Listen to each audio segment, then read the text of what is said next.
ẹ̀kọ́ dára púpọ̀, ẹ̀kọ́ ló láyé táwa yìí sẹ́. Ẹ̀kọ́ dára púpọ̀, ẹ̀kọ́ ló láyé táwa yìí sẹ́. Ẹ̀kọ́ ló ń gbé ní dẹni gíga, ẹ̀kọ́ ló ń gbé ní dépò ọlá.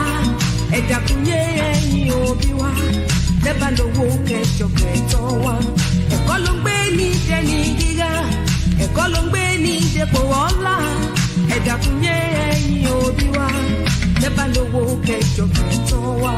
Ẹ dákun yé ẹ̀yin òbí wa, lẹ́bàá lówó kẹjọ kẹtọ́ wa.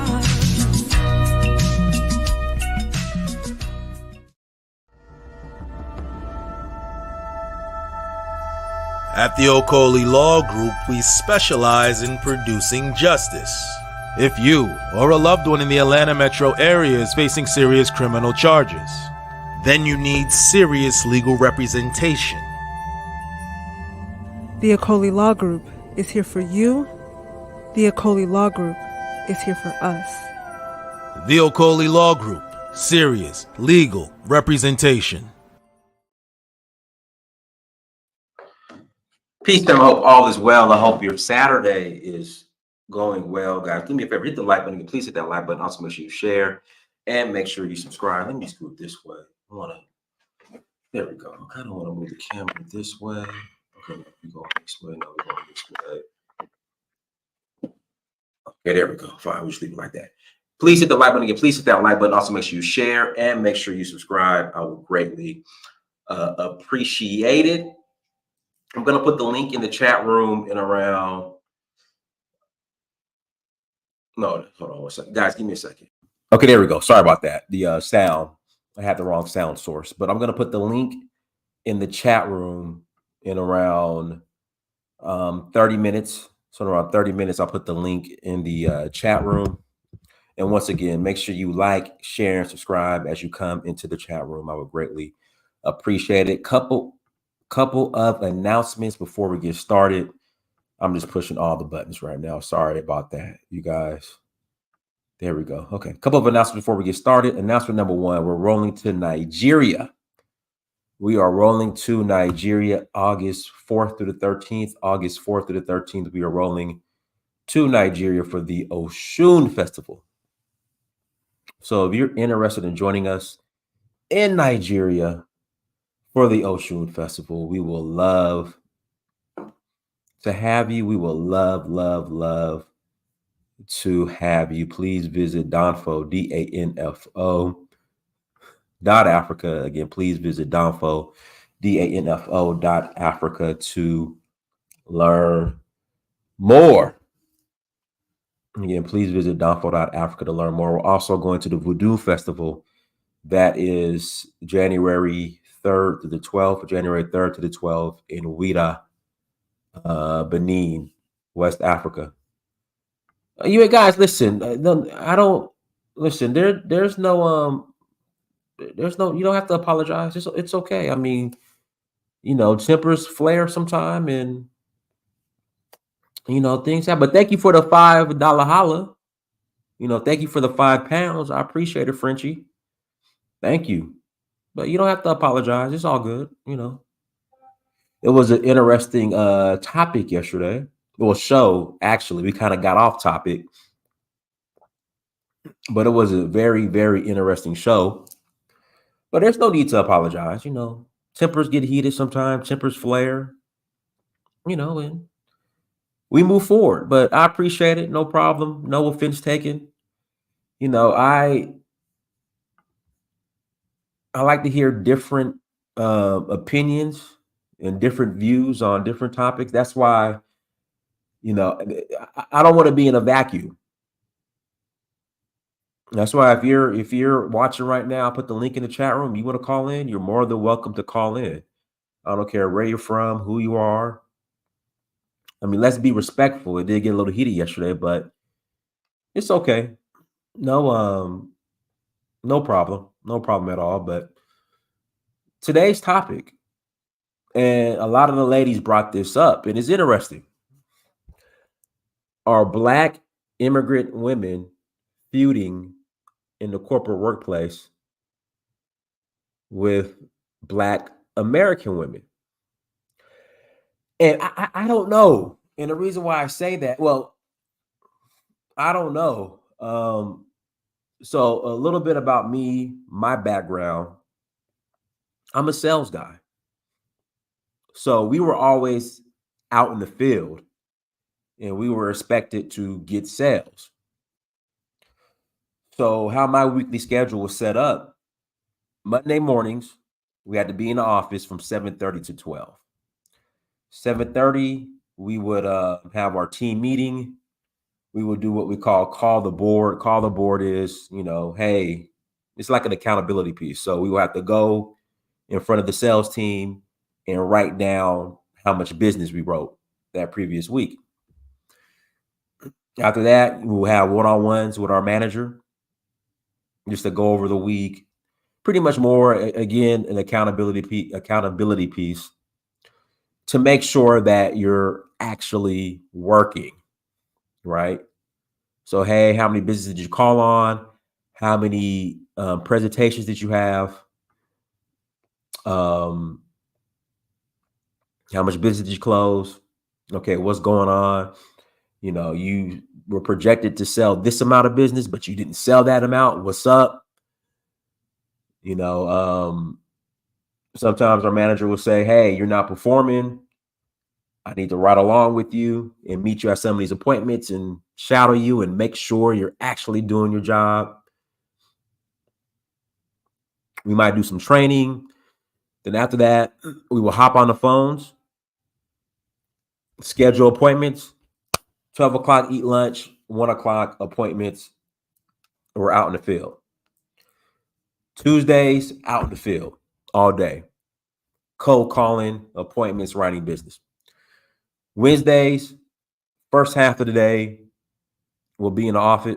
First half of the day, we'll be out in the field running appointments. Second half, we come into the office and make phone calls. Thursday and Friday, we were out in the field all day. So we were only in the office for around 8 hours, 8 or 9 hours a week. Some of you all are in the office 8 or 9 hours a day. And then also, as far as with the sales reps, we were somewhat isolated. So,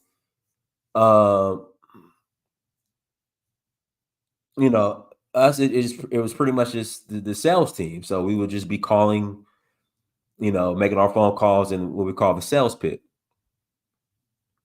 So we didn't interact with other people in the workplace or in the office that much. Because again, we were only in the office 8 or 9 hours for the whole week. Meanwhile, a lot of you guys are in the office or at the hospital or whatnot, 8 or 9 hours a day. So you have more interaction with your coworkers, which could lead to some disagreements and some beef.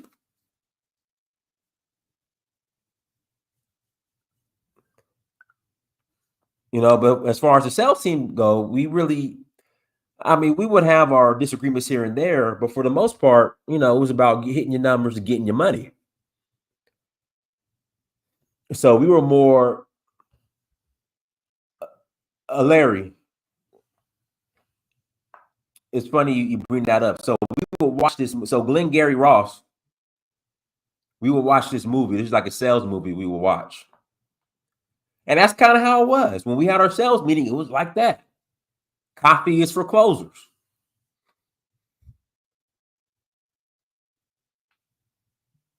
Again, coffee is for closers. That was about coffee is for closers. That was the culture.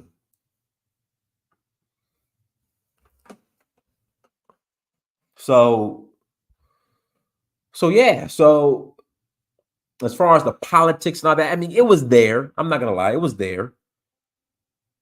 But we were out in the field. But this is interesting. So I know a couple times people have called in and said, that they at the white man's job. See, and this is the interesting dynamic. I'm pretty sure this isn't a black-owned company or a black-owned corporation where black women or even black men are beefing with each other, which is an interesting dynamic. We're beefing with each other at more than likely non-black owned companies.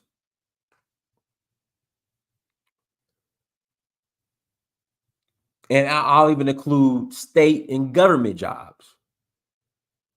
We are beefing with each other. And that's why sometimes when it comes to this, when it comes to, immigrants are taking our jobs, like I understand where people are coming from. I get it. But at the same time, I'm not going to fight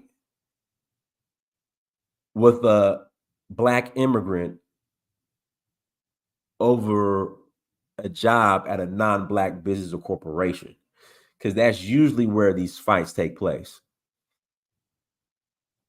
if they happen. So I just thought that was very interesting. And the question becomes, like, what are you guys arguing over?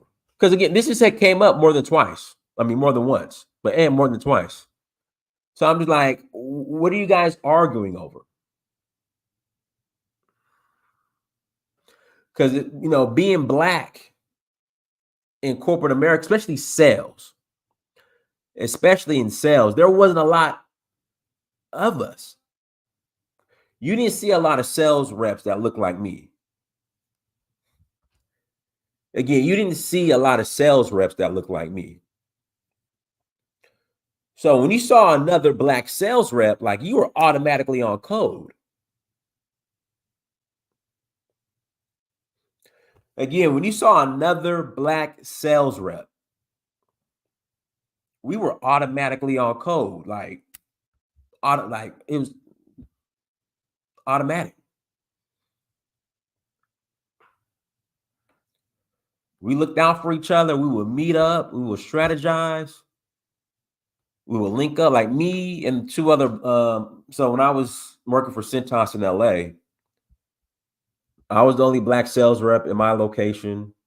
There was another guy. Well, a couple more black sales reps were at his location, but they didn't last long. Then there was another black guy who was the only black sales rep at his location. And we would get up like once a month on like a Saturday or Sunday. We would go out, we would watch college football, NFL football, or whatever. And we would just strategize. And we were very, very successful.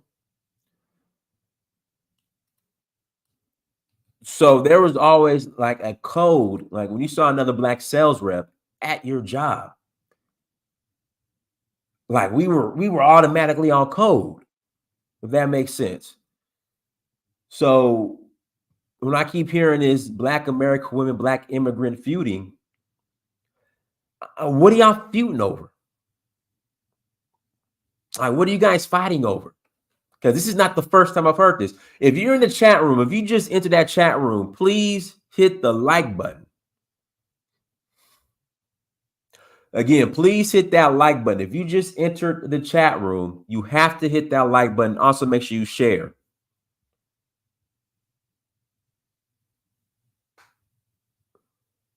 Let me get this banner going. Okay, there we go. So that's the interesting dynamic. But I'd like to know. I'm going to put the link in the chat room. Link is in the chat room. Please call in. I know it was the sister that said, Dinus, you need to do this topic. And I said, okay, why not? We'll do it tonight.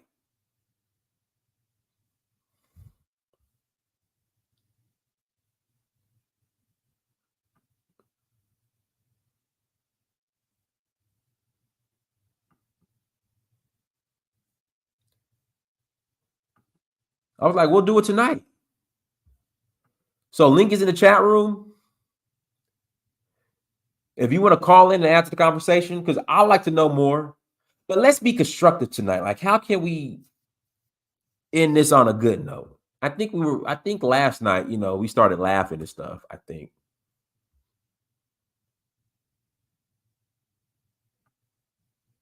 Again, I think.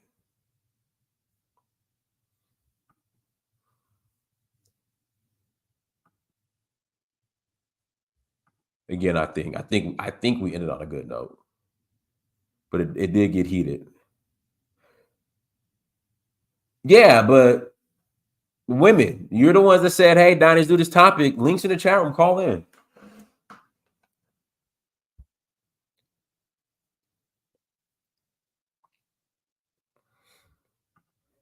So if you want to call in and add to the conversation,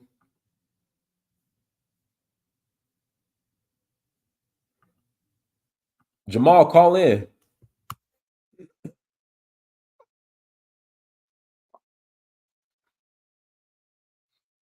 Jennifer Horton, where are you from? Horton, where are you from, Horton, originally?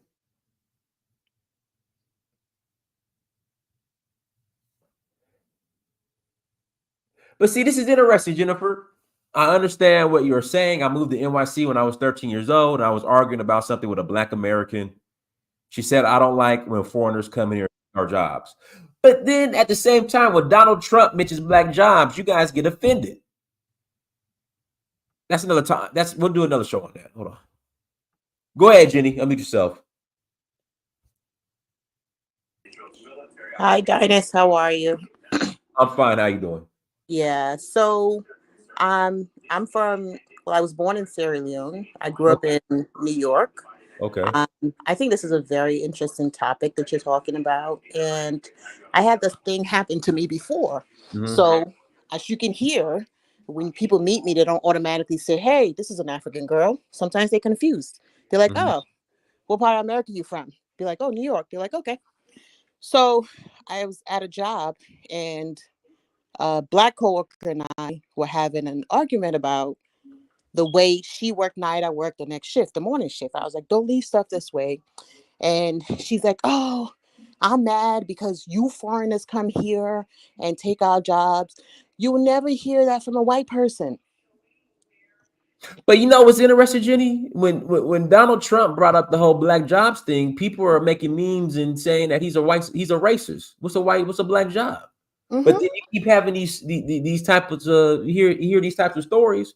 It's like you guys know what he meant, but go ahead, continue. Yeah. So like I'm sharing your videos all the time. I'm telling people about you because I think you know Sierra Leone more than I do. Mm-hmm. Because it took me 27 years to go back. And it's hard because I am. I don't really have as a 13-year-old, I didn't really know Sierra Leone and I don't Mm-hmm. have a connection as much as I do say to New York. And sometimes you feel conflicted. And for people to always feel as if you're you don't belong in a way because you didn't come here. So as you know, Sierra Leone, I'm a Creole. So you know what that Okay. means. So Right. Oh, these well, you're technically kind of Black American, kind I of Creole. Right. Right. am. so but and I'll have to tell people and I'm like, they're like, oh, your last name, why do you have like a Western sounding last name? I was like, yeah, because it's the colonizer's name. And it's like people don't understand there are Africans who don't even know where they're from. Like they're Africans who need to do their DNA to actually know where they're from. And then people like amazed when you tell them. And one time I'm having this conversation with my son who was born here, and he's like, Ma, we never call these people African American. They gave themselves that name. Mm-hmm. I'm having an argument with one of my coworkers. He's Italian, and Right. he's like second generation or something like that. And he's like, my niece who was born here calls herself Sierra Leonean. And he's like, no, why should she call herself Sierra Leonean? She's American.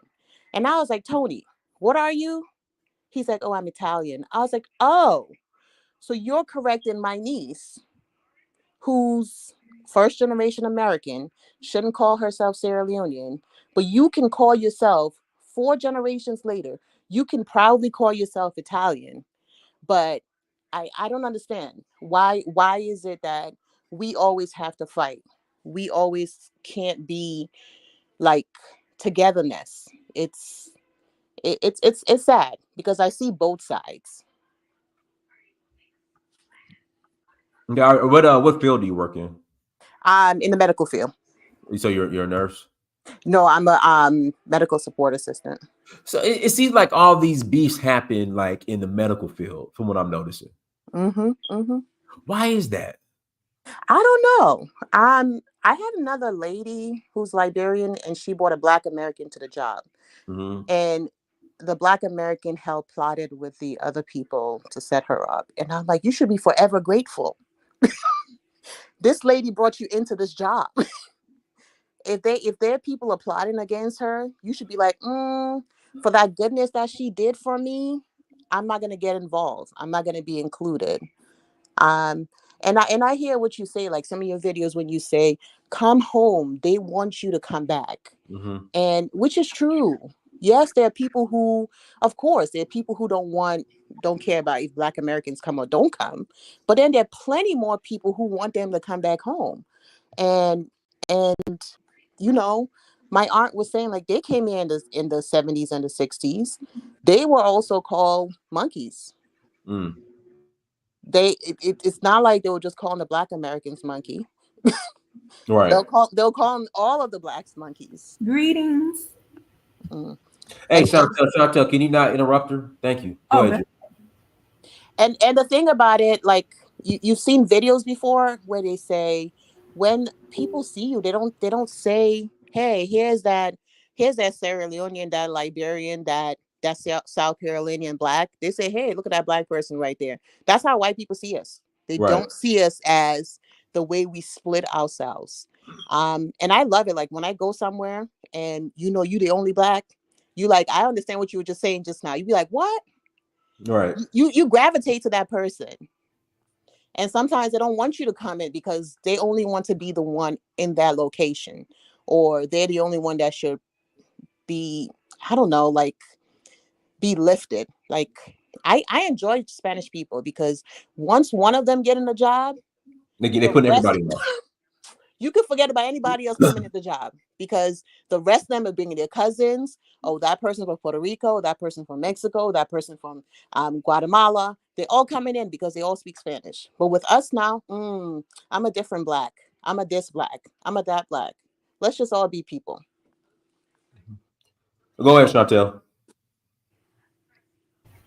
Greetings, everybody. I just want to, well, first of all, I'm Black American, ADOS, American descendants of slaves, both sides of my family. So I grew up here. This is my roots, period, nowhere else. Now, I don't understand this big thing going on YouTube with the Blacks and the Black immigrants, the African Americans and the Black immigrants. I don't think this is African Americans pushing this propaganda, because in my communities where I grew up at, we don't care anything about what's going on with Africans and Black immigrants. It's like we don't wake up thinking about you like that. We just be doing us and surviving, because that's what we have to do in this country. We're surviving way before you guys started coming in large numbers. We have been surviving and pushing. We're still doing that today. So I'm wondering, the propaganda with the beef between the Black Americans and the Black immigrants, who's really pushing this? Where are you from, Chantel? What community did you grow up in? New Orleans. And then I lived all over America, though. In every Black community I lived in, listen, we never, ever, we don't even have conversations about white people like that when we wake up. But New Orleans doesn't really necessarily, correct me if I'm wrong, they don't necessarily have a large influx of immigrants. So but I grew up in Atlanta as well, Seattle. Okay. Yeah, Atlanta, Seattle, Alabama. I lived all around America. And I'm a Black American woman. And I tell you, that's just not what we wake up on. We are surviving. We surviving. Well, you mentioned ADOS. So, right, I'm American descendant of slaves. I know what it means. ADOS, which is started by Tone Talks and Yvette Carnell, like they specifically want to be delineated from Black immigrants. So because of what's going on, because it is propaganda being pushed that we sitting back going, whoa, hold on.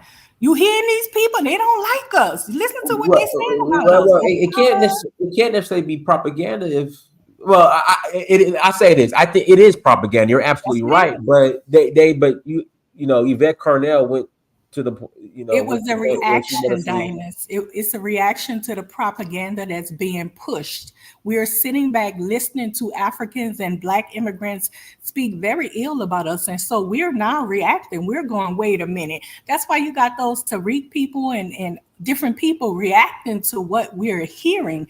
This propaganda. Well, keyword is beef. Keyword is hearing. What's the beef? Keyword is hearing.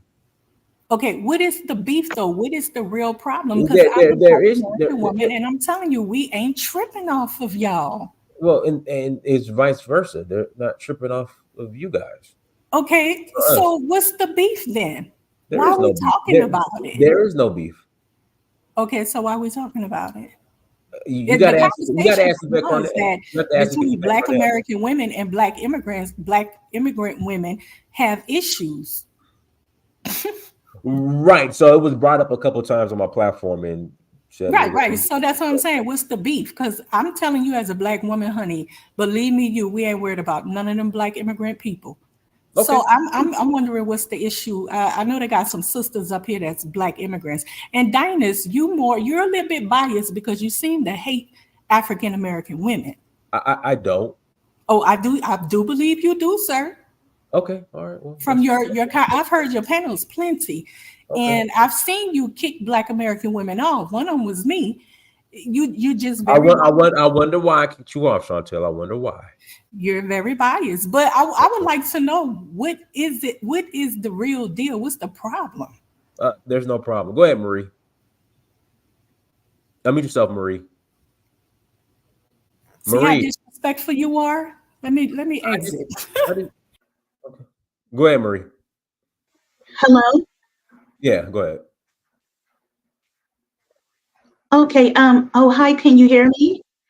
Okay, hey, yes, so I'm African American. I really don't like to use the term Black American. I just prefer Black African American. But yes, I'm a nurse and I work in the medical field. At this job, I don't have any problems with African or Caribbean women, but like in the past when I worked as a certified nurse aide, there was one problem. Well, maybe there was like two problems I had with African women, and it was because one didn't want to help me. You know, in the medical field, we all have to help each other because some of the residents, some of them are like 300, 400, 500 pounds. Yeah, Marie, you're have to have Marie, you're going in and out. Airlifts. You have to have 2 aides to help. Oh, I'm going in and out. Yeah, your connection. Can you hear me now? Okay, it's better, but you're going in and out. Go ahead. Okay. Should I go out and come back in? Yeah, call back in, Marie. We can't hear you. Go ahead, Jamal. Hey, what's going on, brother Dinus? What's up, man? Hey, you was talking to my man D the other day, Demetrius. Yes, sir. Yeah, how you doing?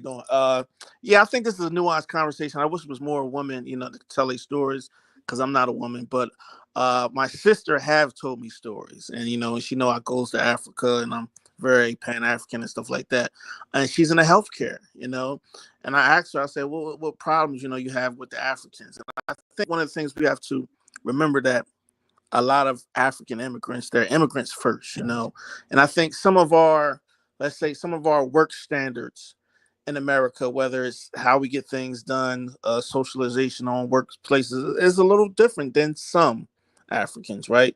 And I think we have to be conscious of that. A lot of Black Americans come from like a union kind of, even though they might not have been in a union, their mentality is very unionized in the sense where, you want to take your break at a certain time, you're not going to, maybe kiss up the management and stuff like that. So I think we have to be conscious of that. And in regards to that, a lot of the African, because she mainly have beef with the African immigrants from my understanding, right? But I also say this is a broader issue because I have a niece who graduated high school this year, right? and she went to a Catholic school, and it was sizable numbers of Africans there. And I was just sitting there listening to her talk one day, and she was like, "Oh yeah, Uncle Maul, the Africans, they can't put their food in the same microwave as us, at school, when they heat up their food because the odors of some of the food, right?" So I'm just listening. I didn't have no opinion on it. I was just listening to her, and that caused a little friction during lunchtime, where some of the African students couldn't put their food in the microwave until the American students did, And I just think it's little nuances that we may not see on a day-to-day basis, but I wouldn't call it tension. It's just maybe some differences. Yeah, Michael, so y'all beefing off of microwaves? That listen.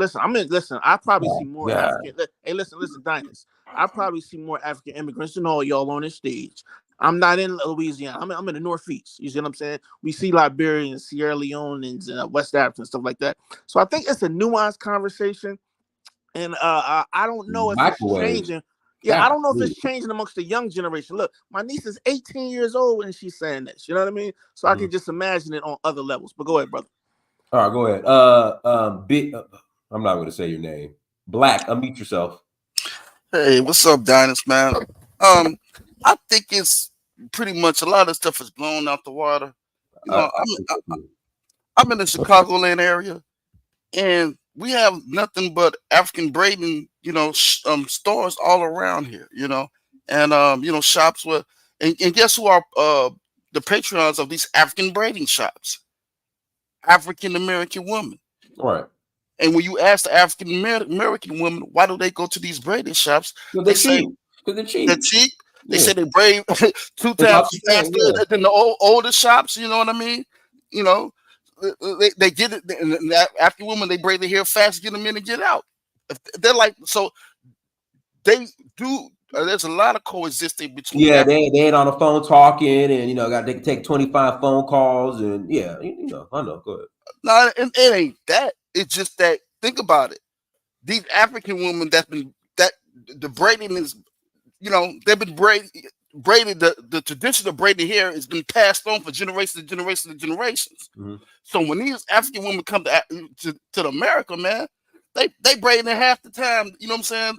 The sisters is, to be honest with you, and the sisters don't mind going there and getting. They say, man, I asked her, why y'all go to Africa? She said, man, they quick. And what I've seen on I'm pretty much on social media, man, and I've been watching this closely.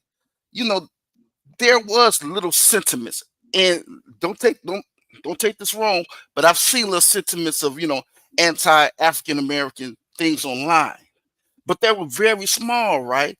But here it is, right? I've seen more channels like yours pop up. You being African American, Africans trying to bridge that gap. And actually, you all voices were louder than these little nuances here and there, right? But then here comes along ADOS. I don't think they were in it alone. And then this FBA thing that grabbed these little tweets here and there and then amplified it. You hear what I'm saying? And now it's blown out to be way bigger than it ever was, right? But in day to day, you don't see these beefs. You don't. But I'll pass the mic. All right, let me pass it back to Marie. Marie, to get your Obama phone fixed. Yeah. Hello, can you hear me? We hear you. Go ahead. Okay. Yeah. So I just wanted to say that I am African American. Let me read this comment. Dinus is not biased. He just don't like trolls and liars, Pinocchio types. There we go. I love my Black American sisters. My Black American sisters have been supporting me since the beginning. But for some reason, you got old girl Chantel, and now you got what's her name in Tiger in the chat room. Dinus is very biased against BA women. That's just not true. It's not true at all. It would be stupid for me to be what's the saying? Don't bite the hands that feed you. Yep. Yeah, it would be stupid of me to be biased, like you guys are claiming the way I'm biased towards Black American women, would just be absolutely stupid. Marie is a Black American woman, and Marie's been on one of my tours. So again, it would be dumb for me to be biased in the way you guys are claiming that I'm biased. Go ahead, Marie. Oh, okay. Hello everyone. Can everyone hear me? Yes. Okay. Yeah, so Um, I am a African American woman, and I live in Ohio. But I just wanted to say that I really don't have too many problems with African and Caribbean women. Like especially at this job where I work at. I'm a nurse, and I work at a nursing home. I work in a rehab center, so I work with like a lot of physical therapists and occupational therapists to help like the elderly population to to get back home. Like usually they'll have a fall and like they'll break a hip or like a leg or something like that, and we just try to help them with rehab so they can go back home or go to assisted living. At this job, I don't have any problems with any like African or Caribbean women. We all work together. You have to work together in the medical field because if not, things won't go like it won't work if you don't work together. But like at other previous jobs, I did have a problem with like two African women. This is when I was like a certified nurse aide before I became a nurse. And it's crazy because it was a Sierra Leonean lady. Like sometimes you need help, especially when you're a certified nurse aide. When you're working with like people who are bigger, like 200, 300, 400 pounds and stuff like that, sometimes they may need like a sit and stand or like a Hoyer lift. And with a sit and stand and a Hoyer lift, it has to be two aides that has to use that. It can't be one person. So it was this Sierra Leone lady. I asked her for help, and she acted like she just had this attitude. She acted like she didn't want to help me. So like I just asked the nurse if they the one of my nurses if they can help me. And she was like, "Well, how come the aide doesn't want to help you?" Well, I just told her that she didn't want to help me. And finally she came to help me, but she acted like she just had this attitude. I did nothing to this lady. Like if you ask all the Africans that I work with, they always say that I'm nice. And I ask nicely, I ask politely. And so that was one of the bad encounters that I had with like an African lady. And then it was a Nigerian lady. Like I was sick one day. This is when I was a nurse. I was sick one day and she didn't want to take the keys from me. Um, you know, because I had called my supervisor and I was really feeling sick and I really wanted to go home. And she would not take the keys from me. And she just had this attitude. So one of my Kenyan nurses who I work with, she took the keys and all that stuff. And like she just, I don't know, but everyone, it's not just me. Everyone had problems with this Nigerian lady. Like she just has a really bad attitude and stuff like that. But other than that, I really don't have any problems with working with African and Caribbean women. Like for the most part, at the job where I work at now, we all work together, we all get along. So I really don't too much have that problem. Like every now and then you may get someone that has this bad attitude and stuff like that. But other than that, I'm okay. I'm okay with Caribbean African women. I work with everyone. I don't care if the person is white, Asian, or Spanish or whatever. I try to work with everyone because in the medical field, you have to work together. You can't be biased. You can't be biased or like prejudiced or anything like that working in this field because you work with all groups of people, and so you can't do that. And if you are, you're in the wrong field. I'm sorry, you're in the wrong field. If you're coming into the medical field and you feel that way, then maybe you need to go work somewhere else. And that's all I really have to say. All right, guys, please hit the like button again. Please hit that like button. I will greatly appreciate it. Again, please hit that like button. Go ahead, Elvis. All right, thank you, Dinus, and hello to the panel. Look, when it comes to the workplace, for example, it's a competition. These people are not your. It's not a sisterhood or a brotherhood. It's competition.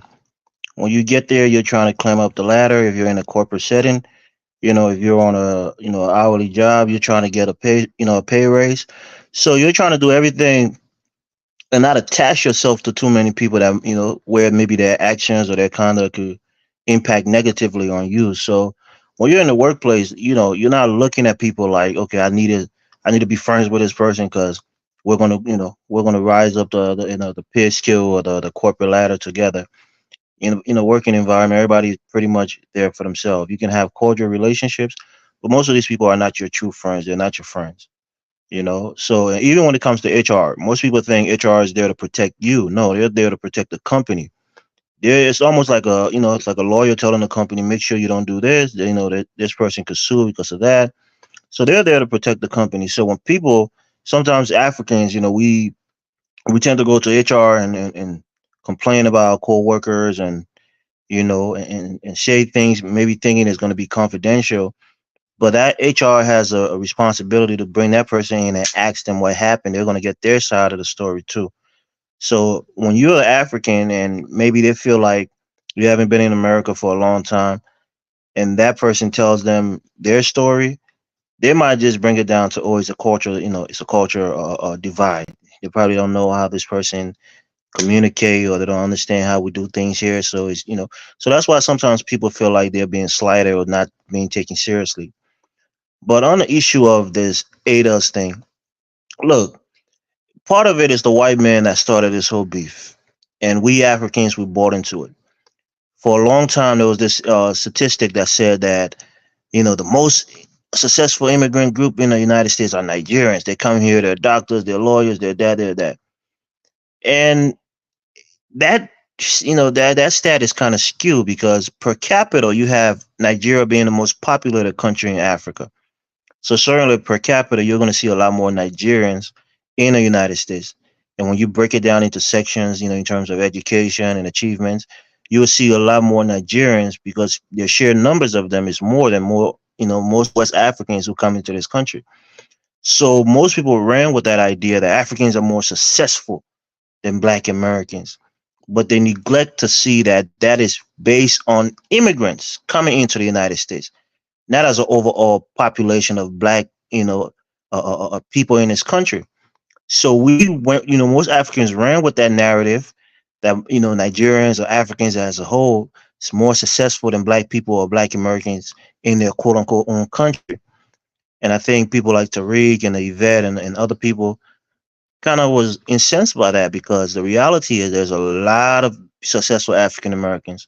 There are people who have generational wealth in this country. You have athletes, you have musicians, you have doctors and lawyers and architects who've been doing, great in this country for centuries. And some of these first generation, second generation Africans immigrant, they think that they're better than African Americans who have been here, who ancestors have gone through slavery and humiliation in this country, and we're going to come here and act as we're better because the white men tell us that this immigrant group is doing better than most other immigrant groups, or competing at a higher clip than other blacks in this country. So I think that was the divide. That's why I always tell Africans respect African Americans. Respect them because the reality is some of the things that we benefit from, even though they call us, what is it called, tethers or whatever, it's true. You have to look at the facts. We benefit from certain things because of them. Their ancestors, their forefather paved the way. They fought for certain rights, and we as blacks, when we come into this country from Africa, we benefit from some of these programs, from some of these grants. When I was going to college, I applied for certain grants that was set up, for African Americans. But as an African immigrant, I benefited from it. So these things are true. And we have to come to the understanding that these guys have contributed a lot. And because of their hard work and their suffering, in many cases, we benefit. So when they ask to be respected and that we should show respect to them for some of the roles that they pave, is not too much of, there's not too much to ask.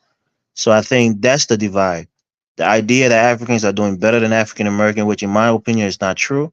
There are way more successful African Americans in this country than African immigrants, and we need to show respect to them. And once we start doing that, I think that respect will be reciprocated, and we'll have a mutual respect for each other. That's my take on that, Donis. But I think most of the Well, let me pass it back to one of the ladies. Ladies, you wanted me to host this topic. I need the ladies to call in. Links in the chat room. Even Chantel, if you want to call in, again, you're more than welcome to call back in. All right. Oh, what happened to Jenny? Jenny left. Okay. Marie, is there anything you want to add, Marie?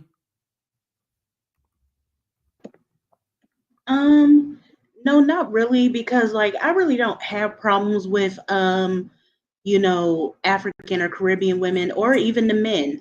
I really don't have problems like that. Like, I mean, I try to get along with everyone. Like, life is too short, and I feel like some people are just hateful. Like, you don't have to be hateful, be cordial, be nice. It doesn't take a lot to be nice. You know what I mean? And be respectful. So, I mean, that's what type of person I am. I mean, that's how I was raised. So, I'm just cool with everyone unless someone is being mean to me. I mean, sometimes I may bark back. I'm sorry. Like, I can't help that. If someone's being mean to me, sometimes I'm just as disrespectful back. So that's all I really have to say. All right, go ahead, Jenny. All right, I'm back. So first of all, to that lady, the first comment that she made, I'm a original African American or Black. So I could claim the same thing too, because I once was in this land. You know, Right. Right. so but once she came like that, you're like, what is she gonna say? But just like the last person was just saying, I am what I am because of America. I'm sorry, I came here when I was 13. So whatever attitude I picked up from here. So Black, white, Asian, no matter what, who comes at me, I'm coming back at them. But the whole point of this discussion was that Dynas is trying to make is why we got to go that far. Just like I said in the beginning of this thing, why she had to go as far as to tell me I hate when foreigners come in and take jobs. Okay, so the white people can tell you the same thing too, even though this is not their land. The only person that has full autonomy over this land is the Native American, and we have to understand that as well. um I I don't understand that's me. You saying that to me, I think that's going way below the belt. Let's just disagree to disagree. Say, okay, I didn't like what you're doing.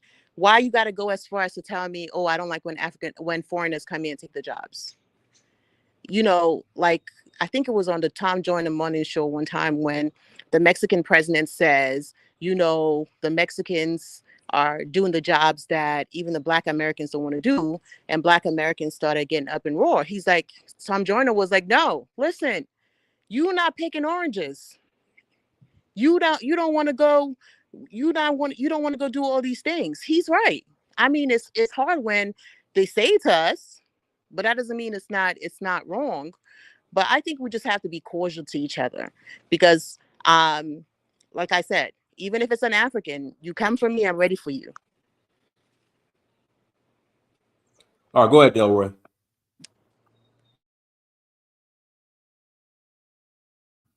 Oh, Philip. Go ahead, Philip. Hello. Hey, Dynas. Go ahead. Hey, Dynas, thanks for hosting. I guess this would be day 2 on a related topic. I just was shocked yesterday. I had to click on and off. The kind of acrimony and negativity that we are expressing towards one another is at best appalling. And why I'm saying that is this. The global economic system that we all participate in is not African controlled. Meaning, wherever we go in the world, the economic system that surrounds us is not a Black controlled economic system. So that then means wherever we are working, whether it be in the United States or in Nigeria or wherever, there's a hierarchy that's dictated by a group other than us. And yet at the same time, you have people that are essentially coming from the same spaces, being African, hating one another. This woman that was on yesterday, and at best I would express it as an Igbo supremacist. I was shocked. Not shocked that she thought that, but shocked that at this day and age, we think that we have the space economically to do that.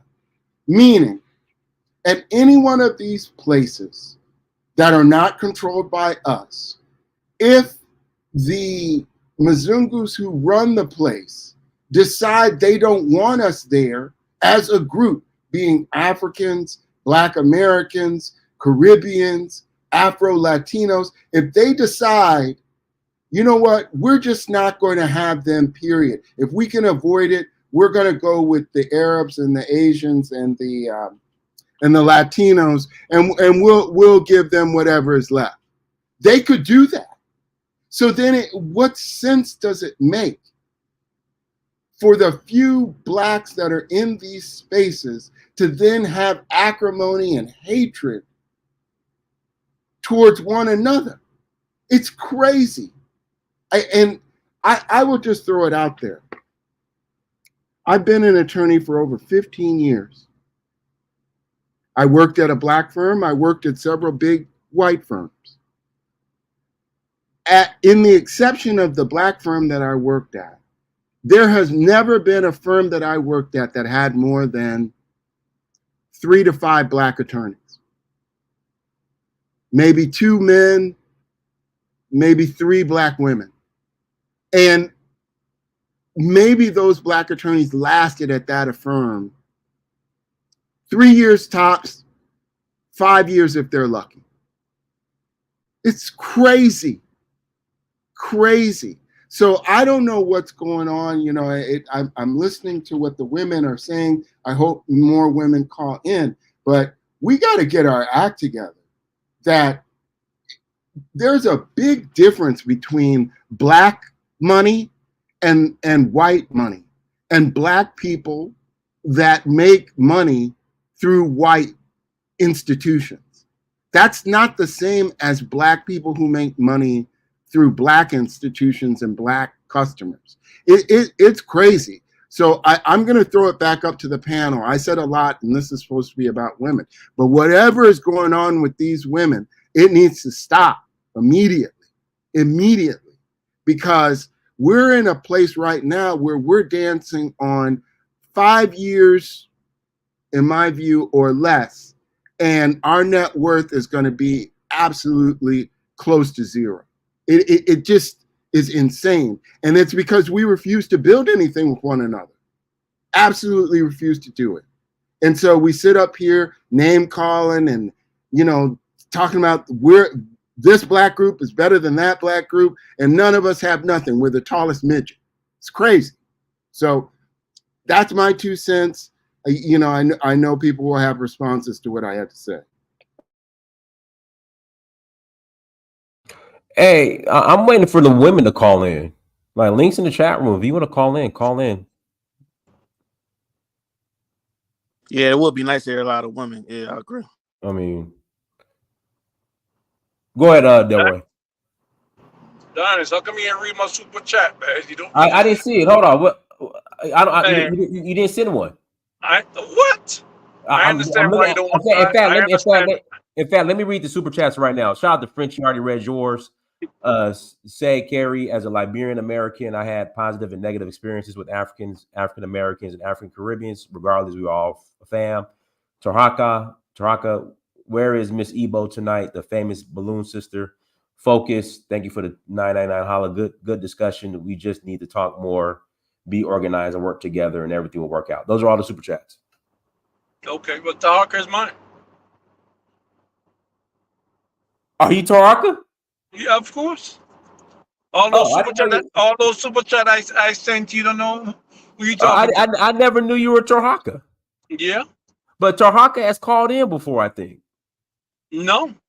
So you're Tarhaka. So that's your burner phone, Tarhaka. Yeah. That's my undercover phone. Okay, go ahead, Delroy. Go ahead. Now, what's that gentleman that just spoke a little while ago? Philip. What's his name? Philip. Oh, Philip. Yeah, Philip was on the money, bro. It was on the money. But I'm gonna say something real short. I'm not going to stand there long. When immigrants come here, especially African American, African immigrants, Caribbean immigrants, they have to learn the history of what happened in this country, right? If I go to a different country, Nigeria, Ghana, it doesn't matter. I want to learn the history of what happened in that country, right? And that's the main problem, not learning the history of what happened in this country, and then they could make an accurate decision or assumption or what have you, right, of African American, because they like to quick. How come you ain't build your country, African American? How come you this? How come you that? If they knew the history, they will know exactly what happened, what they built, right? One dude, Jay, last night was on here. Oh, African American didn't build anything, didn't own anything. Well, if he had studied the history carefully, he would know that African Americans built almost everything in this place, invented almost everything in this place. Science, whatever you want to name it, it's there. I'm talking just the one with the patent. I'm not talking about the one that was stolen. They don't know the cities that was built by African Americans that was taken over. They don't know about all the different islands, like in where the Geechee people live. Islands in Florida where black people occupied, that they forced them off the land. Right? So they have to learn the history, what African Americans did in this country. They don't even know the history of what the African Americans that worked with Africans in the 60s, in the 70s, and so forth, and so on. You see what I'm saying? So that's the problem. They're not taking the time to learn the history. Real quick, Delray. Listen, I really want the women to call in. So if you're not a woman, don't click on the link. I want the women primarily to call in. If you're already on here, that's fine. But moving forward, I want the women to call in. Go ahead, Delray. But you see my point. You have to take the time to learn the history, right? Especially our African brothers and sisters. And Dinus, me and you are the ultimate defender of especially Nigerians from Nigeria from Nigerians. We have to defend Nigeria from Nigerians half the time, every other show. And that's a fact. All right, let me pass it to go ahead, Tracy. Hi, can you all hear me okay? Loud and clear. Loud and clear. Okay, great. So I work the place where I work, there's not of the continental Africans that work there. They're mostly men. There are some women. And what I have found is that if you were not born here, or if you didn't come here as a child and raised up among Black Americans in the school system and everything, the women that come over maybe come over as a young adult and get naturalized to become a part of the work industry here. I have found that they're more standoffish, and I don't know why. But I'm always friendly. I always say hello. I always, greet whoever with a smile. That's just typically me anyway. There is one woman from Ghana who works at one second. Hey, Jamal, I really want to keep the back room open for women. So I'm gonna kick you from the studio, Jamal. I want the women to call in. And then real quick, AdSense generator, are you a woman? AdSense generator, are you a woman? Yes, I am. Okay, that's fine. All right, go ahead, Tracy. Sorry about that. Okay, no worries. So I won't be long. I was going to end with take your time. Guys, hit the like button again, please. If you're in the chat room, please hit that like button. All right, go ahead, Tracy. Sorry about that. That's okay. There's a sister from Ghana who's like, we have an African American group at work, and just everybody just falls under that umbrella. You know, typically African American was really, that term was really designed for those of us with lineage here in the country, but you know, because of the way the law is and census and everything, so everybody falls under that. So we don't have a lot of Africans that join. But the one sister from Ghana, she's really active in the group. You know, she takes lead in different activities, which is great. And she's working with a team of other Black women, a few Black men. So yes, it's mostly Black Americans there. The only thing, and I would say this as something that speaks to what Delroy was saying about learning the history of this country and how it treated us, would be something that she, I think, should do. She tends to point her finger. You know, like for instance, someone wanted to know, you know, a Black business. I think they wanted pictures taken or something, like family portraits. And of course, we want to support Black businesses, no matter who it is. You know, be it you're here or you've immigrated here. We try to support Black businesses. So folks were telling her, giving her suggestions, and the sister from Ghana thought that was wrong. That's the wrong thing to do. Everyone's supposed to be treated equal. And, you know, I'm like, you know, you don't understand the history of this country. You know, if we don't support us, who's going to do it? You know, so she tends to, because she doesn't know or understand. But other than that, I have some neighbors who are from Nigeria. They don't speak, but their children speak. You know, their children were raised here in the school system here, and I'm in the DMV. I'm in Maryland.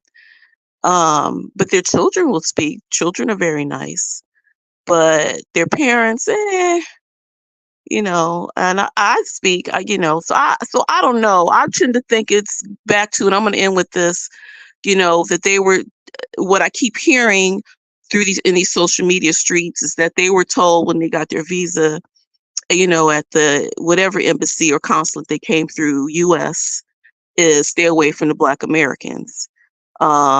Because the county I live in, they shied away. So I live in PG County, Prince George's County, Black County. When the Africans would come, they moved to the white county. That county's so populated now. They started the last 15 years or so moving more so into my county. So, you know, so I you know, I don't have a remedy other than I think it's just going to take time and maybe another generation that'll have to pass for us to be more connected as Black people. Okay, and I'll end there. All right, go ahead, Chantel. Okay, so I want to say this real quick.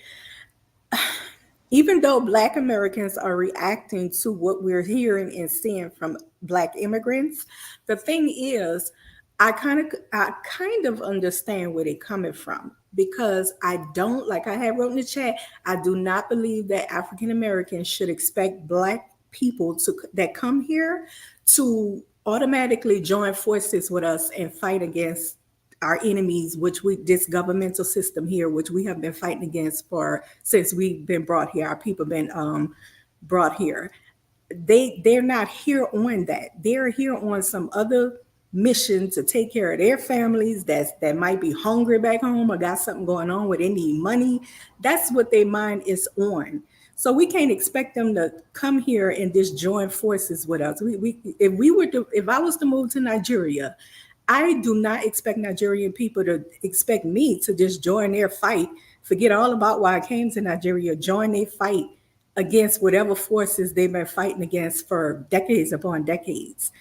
Do you understand what I'm saying? So the divide is already there. If I can ask a question, when you say join the fight, like, that means it will have to be like centralized, and the Black immigrants, when they come here, there have to be somewhere to go and meet with, ADOS who are fighting the fight. Like, can you direct the Black immigrants on what exactly they need to do?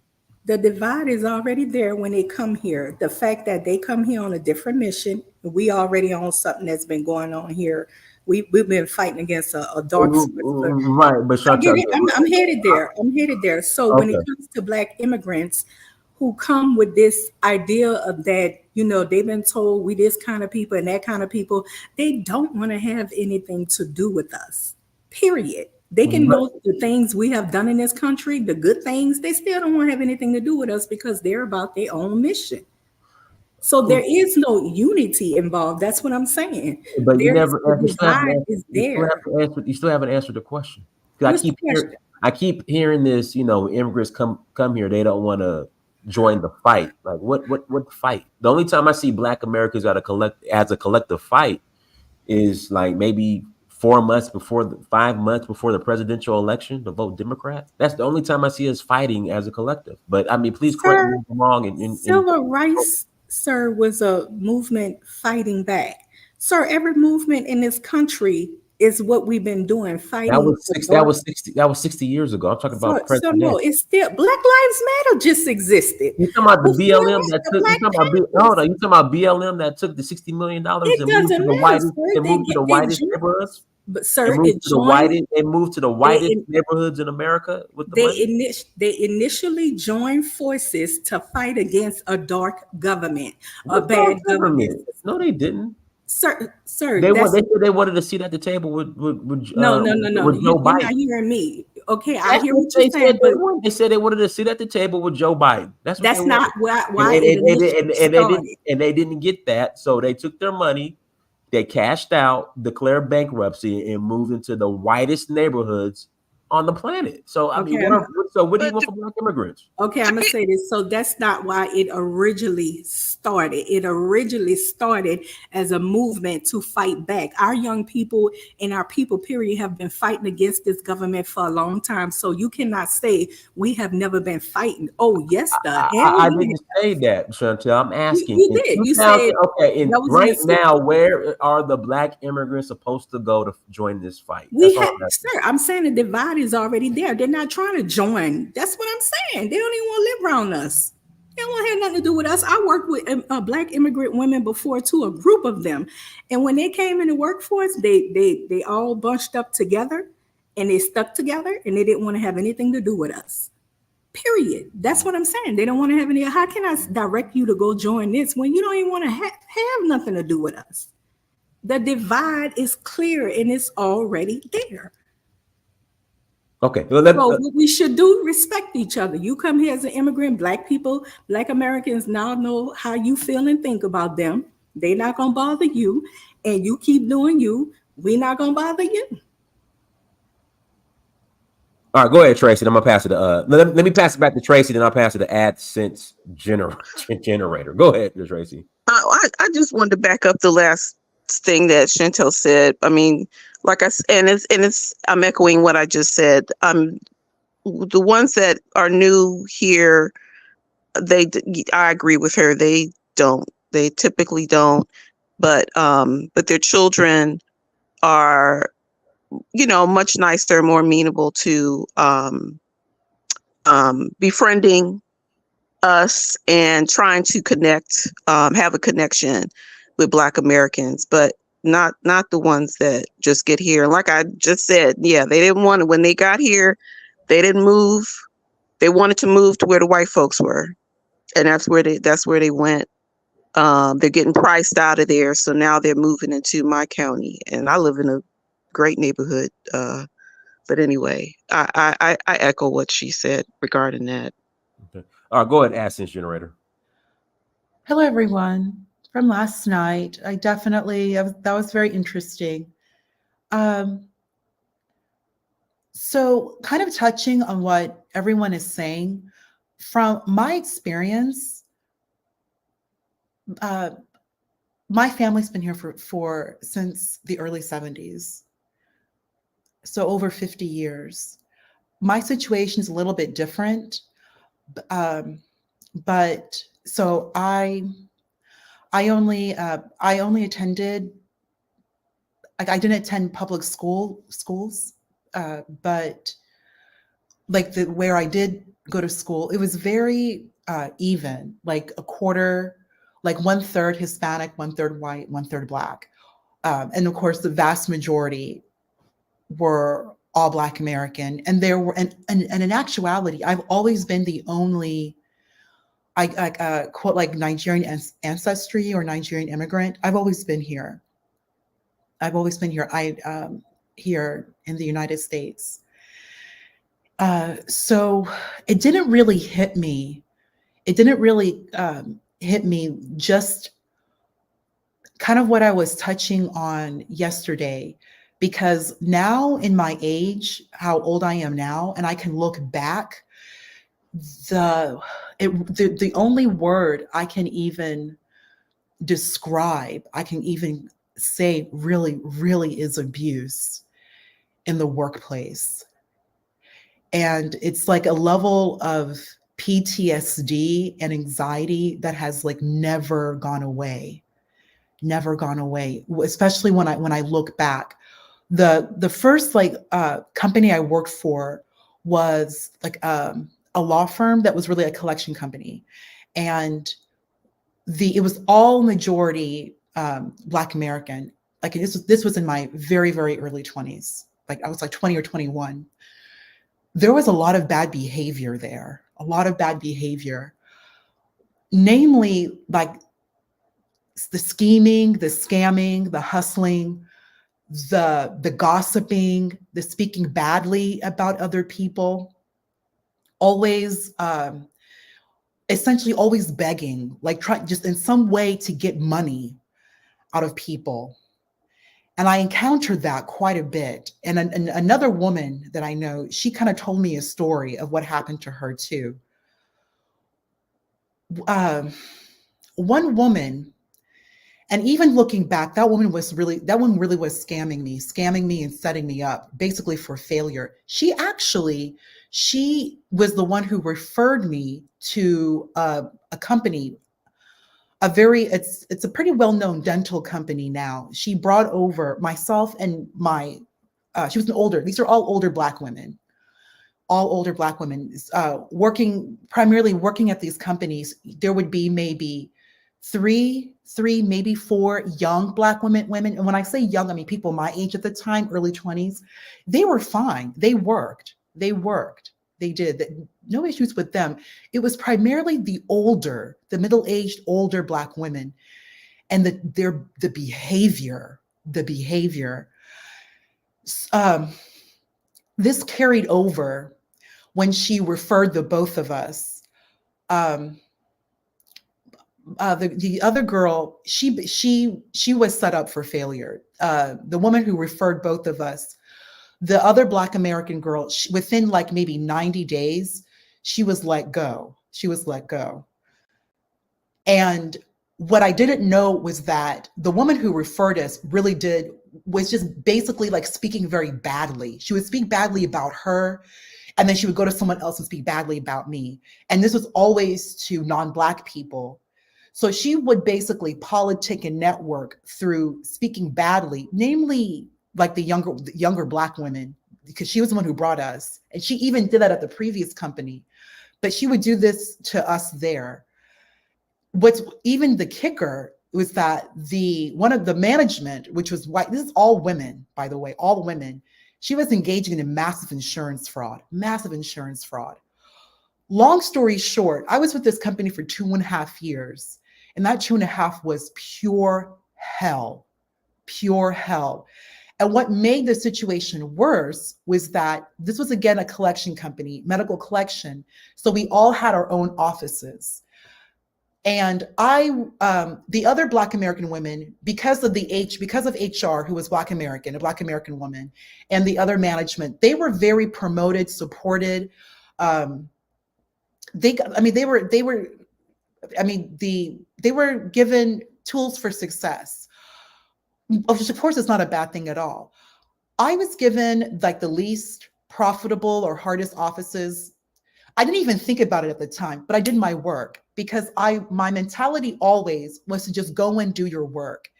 And these collection companies that I worked for, the first company and then the second company, the medical collection, I always excelled very, very well. I come in, I stay focused, I worked really, really hard, and I would always do very, very well. What it did cause problems because you would see like the other, namely the middle-aged older Black women, it's like an assault or affront on them. And then they would just start with their gossiping and their bad behavior, gossiping, speaking badly about me, nonstop. What I like at this company, I was assaulted. I kind of touched on that yesterday. Not just the sexual assault by the Black American. We're not gonna get. See, yeah, I know that's why I don't want to talk. Long story short, it was very bad. It was very, very, very, very bad. And I did everything. I always reported, I would be retaliated. I'd report, I would be retaliated, report, be retaliated. Eventually, I did, I went in at my last year there, I started breaking out in hives because of the level of stress. I actually went to because I also went back to school. I was able to pay for school because the type of money I was only making at that like $11 an hour, but the commission was 2% of your total production. I was doing like 100,000 in collection, over 100 every single month. So you can do the math. So it was causing a lot of problems and jealousy, a lot of problems. What the thing is that the white women would click up together, the Hispanic women would click up together, but the Black American women, it was a lot of problems. But the woman who referred me, she referred me, so I didn't know what she was doing. I didn't know, because I would just sit there and cry, like, why would they not leave me alone? Why would they not leave me alone? And she would come to me, gather information, go to them. It was just like a double agent. I didn't even know this at the time. Eventually, everything came crashing down for me really hard, because I was just going through a lot at that time. And I never forgot that because I eventually did go to the EEOC. The EEOC, of course, was a Black American woman. It was just eye-opening. That was the second to the last company that I worked for where it would be like a population of Black women. I did work for a mortgage company in years later. Problems there because there were a large number of Black women, Black American women. So once it came to a point, let's say about like a little over 10 years ago, when I started kind of gathering or moving up in my career, I moved completely into technology. Once I moved there, first, one of the reasons why I did move into technology was because I knew there would be fewer Black American women. I knew that for a fact, and I was right. Even though I did go through, you still go through a lot, the racism, that type of like abuse has never occurred again.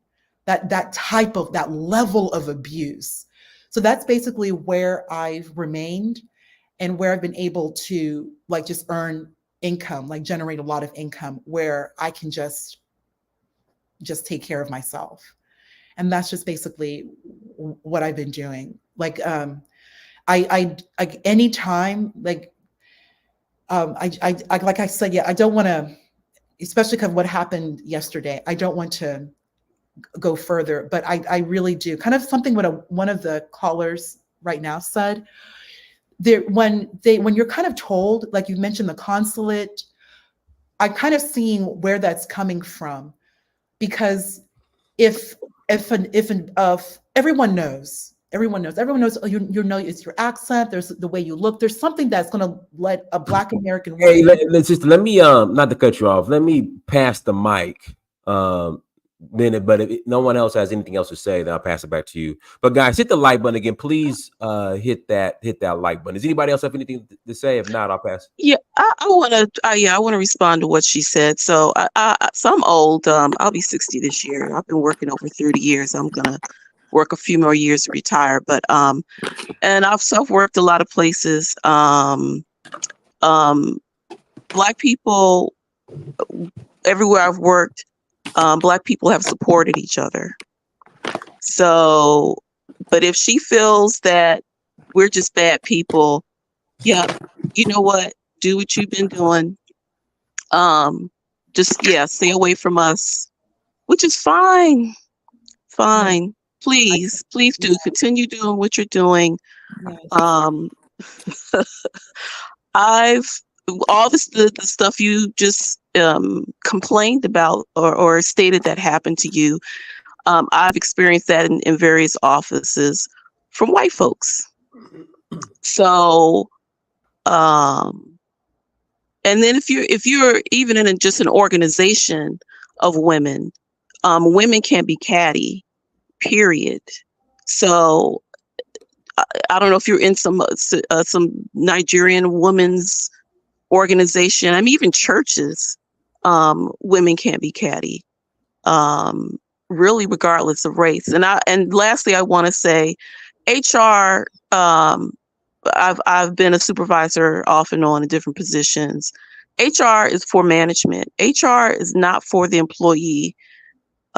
Just FYI, everybody, if you have a grievance or a complaint, if there is not a separate grievance office, or if you've been discriminated against based on your color or your race, then you go to EEO. And nationality. And yes, and all those things, then you go to EEO. But I just wanted to say that because I listened to the show last night, the broadcast, and I kept hearing HR. You can't. Yeah, that's why you can't go to HR. They're not there for you. They're there for that company or that business, that organization, to support them, not you. I also want to. I want to input. Okay, go ahead. If I may just, like Tracy and that other woman who spoke. If you are an African woman and you're going to HR, and I'm just making this clear. If it is a Black American woman, make it very, very clear that you are an African woman. Make it very, because that's something that I did, and I'm glad that I did that. Because you have to remember I know the panel is not going to agree with me, but across the board, there is inherent biasness. At the very least, there is inherent biasness. So if you are a woman of African, even if you've been born here, in your Nigerian ancestry, first or even second generation, if you are going to HR, because I also went to HR and EEOC, and I'm like, how am I? And I'm putting in writing that I'm an African woman being harassed and abused by Black American women, and I'm speaking this to a Black American woman. Of course, her response is going to be indicative of what's going to happen. They're always going to stick up for each other. There's not going to be objectivity. So you have to either you could have asked for another EEO counselor then. You can like you just exactly, and just make it clear that I am an African woman. I have my experience with Black American women. Just be very honest and be very clear when you do file these complaints, because the biasness is there.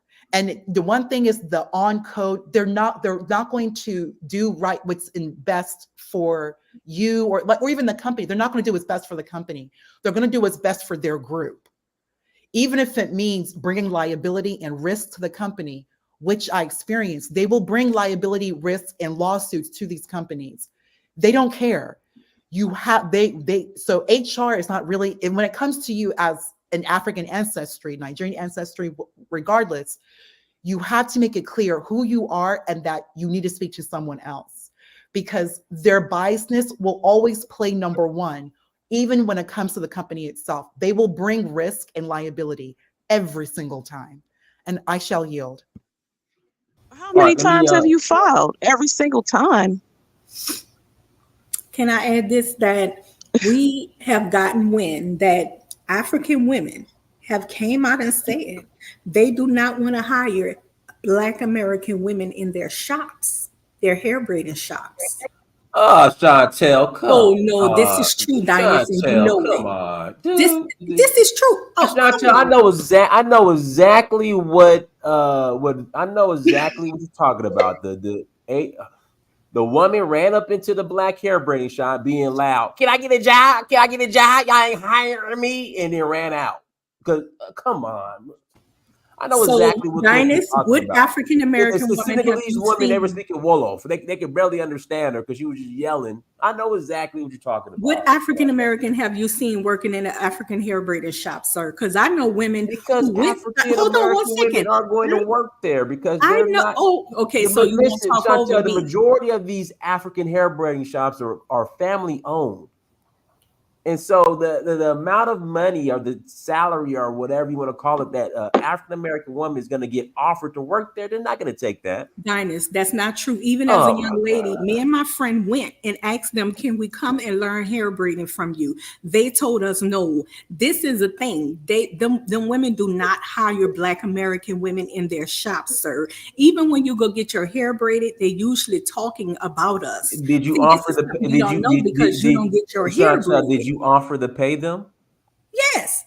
How much did you offer to pay them, Chantel? So We you wouldn't have were said, young, hey, we were young women, but she did give us a price. She said she would think about it first, and then she gave us a price. But by then, we was like, "What's to think about?" But as time went on, we started to really understand that these people didn't want to really have anything to do with us. There is no African American, ain't no such. You making excuses now when you say, "Well, they're not going to pay you enough." It's about learning the technique of how to braid hair so you can go venture and start how your much own did you braiding shop. offer? How much did you Oh offer? no, see, you want to go that way. I'm talking about the fact that they do not allow us to come and work and learn in their hair braiding shops. They Oh, say it is strictly for them.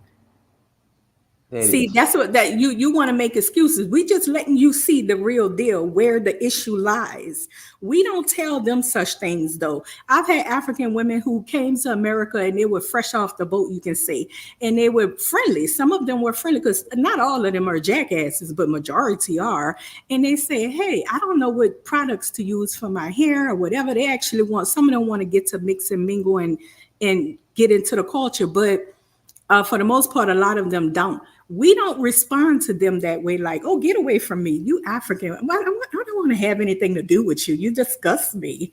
You're going to make me look bad." No, we don't do that in America. We are the most friendliest, open people on the face of the earth, the African Americans. And that's why you have people coming and taking our culture, claiming things that they did not create, that we created, that we established and started, because we are too open. We do not have a base structure for our own people like they do. They would never allow Inez, us may I to do that. respectfully disagree with what Chantel said? Because the company that I worked for, where I filed the EEOC, the HR woman who was retaliating against me, even though I was performing, and I'm not even just discussing the abuse I went there, I performed and I did very well. There was another young Black American woman that the HR woman actually met at a hiring expo for at PCI education. I don't know if they're still open, but it was a young Black American woman, a single mother, and she brought her and she basically referred her to the company we worked for. The white woman who was causing, I mean, she's a manager engaging in a lot of illegal activity. She said, and it was funny, her name was actually Chantel too. Chantel, her production was low. And the white woman named Nona wanted to actually fire her. The HR woman named Tanisha, the HR woman said, "No, Chantel stays here. Chantel stays here." Chantel also engaged in some bad behavior with another young woman. And Tanisha always made sure, protected this woman to make sure that she had a job.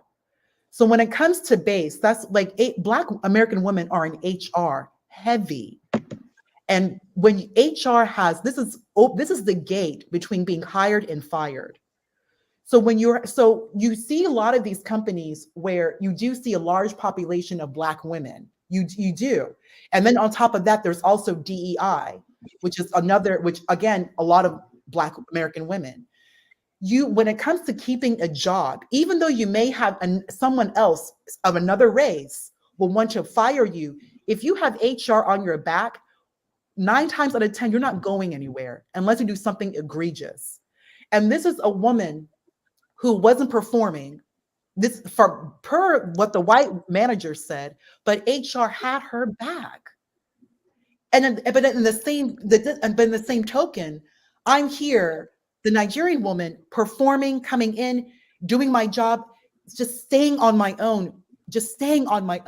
I'm constantly being harassed by the whole group of Black women, and I'm the only Nigerian, only immigrant. Oh, okay, tell me how you were harassed. I'm not even gonna go the details. Well, let me play this video real quick. So this is the video of the hair braiding.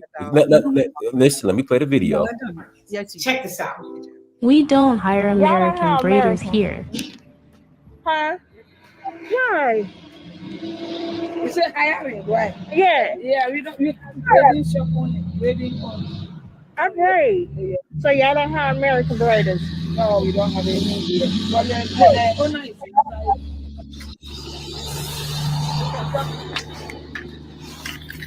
Man, who's the owner? Huh? Do you all hire American braiders in here?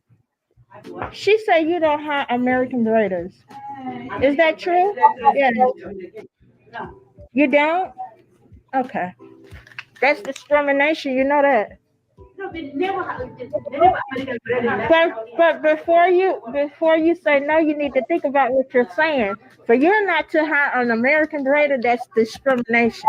Think about it. This is so disingenuous. Now, how was she being loud and commenting? But who bum rushes a place of business during the day and yells while they're at work?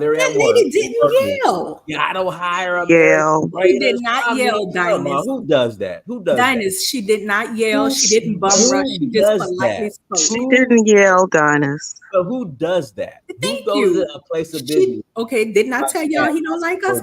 She did not yell. She calmly spoke. But again, who goes into a place of business and acts like that? Acts like what? Now she asked for a job.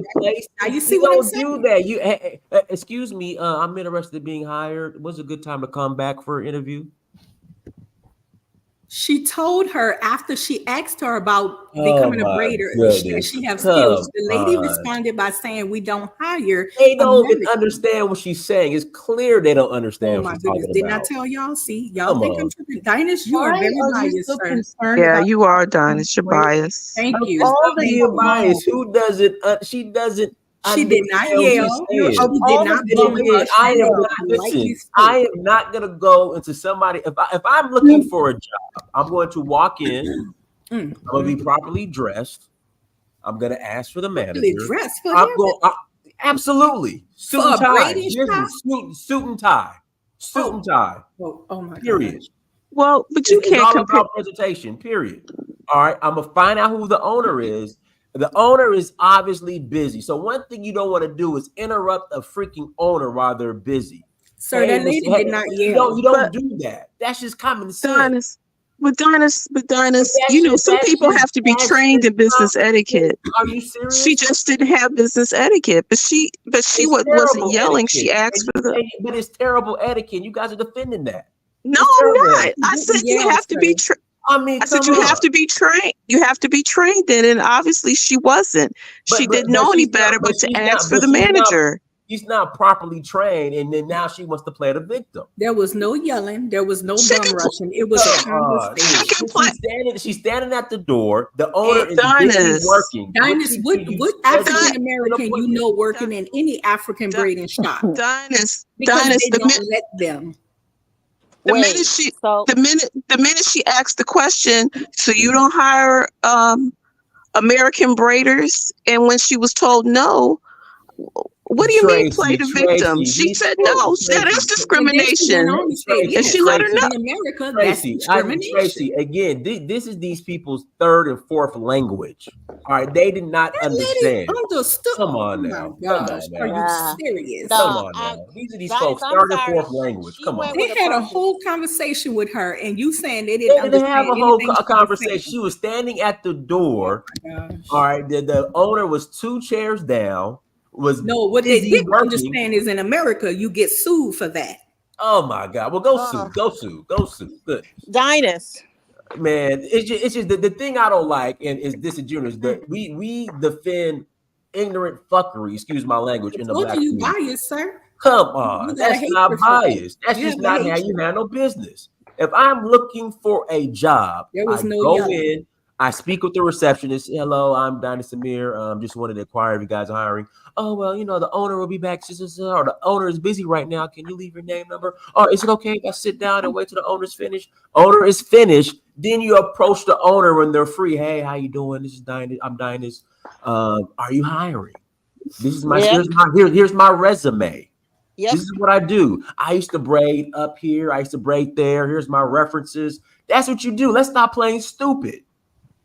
That's very stupid because no, that's first stupid. of all, What there was this no lady did yelling. was ignorant. You guys You're are saying ignorant. that is a complete lie. Okay. I'm sorry. She didn't yell. I'm sorry. You're saying she bum rushed somebody. She didn't that yell, was a but lie because if she had went bum rushed, man, she they went would have with been a offended. purpose. She went in with a purpose to get somebody hired. said, bruh, it's a hair braiding shop, not a damn insurance company. It doesn't matter. If I'm looking for a job, I'm going to respect your place of work. If I'm trying to get hired, I'm going to humble myself. She didn't have the humility. See, that's what I'm talking about. You also have men, African men, who do not want to do business with African American men. And now you're going to deny that too? Or you're going to deny that? I wonder why. What African American men are doing business with Africans? They don't want to have nothing to do with African American men. They gather together. They start their own Ethiopian shops and Nigerian shops and whatever. The divide is clear, sir. It's been clear. Like, I don't know what's wrong with my people that you cannot tell that these people ain't studying about your ass. That is not how you ask for a job, period. Oh my gosh. That is not how you ask for a job, period. I agree, Dinus. I agree. I'm just saying she didn't know any better. Look where she's. Can I speak? American women harassing you. Can I speak? Yes, Can I just finish what I'm saying? Can I finish what I'm saying? I agree with you, Dinus. She didn't know any better. Look at the profession, what she's just able to do. You got to think about probably like how she was, where she came up and where she's living, that she just didn't know. All she knew was to go in there and say, "Are you hiring?" Because I don't see our folks when they go to McDonald's. Our folks when they go to McDonald's asking for a job, they don't pull stuff like that. How you know how she living? What's she living? Worshiping Africans? Man. You just spoke on how she living and how she look. What are you talking about? Is she living? She's braiding hair. She's looking for a job. She's looking for a job to braid hair. They braiding hair. So are they better than her? No. I'm saying, have you, living? My point is, it's typically young. That's what I'm saying. You come from a dusty place, getting your feet all dusty and nasty, eating dirt, all that, but you come over here and get a job. Oh, miss, my name is Tracy. My people been here. My people been here almost 400 years. Excuse you. I'm you. I'm Black American. My folks are from Alabama by way. Been here since colonial times. So long, you keep speaking over people. Been here since colonial times by way of Virginia and North Carolina. On how somebody dressing and looking, talking about try to put her down because she asked, "Can I come and braid hair with y'all?" As though they better than her. No, I didn't say that they were any better than her. They braiding hair too. Exactly. So I don't know why you go how she living. She's looking for a hair braiding job. Girl, they got people making mad money more than you will ever make doing hair. Doing hair. You don't know how much it makes this. Let me pass it to say. Take care. Go ahead, say. I'm gonna pass the mic. Go ahead, say. Go ahead. Hello, everybody. Regarding this topic, I've worked in nonprofits and so forth. Regarding the workplace environment, I experienced microaggression from W people. I'll say at that.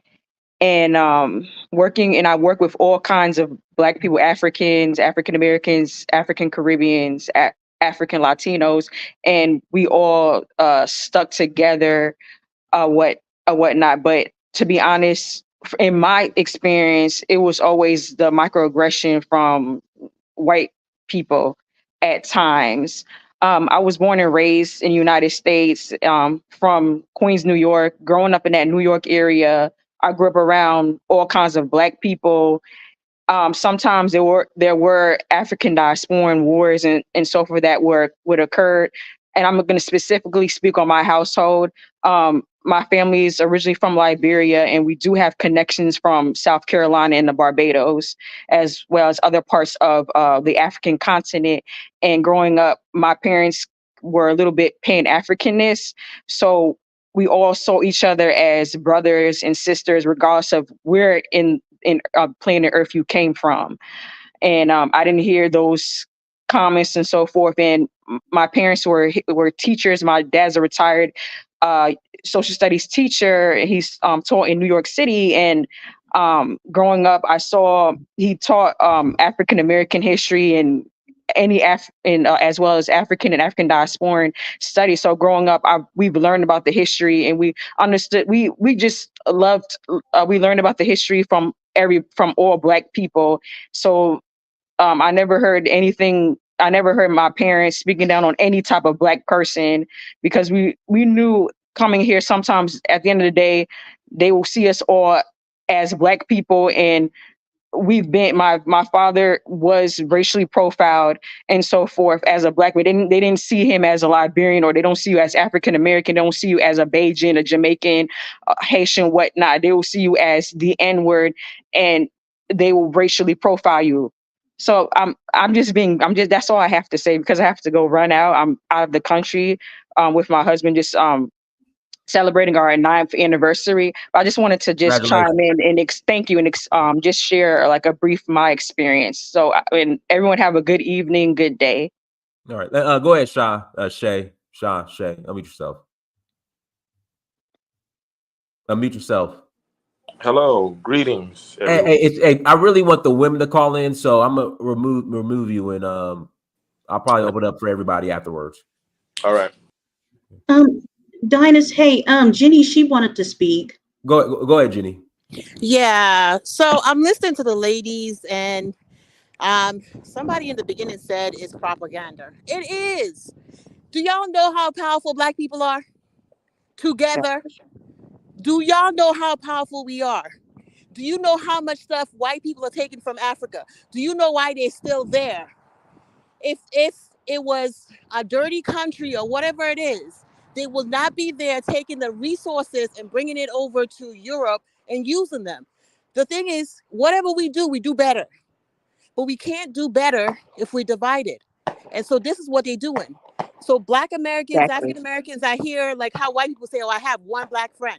Okay, so one Black American person did something to you, or one African American or African person did something to you. Why must you now plop everybody in this one box saying, oh, this is how all African Americans are, or this is how all Africans are? Exactly. Let's all stick together. We're better together. We're the only race. I heard somebody says, oh, the Black Americans was made for us. You don't hear Asian people saying that. They're all Asians. But when I came up, I had said that we welcomed them. We fought for them to be able to come here. They don't want anything to do with us. What are we to do? No. But that's what I'm saying. You're just putting everybody in the same Chantel, they don't want anything It depends to do on the with person. you. Not every Black immigrant does They don't want that. anything to do with you, Chantel. Trust me. They don't want anything to do with you. It's a community. Now, y'all not going to sit up here and lie and say Africans did not want to move in our communities. They don't want to have anything to do with us. Says who? In the community I grew up in, it was different kinds of Black people. Well, you don't want to live in your own community either. Okay, so Hey, DJ, I only want the women on right now, DJ. All right, go ahead, guys. Sorry about that. I think that's kind of false to say that Africans don't want to have anything to do with us, because I had Liberian friends and Sierra Leone friends in high school. And I had he was African American and Nigerian. We all still, I mean, I'm cool with him to this day. I got him as a Facebook friend. He's married and all that stuff. But I had African friends. I had Mexican friends. So to say that they don't want anything to do with us, I think that's, I mean, maybe some don't, but I had Liberian and Sierra Leone friends, and I get along with Africans where I work at too. So I mean, I have nurses' numbers. I have a white nurse's number. I have African and African American numbers in my phone of nurse coworkers who I work with. So I can only speak from my experience. So I mean, but to So say when that Elvis Africa was up, don't, Mari, if I may ask you a question, when Mari, let Elvis me was ask up you, here things earlier, are a was little he bit lying? different. Things are a little bit different when in corporate America, with many of these roles, you're being actively measured. Because from hearing you, I know that of course you are a CNA. Congratulations. My mother's a registered nurse. She has been for like 25 years now. And I have a sister who's a doctor, and it's the medical field And is very different because it's very, very closed. And of course, you're not doing like quote unquote. I mean, you're helping people. You're not worried about revenue and numbers and production. When you're entering an environment, especially in corporate America, where there is a level of competition because you are actively being measured, and there has to be there is a deliverable, and that deliverable generally is going to be a solution to a particular problem, and you have to work in a team, et cetera, et cetera. So it's a little bit different. When speaking about corporate America, one thing I not that it doesn't happen, but eventually, like let's say Black women as a whole, like one group, like I've not yet seen that, where you have a group of Black women, no Black men, just Black women who come together to produce a particular solution and present it. Something aligns that, like you see in just business. Oh, we've gone ahead, we see a particular business problem, here's a solution, and here's a presentation. okay, do African women do it? We don't. Do other Black immigrants do it? I'm sorry. I just wanted to tell you, I'm a nurse. I'm not a CNA. I used to be a CNA, but I'm a nurse. Oh, I'm sorry. I was speaking to you, Mari. I wasn't. There was somebody else who was talking. I wasn't talking to that person. But you're a nurse now. I remember. Oh, excuse me. So you're a nurse, Mari. I was speaking to you. That it's a little bit different, like as I was saying, but when I just have not yet, it's just the business is a little bit different. Of course, you're going to see. The last place I worked, there was a group of Black American women. They were friends. They were just doing their own thing, but just I know, like from my experience, I feel like as a particular energy, or I just like I do kind of just move elsewhere. And when I have that ability to work on another project, which is much easier when you're working in these types of businesses, if one group there's no cohesion, and because it can get a lot of back and forth. If you know that you cannot succeed with one group, then the good thing is that you can just move elsewhere. And that's one thing that, at least for myself, that as you progress in corporate America, well, I'm just being honest, you don't see as many Black women. That's across the board, regardless if it's an immigrant or a Black American. You don't see as many. And those who are there, the vast majority of Black women are going to be Black American women. And if things, if they don't want to particularly work with you, or like the cohesion is not there, the good thing is you can just move elsewhere. You can just move to another group, or just pick up another project, do something else. But from what I've seen, I just haven't seen a group of Black American women, or just Black women in general, which of course the majority would be Black American women, produce. Like actually, wow. What have Black immigrant women produced in companies, corporate companies? Madam, do you work? What company do you work for? You don't work in. No. I asked the question. You don't need to know my I personal don't need business. I oh, asked because you're what not there. corporate companies have Black immigrant women produced? As you say, we don't. You know, the African You're the American. majority, madam. You're the majority. It does not matter, miss. You're the It does not majority. matter. You're a majority too. There's enough of you Majority here to where? make things happen. It's Of more course than I enough do. of I you make here. money big time. So what is holding you back? You and Oh, your absolutely sisters, Black nothing. immigrants, I from move on my own, and I do producing. very well. And ma'am, please don't overtalk me. I'll let you talk long breath too. What have you guys produced in corporate? Produced what, ma'am? What is that you're asking? You say African American women haven't produced. So what do you expect us to Ma'am, produce? I'm just speaking of my own experience. The vast. Okay, I'm what do talking you as a expect group. us to produce? Ma'am, again, you don't work. I know this show. Okay, because when you say you expect us to produce, I expect you guys to produce as well, the Black immigrant women in corporate. So what did you guys produce? Madam, do you work in corporate? Yeah. So I didn't lay it out to you guys that Africans don't want us working in their shops. They don't do business with our men. African men don't do business with African American men. They don't want to live among us. They don't really I want to have definitely anything to do see with us. African So men and Black I don't American know what more could be said other than, mind you, do you, and stop worried about Africans and Black immigrants and what they're doing, because they're not here on a mission to support us. Absolutely not. I'm here to support you. Why would we be here to support you? Support Thank yourself. you. Majority. Thank you. Thank Yes. you. Well, I think it's more than You're not here to support us. You don't want to Absolutely have not. nothing to No, do of course we're with not us. here to Thank support you, you. Ass. Why would we support you? Thank you. Guys, please.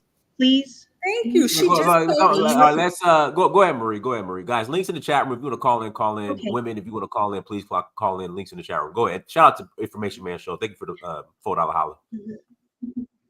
Okay, go ahead, Marie. Dinus, there was one situation I did had, and I'm not trying to, like, I love Black women and stuff like that. I love my sisters, but like in my maybe like early 20s, during this time I was working in laundry, and there was an African American sister. She would harass and be mean to me too, and I reported her to the supervisor, and basically the supervisor was white, and let me tell you what she said to me. Basically, she said that I needed to stop being so sensitive.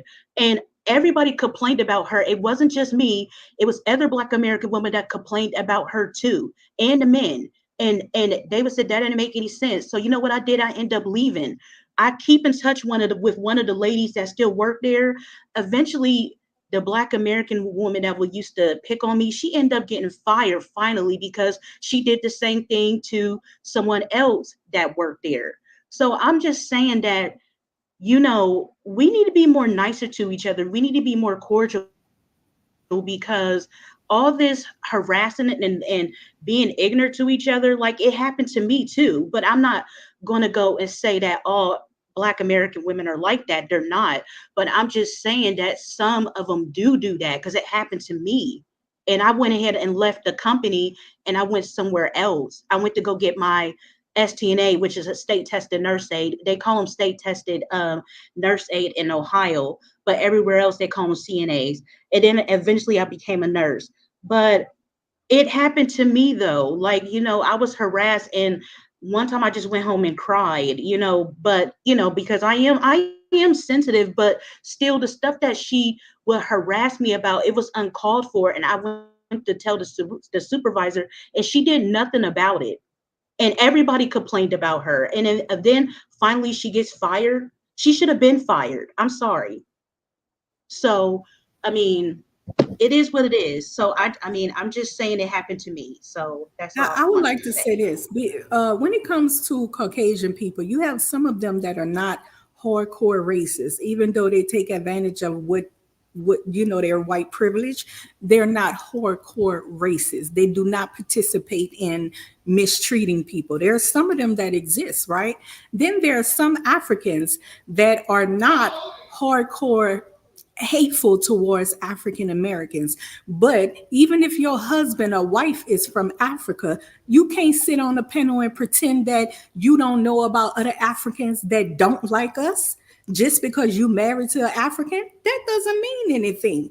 There are some of them who really have a disdain for us. And it does not matter because you speaking on your husband is not that person, but you do know the truth. And the truth is, you know, there's many of them who don't like us. So let's be real here. Dynast, the I'm talking to the lady on the panel who's married to the African. 1 in 10 of all Black population in the United States, 1 in 10 are Black immigrants. The vast majority of all Blackness across the board in the United States are Black Americans. When a Black immigrant, regardless if you're Nigerian, African, Islander, whatever, it's just you. Or it may be one other person that you never see. All the Black people that you work with, every Black person that any Black anything, especially an immigrant, you're working with vast majority Black Americans. So whatever disdain, quote unquote, exists, how can it affect a Black American when you're the vast majority? And on top of that, you're in leadership positions. I have never worked, and no, there's not one company I have ever worked. First off, all of HR is Black American. All HR is Black American. And ma'am, furthermore, that's like me saying I expect better. The management class, especially recently, is Black American women. You go before, like, let's say 20 years ago, a lot of retail, the managers would be would be white women.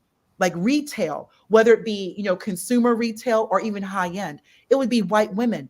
Now it's now Black American women you're seeing in management positions, time and time again, Black American women. So not only are you in managerial, you also have the majority population in all of these companies. So you're saying you expect better? I'm not expecting better. I'm just saying the facts. Okay, and the facts is I expect better too. You guys are leaving your country where you have your own country and you're abandoning it. The people that's running your country is effing over everybody, and yet you're not trying to fight against. Hold on, you're not trying to fight against them to make your country better, but you're looking at African American women saying that they're in these positions, but they're not producing. Ma'am, you guys are not producing. You have your own country. You are leaving. I work on W2. I'm going to do my job. If you have any issue with me, leave me alone. I'm not there to. I am there to do my job. I'm not there to gossip. You have your own country. None of that. I'm there to do my job. I work on W2. I expect you to. So why are you worried about African American women producing? Nobody wants to deal with you. I want to come to my job and do my job. That's it. I just say, why are you concerned with us? See, that's what I say. We're not worried about you. You worried about us. Don't be worried. Trying to pinpoint what we not.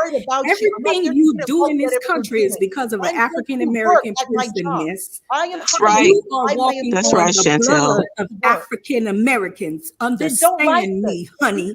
You are here on the behalf of African Americans. And Elvis, who was up here earlier, he tried to tell you, you can talk all you want being rude, and you're too old for that. Elvis got on this panel earlier and told you need to have respect. Okay, one mic. Let me pass it to Willa. One mic. She been talking all day. One mic. Go ahead, Willa. Yes, good evening to all. I may be the oldest person on this chat. I've been listening from the beginning. I came to America. You just say this. You walking on our blood. You here on our behalf. All right, go ahead, Will. Hello? Yeah. Go ahead. I came to the States in 1977. I was 19 years old. I came to the States from Liberia, and I am what is considered a Congo person, meaning my family on both sides came. My mother's side of my family came out of Louisiana back in 1840s. My father's side of the family came from slavery back like a little earlier, like in the 1820s. So I grew up knowing my the history of my family and how they migrated to Liberia and how they settled. So I'm just saying all of that to let you know that I know, and my ancestors came from slavery. I grew up knowing about my roots, even though I grew up in Liberia as an African. So I grew up knowing the African culture and the history of Africa, and also knowing the history of the Black American, the African American, because my family uh, told us the history going back from my great grandfather to my grandfather to, and I even have the photos and everything from there. I'm saying all of that to say that there is a huge misunderstanding here. The African Americans are feeling, well, and let me just say this. And people keep saying Africans and Africans, but you're not realizing there are different kinds of Africans. The Africans that I see African Americans currently are talking about are mostly Nigerians. And then I think recently I've been seeing Cameroonians in that regard. But the Africans that come from different parts of Africa have different experiences as far as African Americans are concerned, as far as the history is concerned. The Africans that are now coming, when I came here, there were only certain kinds of Africans that were coming. It was people like myself, people who knew the history, people who were educated. I will say most of the people, and I'll say came from probably privileged backgrounds, and they came from educated backgrounds. And there were not too many Africans here at that time. So those of us that came at that time, in fact, I was kind of different anyway because I came from the African American history. But even those who didn't come, they were a different breed. The Africans that you're getting now in the past 10 years or so, mostly are not really, even if they are educated or somewhat come from a middle class background, they are not really all that sophisticated. So I think the African Americans are feeling offended because these people do not appreciate, their history, their culture, and whatsoever. And then on the other side, the Africans are feeling like, I'm talking about the new ones that are coming, like they have no connection, they have no historical backing. Their families don't know. And the thing is, you have to remember, when Africans in Africa, they think the United States is a heaven. They don't think, when they think of coming here, they're not thinking of struggle. They have no matter how many times their family members say to them, in this country is really tough, and there is racism, and you're black. They have they cannot just fathom it. All they know is what they see. And America has done a really good job of selling itself to the world. And it's not just Africans that have this mentality. If you talk to other people from South America and their families, everybody thinks that this place is honey and it's heaven. And so their mentality, when they land, their focus is on and especially if they're coming from just the regular middle class, their focus is on survival, and they're not moving to neighborhoods because they want to move away from African Americans. No, actually, the people that come here have no idea. When they hear they're coming to Ohio, or they're coming to Louisiana, or they're coming to Kentucky, they have no idea where they're going. When they come, they're going to go to neighborhoods where they know somebody. And most Africans that come, most of their families may be at home, but they will have a friend that lives in Ohio. They'll have a cousin that lives in New Jersey, and they will move there, and that's where they'll stay. They have no concept. They're not thinking about, oh, African Americans live here, white people live there. Most people, they are not thinking like that now. there is a subset of Africans, and mostly coming out of Nigeria. I don't know the different tribes in Nigeria. I really do. I always get them confused between Igbo and the other tribe. But I know that there's a set of Nigerians that have come that are 20, I think between 20s to 40s, that have for some reason, and I don't know the reason because I don't know the culture, have come with a white supremacist kind of mentality that, oh, this is a white man's country and blah blah blah. But the point I'm trying to make is, as an older person, that I'm trying to tell African Americans, except for those who are on YouTube and spilling, the few that are spilling negative, or Black Americans have no culture. Those people are ignorant, and they have no clue, and they are a very small minority.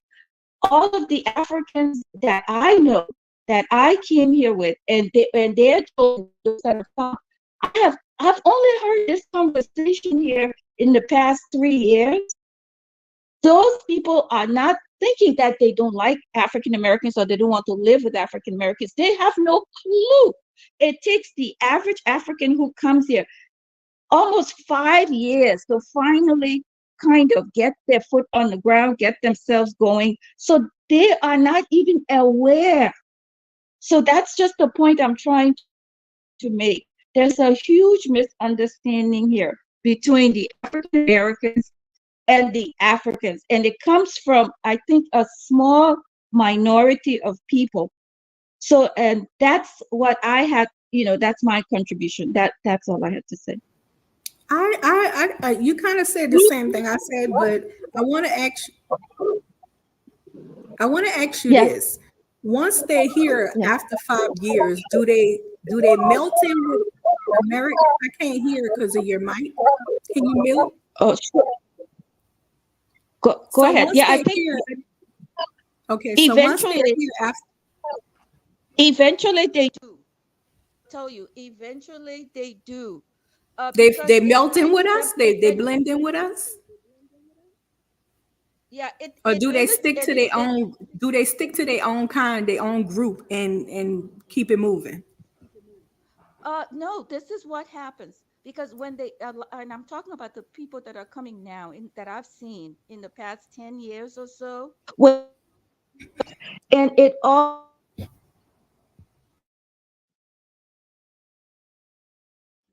We can't hear you.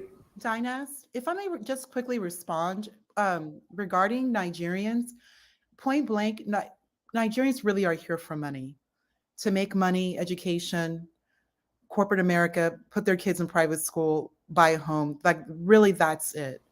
Ma'am, that's why everybody here. It's not white supremacy. It really is. And I said this yesterday. So a comment my uncle told me when I was a kid, that for a he said a black child, for a black child to succeed in the United States, that child has to be the minority. He said that.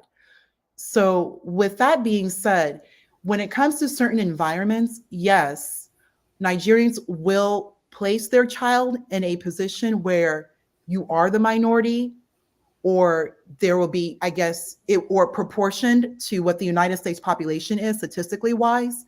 So of course, Black people as a whole are about 14%. So it's not out of that realm to be in an environment where you, as a Black child or as African, whatever, you're 14% of whatever environment that you're in. Okay, are you Nigerian? Oh Lord. You speak as though you're a Nigerian, and then you told me your people was here like 4,000 or 400 years. I'm not quite sure your background. She's Nigerian. I'm the one that told you, Tracy. I'm the one that told you that I'm a Black American. Okay. So that's how it really is. I've heard a lot of people. I've heard comments about Nigeria certain points in my life. I think majority of it is specific to Igbo people. Yoruba people, from my experience, are a little bit more on the chill side. Nothing against them, because they're wonderful and they're really, really smart and they work really hard. But well, I want to say this because you asked what do we produce. If I just, when in the beginning, yes, it is difficult, but the main goal really with Nigerian people is to move in that higher echelon when it comes to income. So you will see Nigerian people, and this was even started even in the 90s, to move in that STEM, science, technology, engineering, math, really to kind of keep their kids there, or of course have your children do law, accounting. So everyone really comes here to move in the direction of those high professional fields. And that is all, or own your own business. So that's kind of, I think, where there may be some issue, but everybody really is here to be professionals or own their own business, be entrepreneurial. And of course, across the board, which many people know, go to college. Like the college degree success rate is very high amongst Nigerians, because that really know when you finish. That goal is for everyone to come here and for you to be a professional. So if you're moving in the professional direction, which that goal, of course, is $100,000 plus, again, you're going to be a minority. And of course, there are going to be Black Americans there. They're going to be the majority Black population group. And you keep proceeding from there. So no, there's no white supremacy. Nobody is out to hurt or be, have like animosity towards anyone. That's definitely not the goal. My parents are both very, very, very. Ma'am, other people want to speak. But that's all. Okay, go. I know you definitely want to speak and be heard. Okay, so I want to say all to what you just said. I would like to speak to that. I'll be quick. All that you just said, you could never catch up to Black Americans who you say do not produce, because in this country, the very maxi pass that you put on was produced by a Black woman. I suggest that you sit down and Google Black inventions that we use. Google this right here. 95% of inventions we use every day in this country invented by Black people, honey. I guarantee you will be shocked. Okay, because we invented so many things here. You could never catch up to us in this country. The telephone, the clock, ma'am, you just could never catch up to us in this country. We invented many, many things. You could never put Black Americans down. The fact that we even fought for you guys to come here, all of that more. Our own struggle, plus fighting for you to come here.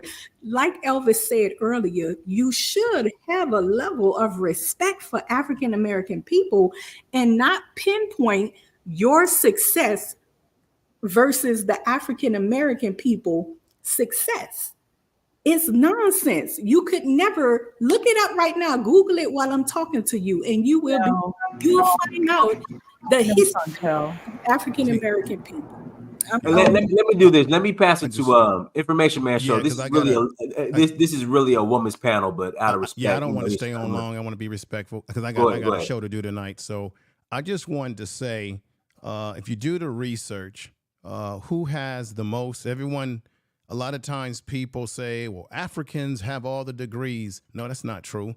The people who have the most degrees in America are Black American women at 64.1% of the bachelor degrees, 71.5% of the master degrees. Information Man Show. If I can interject, sorry about that. I would like to just real quick. Sorry about that. Now, do they delineate between African American women and I would say African immigrant women when they with those figures you're giving us?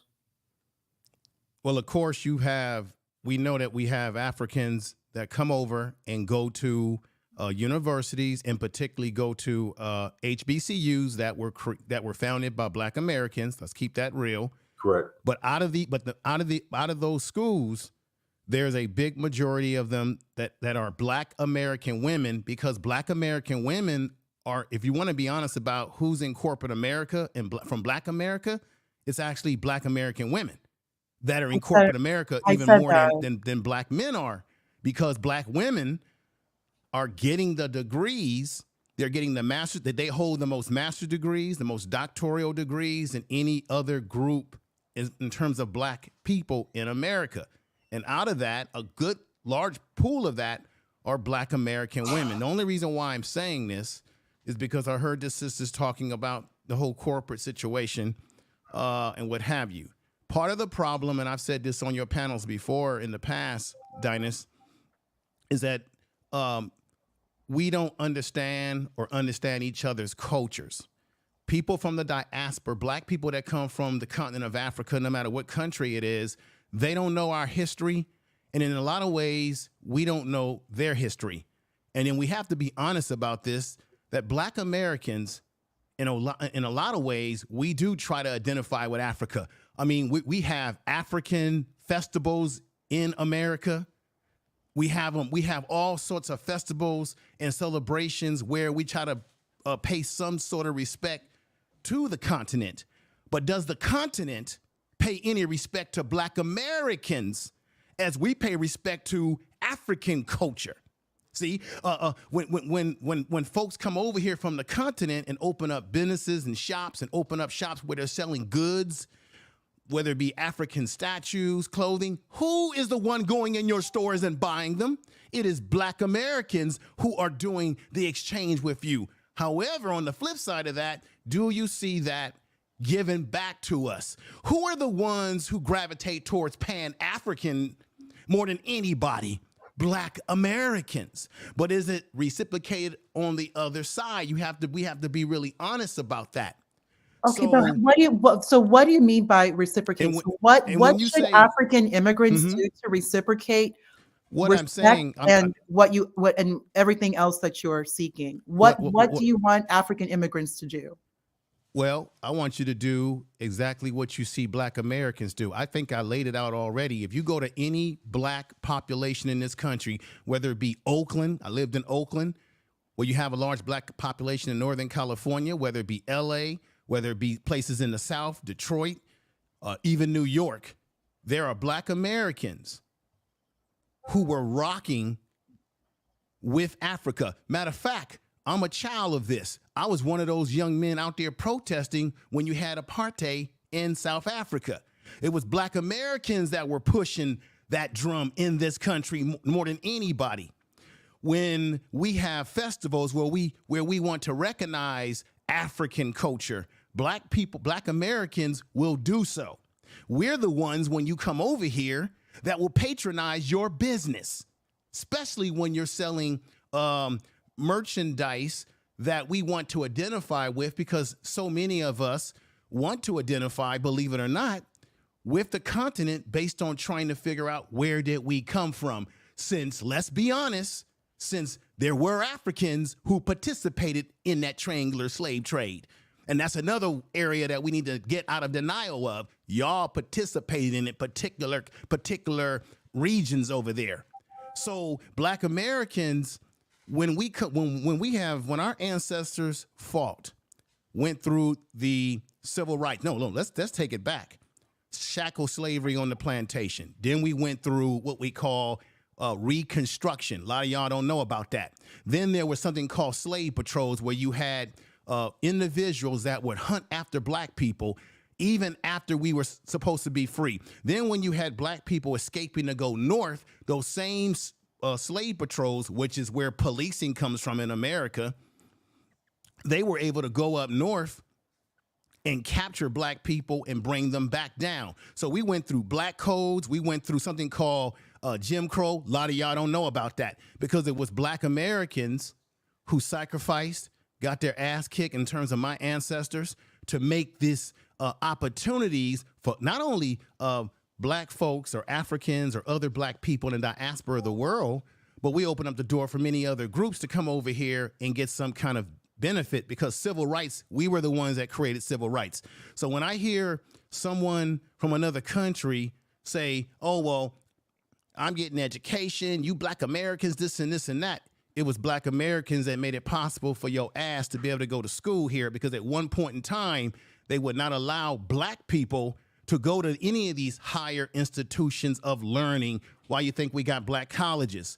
So when it comes, so part of the problem is that Black Americans, we have a chip on our shoulder, because when some folks from the diaspora come over, not all, some people come over with this attitude that they're better than us, and your ass wouldn't even be able to walk down these streets safely if it was not for our people's sacrifice. So I've worked around people in my job capacity. I've worked around people of all different races and backgrounds, and I've worked around people that are from the continent of Africa. I've met folks from the continent of Africa, whether it be Ghana or even Nigeria or South Africa, for example, that were very respectful, right? And then I've met some who tend to have an attitude or don't want to talk to me. I've even talked to folks from Liberia, a young brother who told me that when he came over here, that it was true that there are in certain instances where they're being told not to deal with Black Americans. A lot of Black Americans have said this before. We believe it to be true because we've heard other Africans who have immigrated here that have said and been told not to mess with us. So what we see is that when other people come over here from other countries, you delineate yourself to who you are. Black people, we have a sort of a kingship attitude. When we see a Black person, we see that Black person as, that's a Black person, that's my people.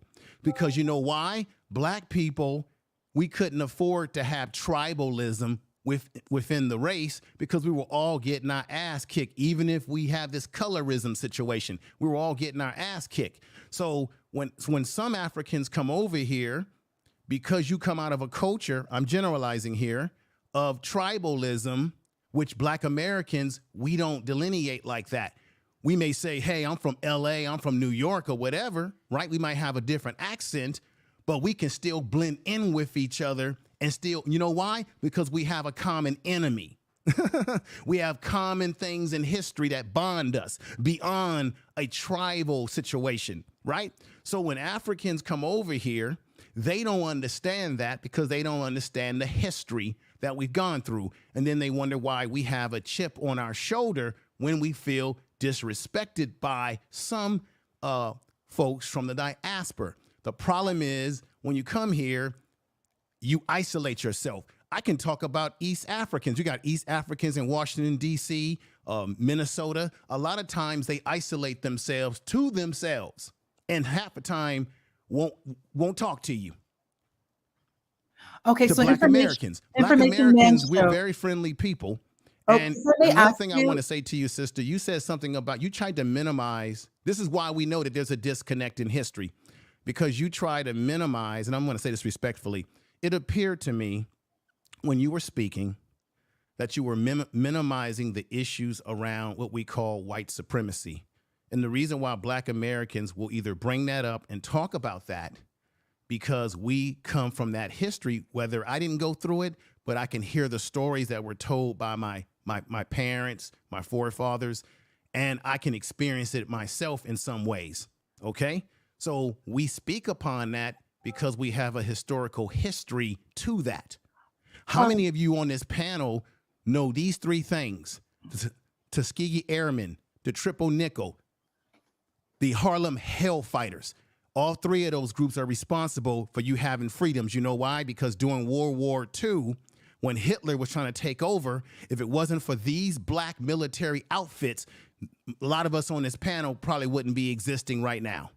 Okay, so information show, if I may say, first, just 2 points. My first point, and if you may respond after I finish, because the Black immigrant population is about 10%.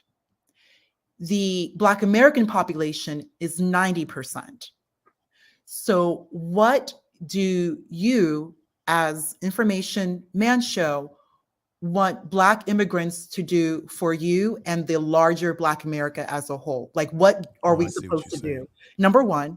Number two, what I have experienced and what I know is that when it comes to white supremacy, Black America will partner up, will work with white supremacy against an African immigrant.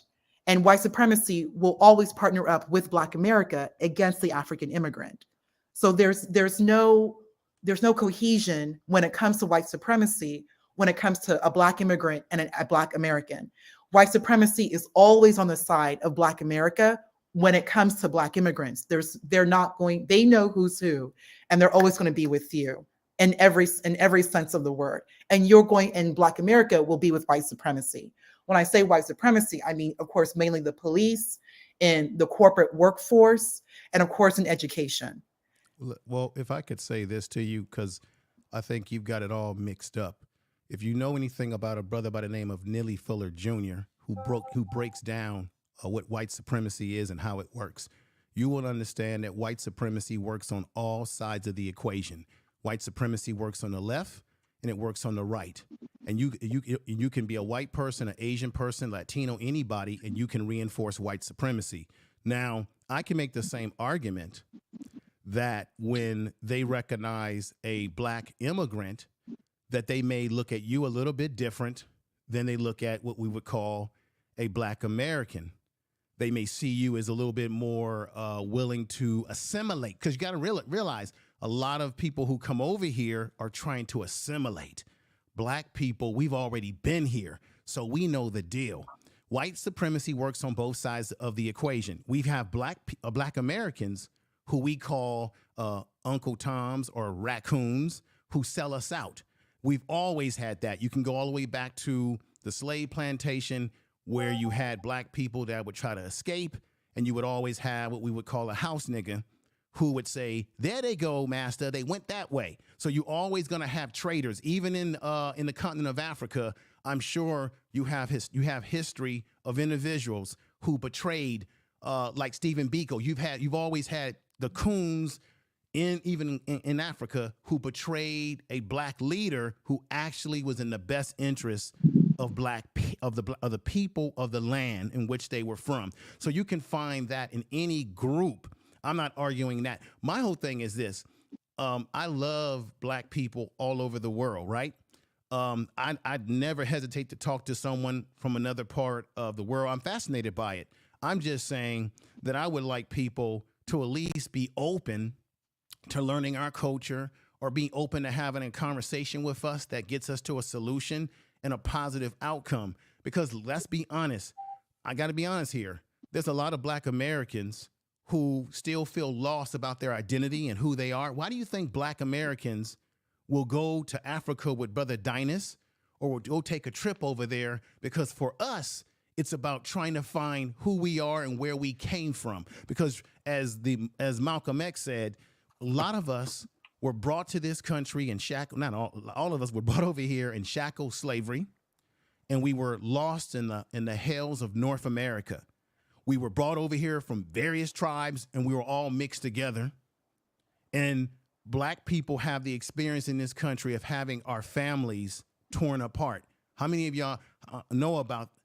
Do you understand that they would sell off Black babies, sell off Black people, and your family were broken up? Some of us may have family members in this country that we don't even know exist, because we don't know the history and how far it went with them breaking our families apart. Then I'm from Baltimore, Maryland. Maryland was a state in this country. It was called a breeding state, where they would literally make women have sex to get pregnant so they could take the babies. So we come from that sort of situation. I think we simply just want understanding, respect, an ability to give us the same respect that you want us to give you. I think we get frustrated because Black people in America, for the most part, we are trying to connect to our African roots. Why do you think we have festivals where we'll say African festivals? Why do you find Black Americans always using the RGB colors? Hell, we even put the RGB colors on the Juneteenth, when technically those colors have nothing to do with Juneteenth, because Juneteenth is a Black American holiday in which our ancestors were told after 2 years that they were free during the Emancipation Proclamation, right? So information man. We just simply want to be able to work together as a people. But wait. We need to back up. We need to back up to the statement she made that was very egregious, saying that Black Americans align with white supremacy against African immigrants. I need, what's your name? AdSense Generate. I need you to give an example that everybody would know, not what happened to you in your corporate America job situation. Not you. Give an example that's been in the news or something that everybody would know that this has happened. Oh, I don't need to give an example out of the news. Dynas, I mentioned to you yesterday in regards to the situation, the racetrack, like I said, I have the body cam, like from the police officer. I outright have the body cam. Are you going to share the body cam with us? I don't I the audio I can do that on another live or show you, but that's and that's Well, let me So ask you this wait, no, question. wait. She's talking about a cop, though. Cops, with cops. Cops are always blue. Cops are always blue. You need to give it better. That's not going to do it. Yeah, That's not going to answer the male assets generator. I'll give a shot at it. The Information Man Show. Correct me if Information Man Show. I want to be respectful. I just want to say this because I go over these things on my channel. Policing, the sister is right. See, this is understanding. See, I got to say this again. You got to understand, respectfully, Black Americans have some skin in the game. We've been in this country for so long. We know how the systems work. Okay. When you become a police officer, you become a part of their fraternity. We have Black Americans who become police officers and will whoop your ass. We just saw what happened to that young man out there in Memphis. So when they become a part of that police department, they become ingratiated into the culture. And that culture of that police department is you follow the blue line, or you become ostracized within the fraternity of policing. So policing, they'll whoop you up. I've seen white police, I've seen Black police attack Black American men and women and immigrants and African immigrants because they are following a whole different code. You can't tell me that Information Man Show. What I'm referring to is it's nothing to do with what you're referring to. There's no Black men, or it was a white cop and a Black American racetrack manager. Okay. And this one, I'm not to repeat what I said yesterday, but I have the body cam. This woman directly lied. She harassed me. I'm the one who called the police. Right. The police 100% sided with her, and I'm the one who called the police. I'm not. Only I'm not reason saying why I that have you the are body a liar cam or anything like that. I just don't think. And that this there's is a just one wholesale- example. This is one example. But Like I don't think said, there's a wholesale of Black people who wake up and say, "Let me side with white America to be racist or to engage in white supremacy against Black immigrants." I just don't think that most Black people in America wake up with that. You know why? Because most of us wake up just like I do every day and say, when I go out the door, I hope that I can get to work safely, get home safely without being harassed by law enforcement. Because when you're in a car as a Black person, they don't care where you come from in the world. If they just see that Black skin, and you get the wrong cop, bad things can happen to you in general. But out of respect for the ladies, Dynas, it's time for me to remove myself because it should be the ladies having this debate amongst themselves. I just wanted to add my 2 cents. I do believe that this conversation is productive because this is how we get to an understanding, and maybe we can improve our differences and find solutions and where we coincide together. So, Dynas, thank you. And ladies, continue the powerful conversation. All right, let me pass it to Asada. Go ahead, Asada. Unmute yourself. Thanks, Dynas. You're welcome. Yeah, I just think one of our main problems is, this Black American versus African thing has been going on so long. People are wearing it emotionally. So really, you have to ask yourself, how many things have we really found out for ourselves? Do you know if Africans don't like you? I mean, and if they don't, what's the big deal? Because Black Americans don't like you either. So I'm like, there has to be a trade-off somewhere. I socialized my children with Africans growing up. So they were treated like the Africans. They were made fun of, and they had natural hair, and all of this was done by Black Americans. And my children were born here. They're Black Americans. So the same treatment that you think you get from Africans, you get from the people over here too. So get in where you fit in and do what you need to do. So that's why I don't understand what the deal is. Oh, they got to do this. You got the same treatment from Black Americans. Some of the nastiest times I ever had in school was from Black Americans. So I didn't view Africans like that. My cousins used to tell me, Africans don't like us. Then I started socializing with Africans, the most hospitable people I have ever met in my life. I've been friends with Africans for over 30 years. I go back and forth to Africa. I ain't got no problems with Africans, period. Have never had an issue. I worked in a braiding shop with Africans. I cook with Africans. I do all kind of stuff. One of my best friends is African. She'd keep my kids for 2 days, and she ain't even got to hear from me. She's gonna treat them like she treats her own. So you have to ask yourself, are you letting this emotional tie with this thing that's been floating around in the Black community for since before I was born, decades? Quit listening to that and go find out for yourself if Africans click with you. That's all. Since you were you born in the 2000s? Because Oh no. this seemed to stem up in the 2010s. These diaspora wars. I mean, it's relatively new. So what do you mean? Well, it's not new because ever since I'm over 50. When I was I am too. when I was a small kid, people used to tell me Africans didn't like us. Where So are it's you been from? going on. Where are I'm you from from? America. I was born in You America. know what I'm saying, sis. Come on now.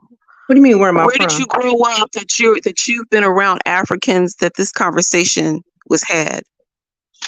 I grew up in the Midwest, but it's a few people in my family who said Africans didn't like us.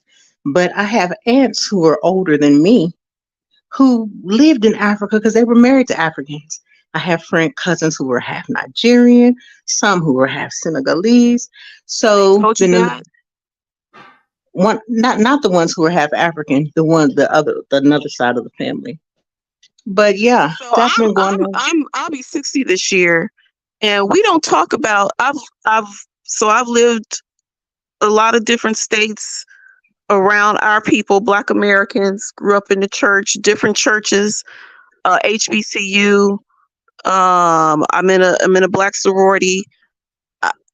I didn't start hearing this. We don't wake up and start talking about Africans, actually, or anybody else. If we talk about anything, if it's not about family, then it's about politics. We could talk about Well, see, politics, and then this whatever is the one place. entertainment's going to entertainment industry. So you speak for yourself. Of course, I'm A speaking for couple of myself. people I in your stated my family. That's why I experience. asked, well, when were you born? Because this is not typical. There weren't a lot of Africans around when you were born. If you're over 50, there weren't a lot of There were a lot Africans here. of Africans around. No, When I went to there's college, not. There college still was full of isn't. Africans. There still isn't. There still Well, isn't. I don't Especially know. I then, don't know where we you're didn't start getting the socializing. number of Africans that we have here until the 90s. They started coming in really in the 80s, late 70s and the 80s, and they really came in full force. I'm immigrating here in the 90s. So that's why I asked you, where are you from? In the Midwest too? I'm from the Midwest. But I go back and forth to California and Las Vegas. They all over California. Well, they used to be all over California. They all over New York. Africans have been here forever. Like I said, you would have to have been socialized with them as a little kid. No Black immigrants have been here. Didn't start getting here in numbers until the 70s. They were at the right Wait a minute. of the Yeah, decimal and point. I was So born you're in the sitting up here 70s. acting like I was born in they're the half of 70s. our population. No, I never You're said that. misspeaking. You're not being genuine. You're being Didn't say disingenuous. that. I didn't say they were half of our population. But this is another thing we tend to do. We kind of and I think this is what you're doing. You're kind of generalizing.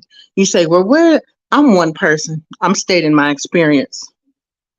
So if you're saying, said they were here in numbers, and they were not here in numbers. Yeah, they have been. They've been, for starters. They've been all over the colleges.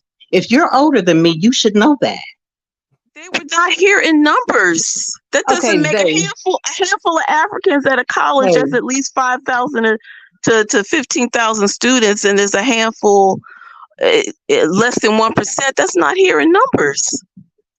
Well, if you mingle with them, you know what I was talking about. But like I was getting ready to say, when we speak about a thing, we like to put, the majority this. For one, where you live right now, you don't know the majority people in your neighborhood. So how can you say the majority of a people did this and this and this? You don't know that. I don't know the majority of the people.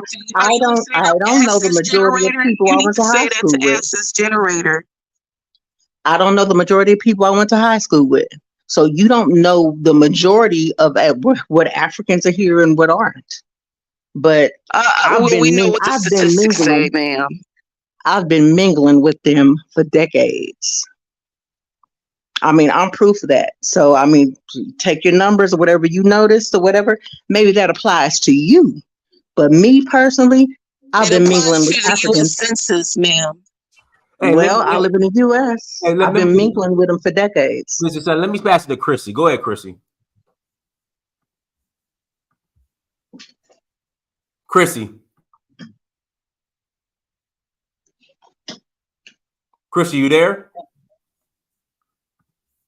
All right, links in the chat room. Links in the chat room. You're going to call in after the conversation. Click on the link. I'll go ahead and open up the chat so anybody can go ahead and call in. Links in the chat room. Dynas. Yes. Dynas. Like I've been saying, the population of African immigrants is so small. It's really small. So I don't see how, number one, there's a war, because if there's a war, it's one-sided. No African is engaging in this back and forth war. And number two, and someone kind of mentioned this in the chat, everybody kind of hangs out in their own group. So even if the Ethiopians are going to hang out with the Ethiopians, they have their own group. Like, Nigerians are going to kind of hang out with Nigerians. Islanders are going to do their own thing. And then there's some instances where people kind of meet. Namely, it's going to be education in school and the workplace. Everything else, everybody goes home to their families and friends and to a wedding. So they're like, if I'm not kind of getting like the information man show guy, he said a lot of stuff, but it doesn't really apply to here and the today, because everybody, we naturally, you can call it tribal, but we are siloed. You're going to interact with people that you do have a relation and commonality with. Like Asada is like my dad in the 80s. He's definitely around everybody because he's going to be the only African guy where he's working. And of course, he's meeting everybody Black American, great relationships. That's just how it is, because the population is just so incredibly small when it comes to African immigrants, especially in the 70s, 80s, and 90s. So you're always going to be with Black America. Like, I did not, except from the guy who spoke yesterday, he made a comment, but that was from like 98, 99. Throughout, like, when we're looking at the past, like the 70s, 80s, 90s, everybody Black really was just together Black. And like, again, I kind of, I'm not going to fully know an African man's experience, an African immigrant's experience, because from my dad, he has always had a fantastic, wonderful relationship with Black America all day, every day. Let me do this. Let me pass it to Willa. You have a lot of feedback on your end, but I don't know if the playback is playing. But I was going to pass it to you, Willa. Go ahead, Willa. Unmute yourself, Willa. I want to go next. Can you hear me? I hear you now, but it's like a lot of feedback. Go ahead. You're fine. I'm sorry. Let me switch my position in the room. 1 second. No, you're fine. Go ahead. Okay. Well, I'm sorry. I don't know how, I'm technologically, I'm old lady. Anyway, but I've been listening to everyone. In terms of where you meet Africans, it depends on where you live. Like, I've lived in the Boston area, like I said, since the 70s, and Boston is an educational hub. So therefore, you have so many universities. So you have like Africa, how the people that I met, African Americans and other Africans, is through school.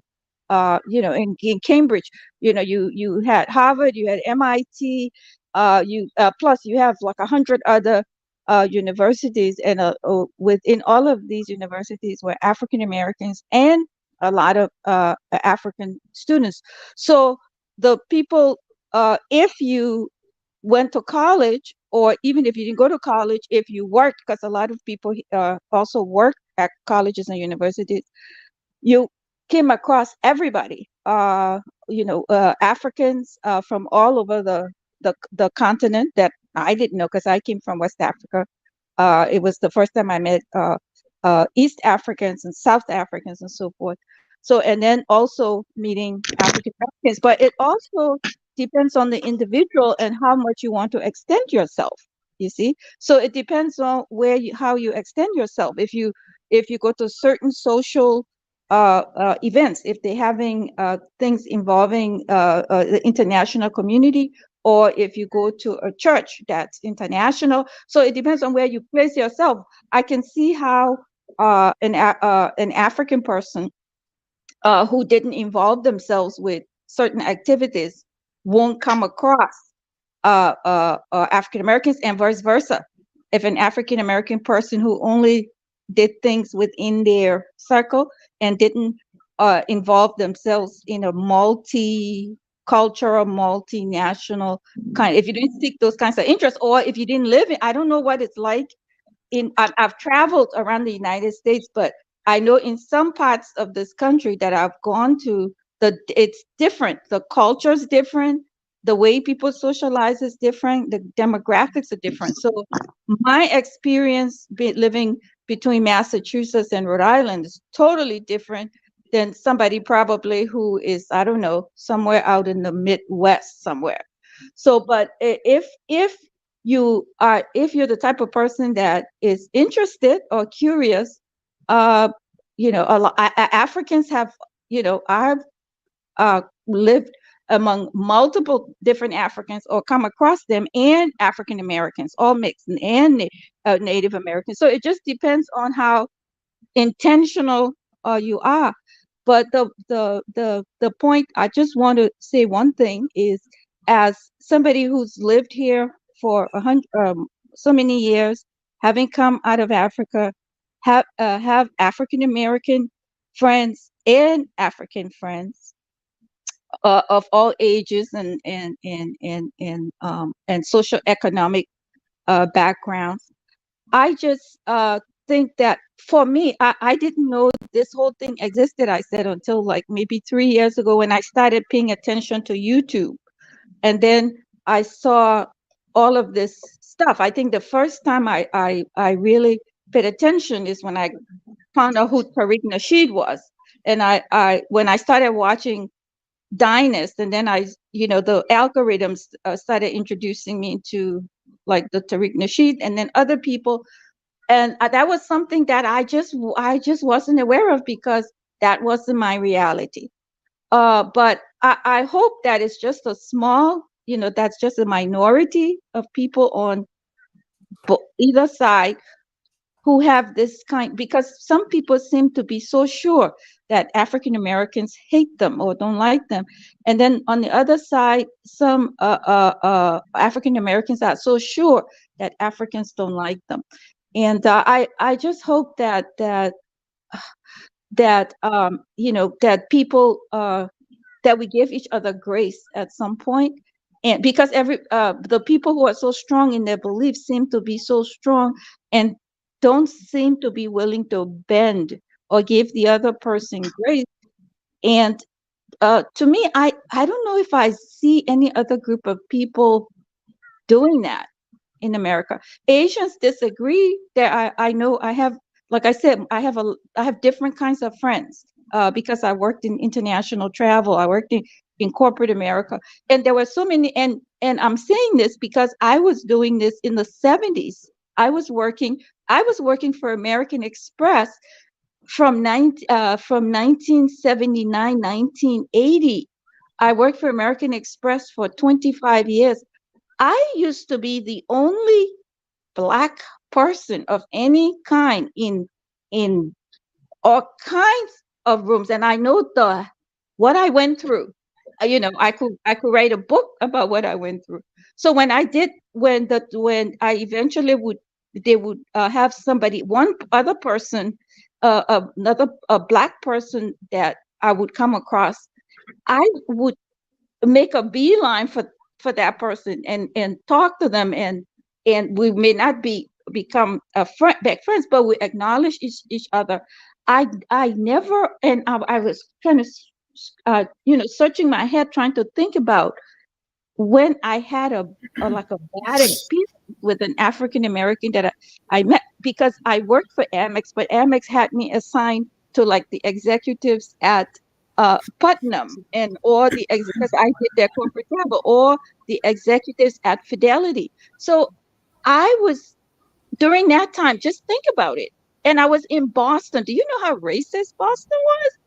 I would be the only black person sitting there with mostly white people. So when they hired, if there was a black person that was hired in human resource or something, I made it my business at least to be cordial. I think I only remember once. I think when I was when they had assigned me to IBM, I met. I had been with the company for a while by then. I think it was a Haitian American lady that came from New York, from the New York office, and she came to work temporarily at our desk. That's the only time I remember having a negative experience with another black person. She was a Haitian American, and she came in to work at our office. And I remember I kind of, hi, extended, she says, hi. But then I noticed that when, I tried to talk to her a few times, she didn't. So I'm like, I just went on, kind of doing my work. But I noticed that she liked to, she preferred being friends, or I mean, not just friends, because I didn't have friends at work, but she preferred going to lunch, or don't, because a couple of times I said, oh, would you like to go to lunch or something? She goes, oh, no. But she agreed to go to lunch with, with a couple of the white girls. So when I noticed that she was like that, I wasn't offended. I wasn't anything. I just, because I have been there for like a long time, I just did my work. I didn't look at it as anything the ordinary. I didn't really pay much attention. I said hello, goodbye, and that was it. So I think that and I was working in corporate America at a time when things were really, really, really when things were really difficult. And this is, you're talking in Boston. So now it's so much better. Things are so much better for even though it's not perfect, but it's 50%, I will say, better than when I was working in corporate America in Boston, Massachusetts, during busing, and all those kinds of things. So I think that in some ways we've come a long way, but in other ways we haven't. So I just hope that uh, on either side that we can kind of soften our stance a bit, and try to at least understand each other a little bit. That's all I have to say. Thank you. Okay. Asada, I wanted to ask a question. Are you African American, you said? I am. I was born and raised here. I go And your back and forth kids? to Africa. I've gone to the islands. Okay. So are your kids, both sides of your kids, is African American? Or do you have They are, children that are African? my children are African American as well. Okay, and so you said, because you've heard a lot of us speak on this panel, so you got up here and you said that you haven't experienced it. But many of us on the panel, the African American women and men, have experienced such things. So are you saying that we have the issue that we are not, there's something wrong with us? If I wanted to say that, I would have said that. I didn't say that at all. I don't Okay, bite my so tongue. I would have said that flat out. when we say that, oh yeah, these things exist and this is our experiences Oh, with I these. didn't say they didn't exist. I never Okay, said that so either. so this is our experiences with these people. We're not crazy because a person can label you crazy, and I'm quite sure people have told you, oh, racism don't exist when you have most certainly experienced it. Right? So you have to respect other people's experiences too. Even if Oh, I you didn't disrespect your I know, I know, experience. I know. I'm getting that. Even if you say, "Well, I haven't had that experience," but we are sharing our experiences with Africans, and they are very much real. Right. And I'm sharing my experience with Africans basically to say this is a double-edged sword. The But first you time I met sharing it, but you Africans, made Where her do, where do you that be at that you you meet sharing it, Africans but and you what? One the second, you time on sharing your your hands? experience. Where do One you work second, at? you I want sharing your I want to experience, ask her but a you question. I Where do know. you I get just when you want meet to hurry up and Africans? say Because I you're meet them sharing your passing. experience. I You're meet them sharing in your experience. passing, and so always Okay, intrigued to who's meet an going African. first? Like, let me give you an example. A couple of years ago, I was sitting in a restaurant, right, and I was talking to one of my friends about Liberia, right, and this girl overheard me, right, and she comes up. I thought she was a regular African American girl. Right? She comes up to me. I heard you mention Liberia. I said, yeah. What do you know about that country? I said, yeah, I've been there. My wife's Liberian and everything. She goes, I'm Liberian. I was born there, but I was raised here. I said, oh, really? You know? And so we struck up a conversation, exchanged numbers and Facebook information and stuff like that. And I'm still friends with her on Facebook. That was my old Facebook account that got hacked. But the bottom line is this: she was just like, come up to me. So you never know when. My experience is I don't know who I'm talking to when I meet a person. The average African doesn't walk around with an African on his chest. You know, so how do you know if you're meeting an African or African American? Then there's a lot of African Americans who if I unless I ask them, are you African or African American, you won't know, you know. And let me give you another example, right? There's this the one of the number one braiding shops in Virginia Beach is a lady from Togo, right? Nice family. They integrate with the black community and whatnot, and everybody would say, yeah, I'm going to the African lady. They do the best braids in the area. Now, of course, you know, when Africans are to themselves, they're gonna have their little thing and whatnot. But I can sit there and talk about some of the problems of the black community to a fellow black person because I get it. When you sit down and talk to them for a little while and whatnot, they'll realize we're black too. And the same thing that happens to you can happen to me and everything like that. But we always gonna have our little tribal difference. That's fine. There's nothing. That's just being real. You know, they probably wonder why is it down the 6 o'clock news? I see so much crime and the people look like us and everything like that. You know, and a lot of African Americans, Black Americans say the same thing. So we get all triggered when Africans say it. You know, we get angry when Africans point these things out. And so the bottom line is, but the thing is though, my problem with this this Igbo land chick is like when you point the stuff out, it's like you're othering African Americans, right? But when you point it out, like this is us and we got to deal with this together, you know, that's the problem. And when Africans don't see themselves as part of the black family, that's the problem a lot of black Americans have. But the thing is, you cannot tell an African from Africa unless they tell you, you know. Yes, I you very much all can. time and whatnot, you know. And they're like, you swear the guy is from Ghana and whatnot. And the guy said, no, man, I'm from Mobile, Alabama. You know, I'm like, oh shit, okay, I thought you was Ghanaian. You know, you never make that assumption. Or I'm from Jamaica. You know, oh, okay. Tyler, You know, what exactly is the problem? No. Tyler, what Diane, is I would like to go back to Asada because I was cut off by Kalinga Geesis. Asada, as I was saying earlier, so are you saying our experiences aren't true? I never said that. I Okay. didn't say that at all. So What when I you was trying to get on to say is that Africans have been here for a long time. I mean, and it's my I don't think experience. so. I've I don't mingled. think so. Oh, No. okay, and you're entitled to that.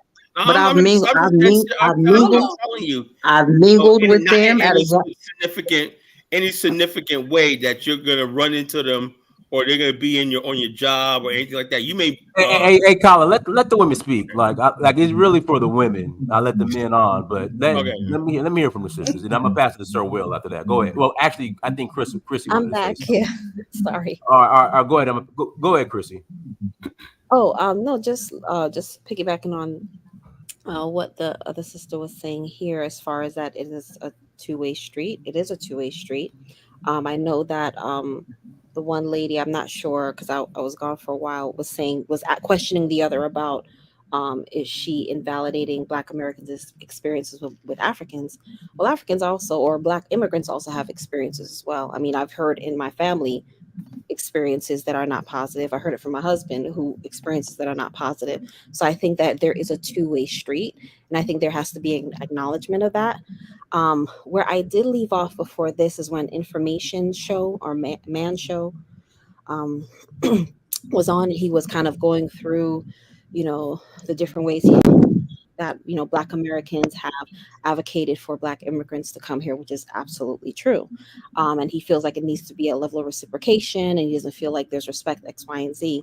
I know that there are a few African heads of state who have actually sectioned off land for African Americans to have if they want to come back home, citizenship if they want to come back home, and actually apologized for slavery, which no white government has ever done. So heads of state have done this, right? You know, there are presidents in different African countries that have done this. I don't know what the expectation would be from Black immigrants who are coming here, who are coming at zero. Just the way you see the Mexican immigrants are coming at zero, right? You are trying to establish yourself here. You also have family back home you're trying to take care of. So I don't know what is the expectation of people who are in limbo when it comes to immigration. Black immigrants are more likely to be deported than any other group for the smallest infractions. They're in limbo with their legal status. They're trying to establish a life here, but they also have people back home who they are required to support. So what are you expecting of Chris, that can I answer Chris's population? question? Or is there an expectation? I don't know if there's what is the expectation? Me personally, Don't I would speak for never hold us. African immigrants responsible I'm sorry, I for would the really would slave love to trade hear. because Go ahead. they're victims too. Say it I again. see them as victims of the transatlantic slave trade too. So why would I hold them? That's a coward. Right, because that's what the information man was saying. And also, Yeah, so, no, what I'm saying is, what Africans have an obligation to be empathetic and understand the history. That's their job. Right. Their job is to understand how we got here. You know. Here's the thing. You ever see any Kyle, let Chrissy. All right. Once Kyle get going, he just get going.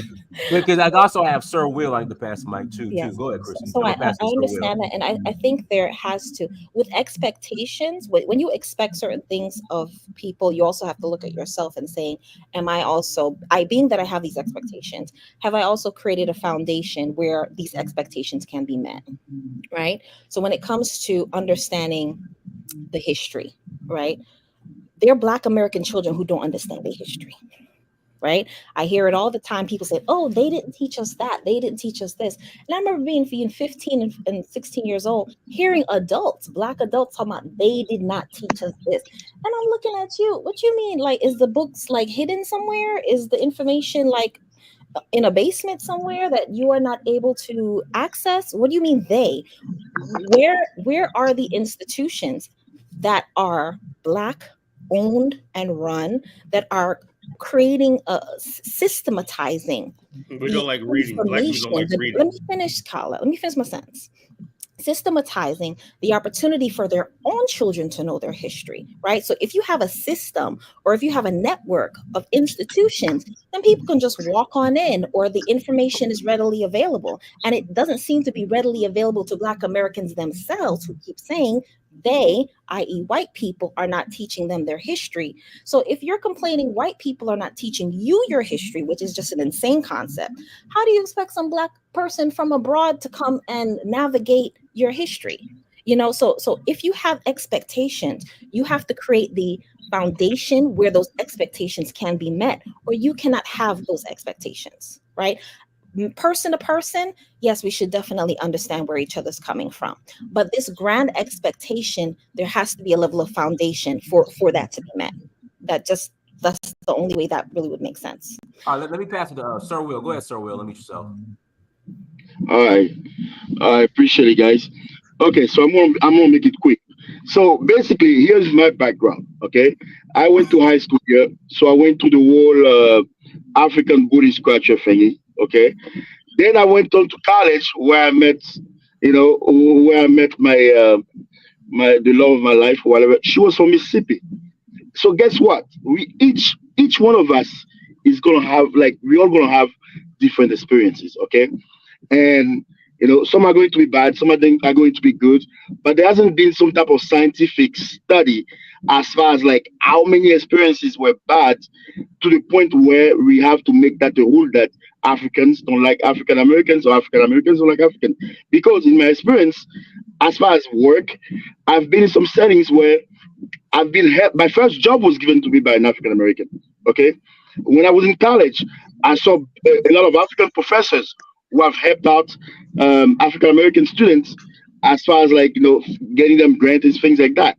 So that narrative that is being put out there, to me, it's not true. It's just based on a few experiences And I respect your experiences, but I don't think we should be generalizing it.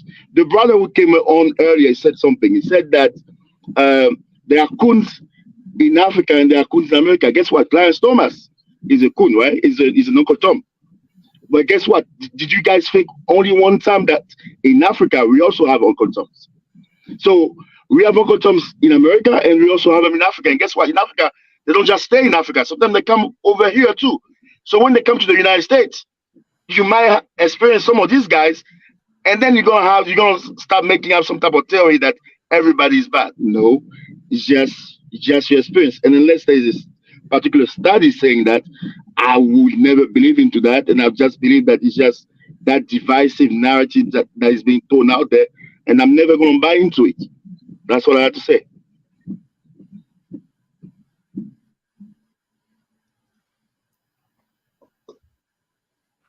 Okay, that's what's up.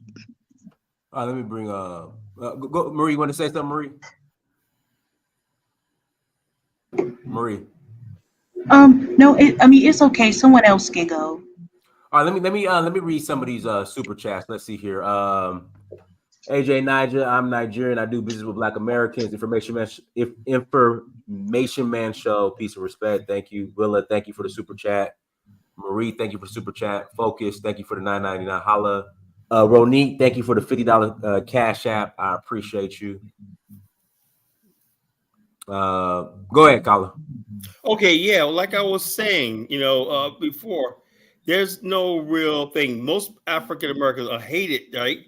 When I tell them I wrote a novel, right, and I say it's about Liberia, the history. Like, I know African history so well, and then also they said, where's that at? I said, the coast of West Africa. I go, we got streets in Norfolk, Virginia, named after different presidents. So like we got Bossa Street, we got J.J. Roberts village here, Joseph Jacob Roberts village here. I said, you don't know where Roberts Park come from?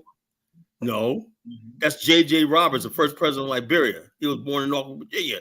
That's what it is. So most African Americans know nothing about the continent of Africa. They knew nothing about Africans and stuff like that. When they meet Africans, it's like the sad part about it is this: we don't, as a race, we don't treasure each other. So I don't know why. I think a lot of times Africans want to be treasured because they come from a country of royalty and everything like that. And when they meet African Americans, it's like, oh, they just see you're black. The only time black people get excited when a person was high yellow and mixed race or something like that, then they want to know all about you. Right, Diane, you know I'm telling the truth. You come over here and you're from like the Dominican Republic and you got that long hair and light skin and everything like that. Suddenly, Black America wants to get to know you. But when you're black and full-blooded African, you're just like, okay, yeah, you're from Nigeria, so what? And I think that's what rubs a lot of Africans the wrong way, being dismissed like that. And that's something we have to work on as a race. Respectfully, Kala, that's not true. It is the truth. No, it's not true. If it's not the truth, yeah, that long hair from Dominican, that's y'all. That's you men. That's not where the most passport brothers go to when they got. We don't care about passport bros. To Colombia. These people spending money. That's the men. That's the men. You said all of Black America. That's y'all. That's some male stuff. If a Black American man wants to not even marry a Black American woman, about Africa, right? Wants to go to a Latin American country, which is not even Black American culture, wants to go to a Latin American country that does not even speak English first, that is on him. Yeah, well, that's the reality. But that's the reality. So no, that's your reality. African immigrants do not care. You're making it seem like African Americans obsessed with you. No, they say, okay, you're from Nigeria, cares. so what? No insignificance, no, not like this. You're from Nigeria, How about just do what you do? I've heard this throughout this panel. Everybody doesn't want to blend or mix in. Just do whatever you want to do. That's what people do. I'm trying to tell you, that's what people do. Fantastic. Then just do that. African immigrants just do not care. You know what I'm saying? So yeah, but they obviously care because to make money. Everyone is here to get involved with capitalism and get the riches that come from capitalism. Point blank simple. That's it. And go to the bottom line is, I don't see the the top 20 black businesses in America. They're not black immigrants, they're African Americans. That's I don't know fantastic. how they're Great. winning. They're getting That's crumbs. awesome. They're getting crumbs from the table of white America. They think they're going to get someplace. You know how Jamaicans made it in America? They sold to black people. You know, they play I themselves. thought this was a panel rich. for women. We made the rich off buying their oxtail when they sell jerky beef. Palette, there is no group that is more let me ask you a question. Black American men in corporate America. Going to Jamaican spots and showing everything. up, No, it's you don't black even people. need It's to black know how America. to read. Just show up. You will be a manager. Just show up. Do not fool around with the women. Just show up. Just be present. I run a business. You can't tell me anything because I run an actual real You business. will be promoted in corporate America. There is no group outside of white men, and I'm even going to bring up white women. White men, corporate America, 100%, especially in these STEM fields, 100% went to work with Black American men. As tech has become with a lot of South Indians, what white American men, the executives, they want to bring in more Black American men. There is a shared culture. Look at the military. Look at athletics. The NBA, NFL. It's Black American men. Why is that important? Military, because Black American men and white American men work together. There is a very long cultural history in the United States of these two groups working together to produce solutions. In corporate America, it's the same deal. I mean, and regardless, you guys do work together. So I'm not really understanding what you're complaining about when a Black American. Well, I'm not complaining about anything. All I'm saying is, my point. Let me say it respectfully. Black American men have so much available to them. You're always placed even before Black American women in these jobs. Like I said, because we produce more, we're more market. We produce more, we work harder. Okay. What I'm trying to say about that is story. Bringing up passport bros and long hair don't. No, what I'm saying is that hold on, you're missing my point. You're missing my point. What I'm saying is that people have this idea that one lady was talking about, oh, there's plenty of Africans. We're ignoring Africans. We're not ignoring Africans. I know Black people in America. Nobody is saying that. That's not. That lady Asada said that. Nobody's there. You make it seem like there's an African on every corner that we're ignoring. Black America does not want to fool an African immigrant. So be it. No, it's like you fool with whoever you put. If you have to come across an African, nobody wants. Hey guys, let me hold on. Let me pass it to Fanta. Marie, let me pass it to Fanta. Go ahead, Fanta. Yes. This discussion is like very important, and I've been seeing this a lot on social media. I'm from Liberia, West Africa, and I try to like not get myself involved into it, but I follow your channel a lot, so I respect your channel. So I just came in to say something. The Black Americans versus African immigrants or other Black immigrants, especially from Africa. I will speak to the African perspective. If you know, if Black Americans in America just try to like forget about this stuff, because we from Africa, I'm from Liberia. We have 16 tribes in Liberia. We don't like it's a cultural difference. It's a lot of stuff that comes with being in Liberia. There are a lot of tribes in Liberia I've never associated with, and they don't even associate with me. It's a cultural thing. Like, for example, the Fulanins, the Mandingos, they live in Liberia. They have the Bassa. The Fulanis do not mix themselves with other tribal groups. They marry among themselves. They have their parties among themselves. Their cultural clothes is different. Everything about them is different. I'm Mandingo. The same thing. If you go to Liberia, a lot of Liberians will complain that the Mandingos don't like to associate themselves with a lot of people. Mandingos. They've been jealous of the Mandingos in Ganta and Kabanga. They're good merchants out there. A lot of them complain. So it's a lot of things. Like, for example, a Mandingo, if you go into the Mandingo tribal group, they will not just open up to you, because what you take as a common thing might be a disrespect in the Mandingo culture. So when you see that, they keep to themselves. So let's come to the United States of America. When you come to this country as an immigrant, a lot of things before you even come here, there are a lot of things on television, a lot of things on the news. when you come here, it's different. The way Black Americans think like, oh, the Africans don't want to associate themselves with us. The Africans. I've had a lot of Nigerians friends. I don't even go to their parties.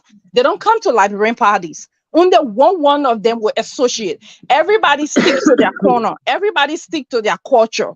So if it's this complaint about Africans not associating themselves with Black Americans, it will be the same as Nigerian complaining that Liberians don't want to associate themselves with them.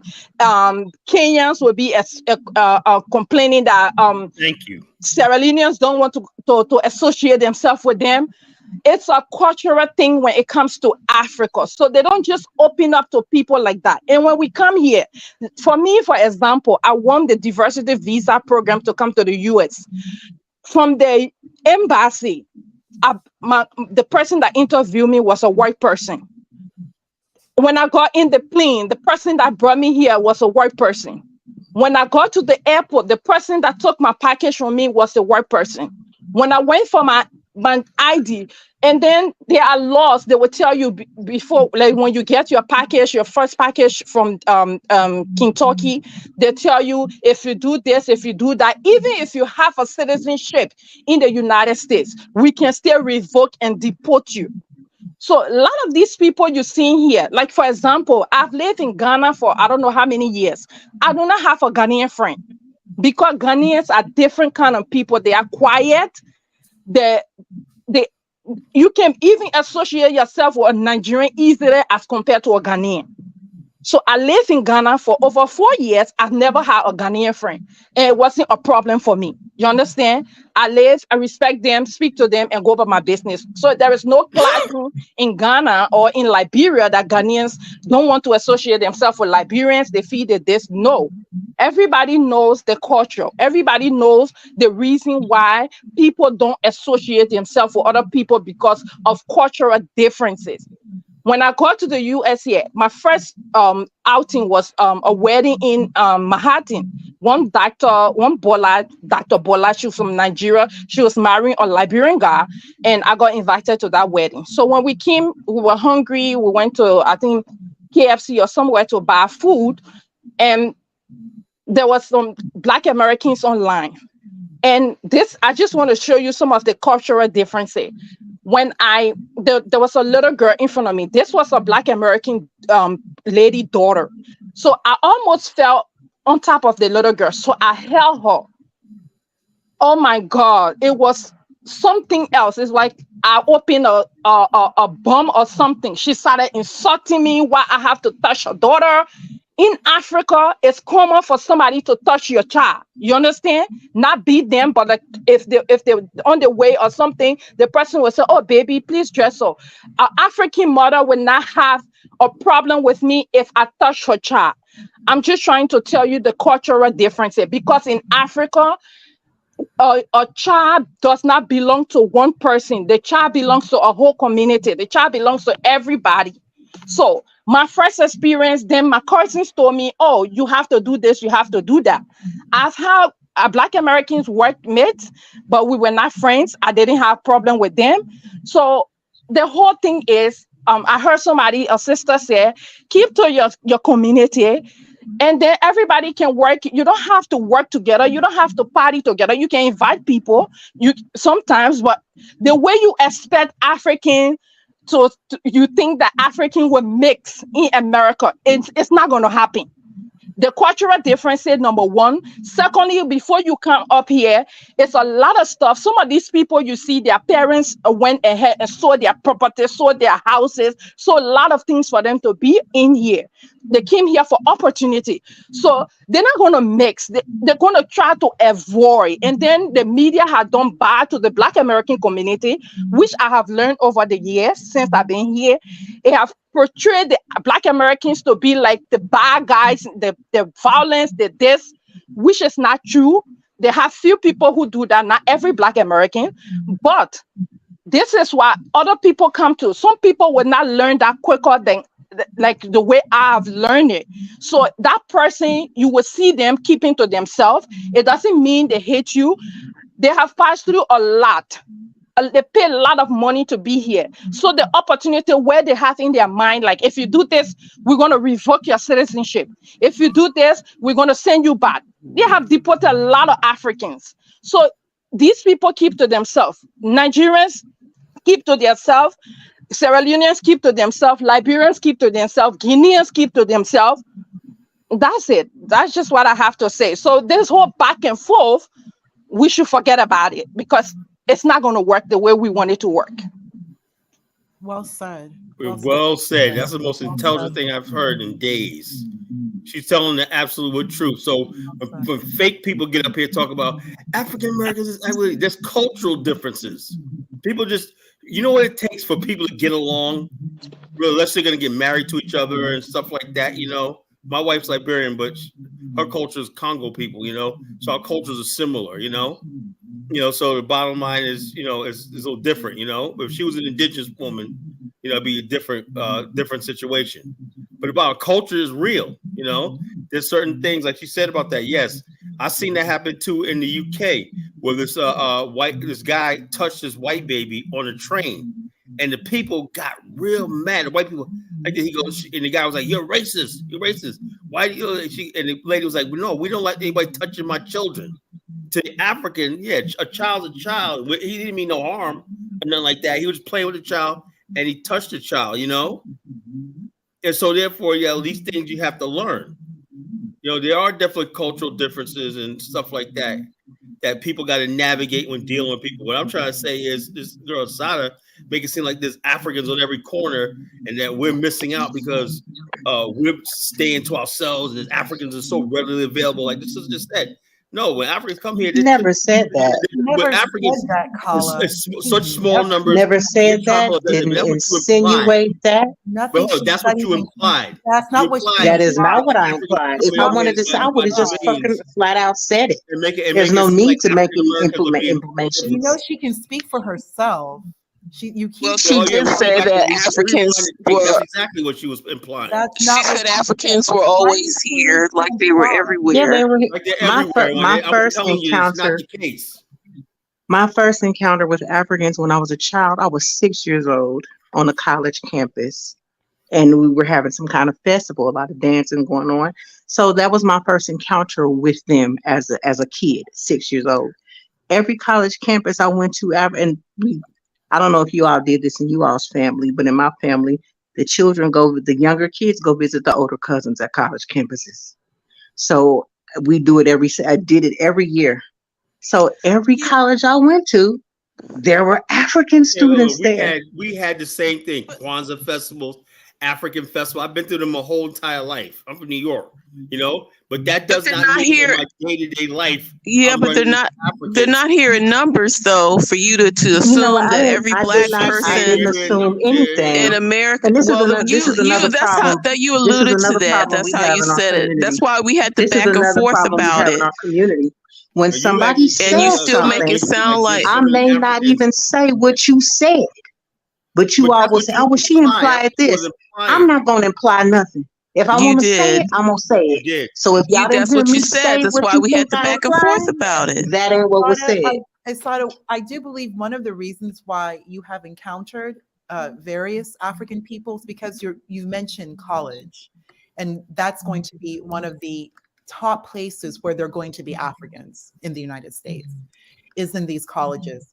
So she said they were always here, like they've been here plenty, like as if well, where have you been that you haven't seen an African? They've always been here.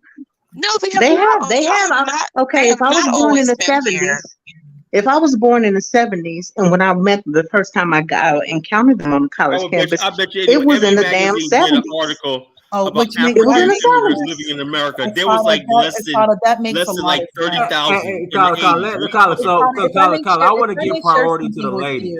One thing that occurred in the United States, when the desegregation with Brown versus Board, one thing is many of these schools, once they started allowing Black students to come in, these schools either shut down or they just went ahead and started bringing in a lot of African immigrants. That actually happened to my father's school in the 70s.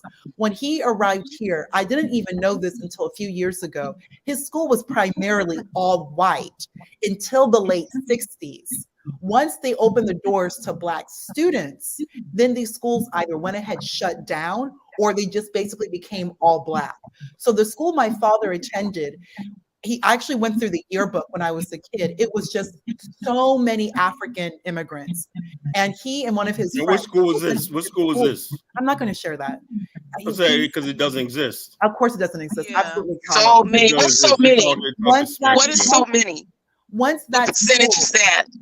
Once that school started bringing in more. What percentage is so many? I can't see United States bringing a bunch Answer of any African questions. You don't want to answer the question. You make the blanket statement that Black people. Can I say something, Carla? So you make the blanket statement that Black Americans align with white supremacy, and I asked you for an example that everybody would know. I asked you for an example that's in the news or something. I asked you what the school was. We can look at it right now. You could not give one, and now there's so many, and I'm asking you, what is the percentage of so many? What so many? What are you talking about? You mean that's what you said. Did your father? You saw the yearbook. You mean school was shut down after desegregation? You asked me a question. I was trying to answer it. Lord, what you is your said question? You saw the yearbook with your father, and they were that white school was letting in so many Africans, and I just asked you, what is the percentage of so many? I don't know. I saw a bunch of Black men with African names. Does that fulfill your question? God. Black men with African names. My sons have African names, but they were born in America. Anybody can have an African name.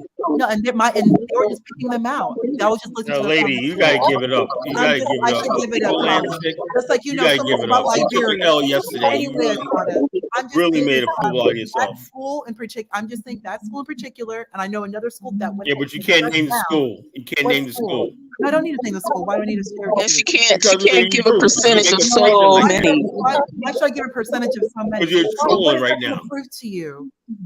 What do you percentage of so many? What number do you need? What are you looking for, Tracy? So they flew hundreds of thousands of Nigerians over here. So many. I just asked you for a percentage. What percentage? I don't know. So many. That's relative to whoever you're speaking to.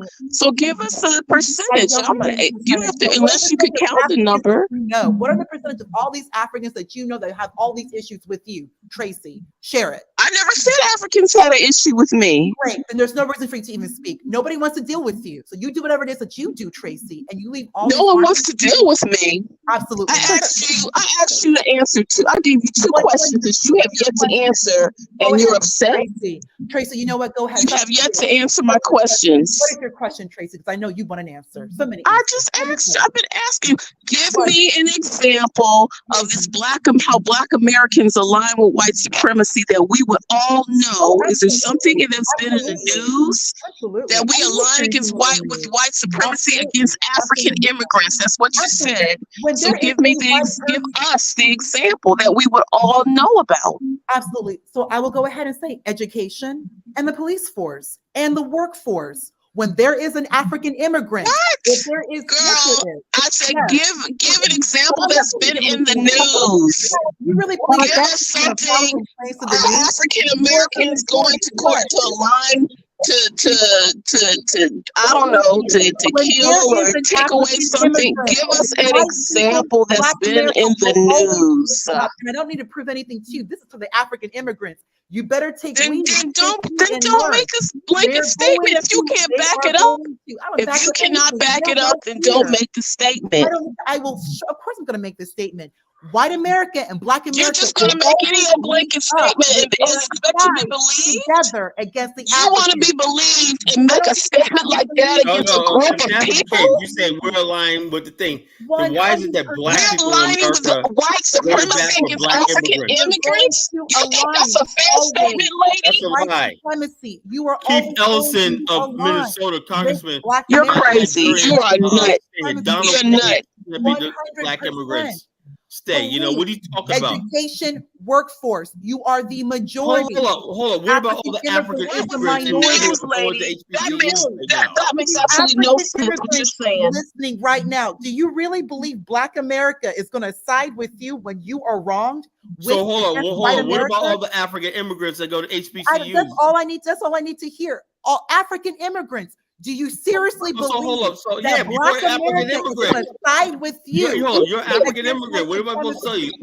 Live with it. African immigrant. You're an African immigrant. That's what you are. With an African American, do you seriously believe that white Americans will side with you against Black America? Norfolk State University giving them education that they can't pay for. African life. Do you really believe that Black America is going to side with you against white supremacy? The bottom line is a lot of African immigrants are going to Black colleges right now getting education for Black America. No, my experience really that's going to happen. People like her are liars, you know. All they thrive on is tension between Africans and African Americans. Like that one sister beautifully said, we got cultural difference and everything, but she comes along and exacerbates it, you know, with her nonsense. Yeah, my experience, and this is Willa. And like I said, I came to this country in 1977, and that is not my experience that African Americans would side with white supremacy. And I came here when things were kind of still, a lot different than it is. That's not my experience at all. And I have, from my first month here, I met my first African American family, and they're still my friends today. And I've met other African American families, and since the 70s until now, and I've been through, and they actually helped me a lot to deal with when I was having problems with racism at work. When I wasn't being promoted, and I didn't understand, because when you first come to this country, it takes a while to understand racism and white supremacy. So you may read about it in theory, until you come to live it, you don't know. So they really helped me navigate Boston in the 70s, African American family. So that is not my experience that African Americans will side with white supremacy, not at all.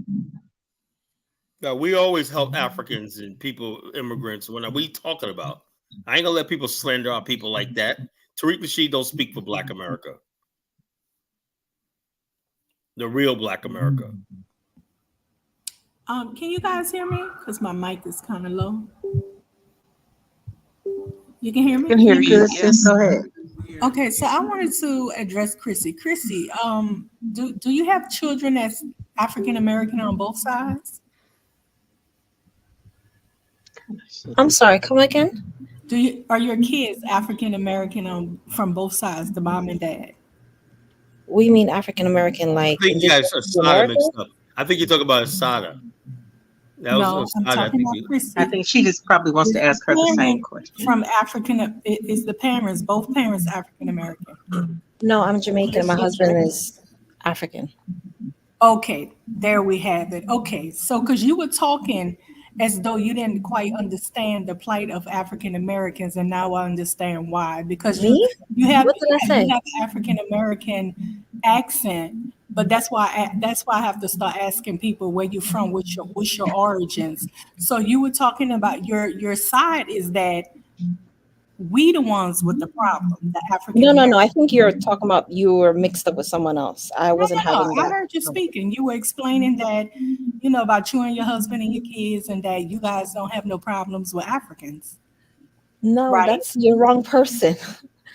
I heard you talking, and I heard you. Okay, so you don't have problems with Africans? No, you don't. Chrissy, she's speaking to you. Listen to your accent. Listen to how you speak. No. So, Chrissy, you were compare Wyla, who has a very obvious African accent, and you were saying that you didn't have any issues. I'm sorry, if two people are talking, I was talking first, and I have an uppity accent. Let me finish. I'm sorry. So anyways, Chrissy, as I was. Dennis, can you tell her to stop talking on top of me? I was talking to Chrissy. There's a So, difference. Chrissy, you were saying that you guys didn't have any bad experiences with Africans, right? I didn't say that. I didn't even have that conversation. That's why I'm like, there were a Okay, few what's your women on stance? here who What's your stance? What was your stance? Because I could have sworn it was you. You're wrong, Chantel. Oh, okay. I'm asking you, what's your stance on the my stance on situation what with I did. There was one woman who was saying that I think she said she's African American and she had a lot of experience with Africans and she never had any problems. And Mhm. I backed her up and I said, well, there are bad experiences on both sides, right? So Mhm. there are Black Americans who've said that they've had bad experiences. There are Africans and Caribbeans in my family who've also said that they've had bad experiences. Okay, So and you I asked backed up what? the first lady who made that point with my own commentary, which I just shared with you. Okay, and you asked what do African Americans expect from Africans? Yes, because Information Man came on and said, there are African festivals and all that kind of stuff, and we expect reciprocity. So I gave the example that there have been African heads of state who have designated land specifically for Right. Black people in the diaspora. If they want to come back, they've apologized for slavery. They've extended citizenship. So that I think is pretty exemplary as far as reaching a hand across the ocean. Now, Black immigrants here who are, as I said, legal status could be up in the air, family back home to take care of, and also trying to establish yourself here in a new country. It could be a new language. What expectation do you have of people in that position who are starting from zero, just the way you see the Mexican folks coming across the border also starting from zero? What can you possibly expect from people in that specific situation to do? Right. And I, That's what I was coming to address. So the question is, I mean, what do you think African Americans should expect? First I'm gonna say this. Uh-huh. Africans have not contributed to the success in this country that African Americans have made for themselves. Nothing. No Jamaicans, nobody. African Americans went through that struggle and as they say, pull their bootstraps up. They have fought for themselves and built for themselves in this country without the help of Africans or any Black immigrants. So with that being said, what do you think the issue is? Do you think we really expect something from Black immigrants, or do you think that we just simply saying be respectful? We I think actually I, I, I think largely people are respectful. I think there are times that it crosses the line of expecting respect, and it's almost like kiss my behind now. You know what I'm saying? Now you talked about Black immigrants. I would also like to know, are you having the same conversation with Latinos and the Russians and the Ukrainians, and letting them know that they've contributed nothing? I see this hyper focus on Black immigrants, and I don't see the same thing. I don't see the same narrative. Latinos outnumber everybody. They we outnumber didn't fall for them. We well, have this is the nothing to title do of the with room, them. though. I don't see the It's same a level black. of conversation Right. We don't have with anything to do with them. okay, you don't have, but you have to do okay. So you have We talking about Africans and okay. Black. We talking Well, about Black immigrants. okay. So you said they Black immigrants have contributed nothing. I would disagree with that. No. There are, I didn't say that. I said we've been here. We have built and made a life for ourselves here Agreed. without the help of any Black immigrants. Y'all came when it was established. That's what I'm saying. Okay, that's fine. As is majority of people in this country. Okay. So with that being said, that y'all came into something that was already established, that we even fought for you guys to be able to come here. With that being said, what do you think that we should expect from you guys? We don't expect anything from you guys, but simply Wait. Oh, well, I disagree. I can say what I expect. Okay, go ahead. I'd love to hear it. Okay, thanks. So I would just expect number one, like to not to speak for us. Great example, that Emmanuel Acho. I had to have disdain for him. I don't like him. Don't be like him and speak on behalf of all of Black America. Yeah, like just recently, amongst other things, but just recently, a couple of months ago, he was marketing his book with the Jewish lady about a talk with a Jewish, like I don't know, something or Jewish or something. But he made the statement on the news channels that blacks are anti-Semitic, and I'm like, he just said blacks. Well, who's anti-Semitic? What blacks are anti-Semitic? Is he talking about his people? The Nigerians are anti-Semitic. You can't be talking about my people. Black Americans are anti-Semitic. But he went on cable news, CNN or MSNBC. I think it was MSNBC, and actually said that out of his mouth. And then another thing, like when Juneteenth became a federal holiday, you have Africans and Caribbeans having their own Juneteenth events, and not including the Black Americans who the holiday is really about, and not incorporating anything about Juneteenth into their events. It was just like another opportunity to make money. So that, I mean, that's disrespectful. I wouldn't like for June is Caribbean Heritage Month. I wouldn't like have a Caribbean Heritage Month, American Heritage Month event and not include Caribbeans and not make the focus on Caribbeans. I wouldn't even do it. I'm not Caribbean. That's your thing. I would just come and support. I would support you as one Black person to another. So in saying that, that's what I think that we're not seeing Black Americans is, okay, that's their holiday, Juneteenth. I'd like to do something as an African. Let me reach out to this local Black organization or this Black church and say, hey, can we do something together? We don't, all you see is just solely African. In the DC area, they had an event, they was only for Africans and Caribbeans. A Juneteenth event. Did it say it was How only disrespectful for is that? What event was that? I'm They in were the DC only area. for Juneteenth. Immigrants to reach out No, to what you, specific to your event was that? church to do Yeah, what? yeah. On Can you Yes, They if you're going to have a Juneteenth event, don't do it. Hold on, one mic. Who can you please give us the exact details of this Juneteenth event that you're referring to? And then I'm passing to Marianne after that. Well, the posters when they put out, that's how you know about it. Can you tell us who hosted the event, please? Oh Lord, I have to go into my social media and look for. Okay, go in and let us know, please. Go ahead, Miriam. Well, wait. So you're saying it didn't happen? Is that what you're trying to say, Donnie?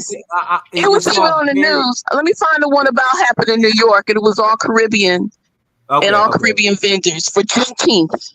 Okay, go ahead, Miriam. Peace to everybody on the panel and on the chat. And I just want to say we all want prosperity, right? And I don't know, this is a good conversation that we're having because it's needed. But I think the goal should be that we, in the end, we want to know how to move forward so that we all have prosperity, right?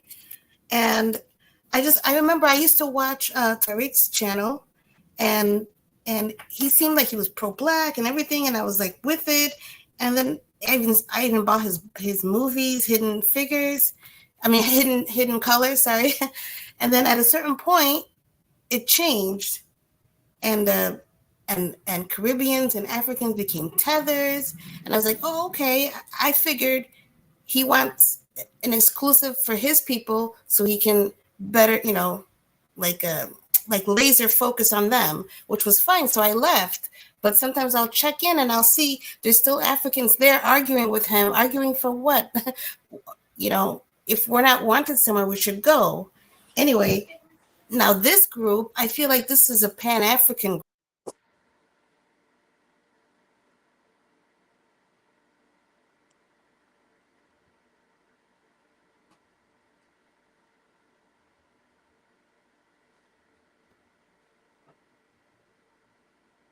Are you saying that this group, this panel right now is Pan-African? I think she dropped or muted. Dropped off. I think she dropped off. I think she lost connection. Everyone losing connection. Yeah, I did too. Chrissy, so what do you think should be done, Chrissy? Like, you know that we don't really expect anything from Black immigrants. What do you think? Yes, you do. What do you think, Chrissy, that that you misunderstanding us by thinking that we expect something from you. Krista, yes, they do. Chantel wants something. What do I want? Chantel, what is You it want that us to kiss the ring? What? What do you want, Chantel and Tracy? Just I always. don't. I've told you that African Americans have built this country, established much. Okay, yes, okay. I'm sorry. We've already established everything. So what do we Okay. want? What do we And need so, from you? okay. So Black Americans have built this country she's and back. established everything. Yeah.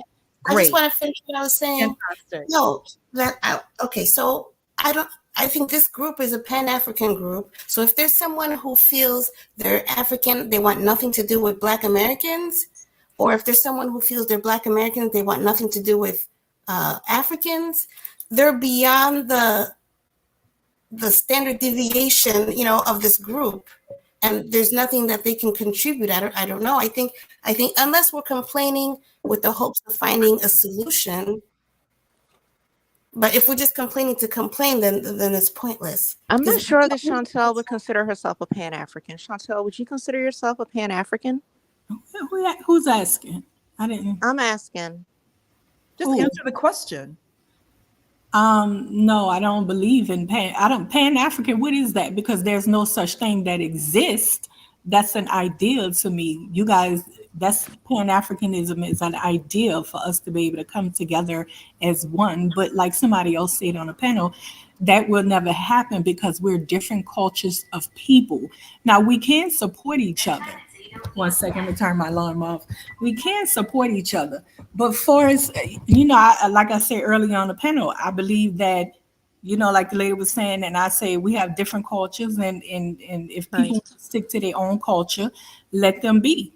That's how I see it. We have nothing against Black immigrants when they come here, but if they don't want to have anything to do with us, let them be. You don't get mad at them because they don't want to have anything to do with us. They're not here on that type of hype. They on a different mission.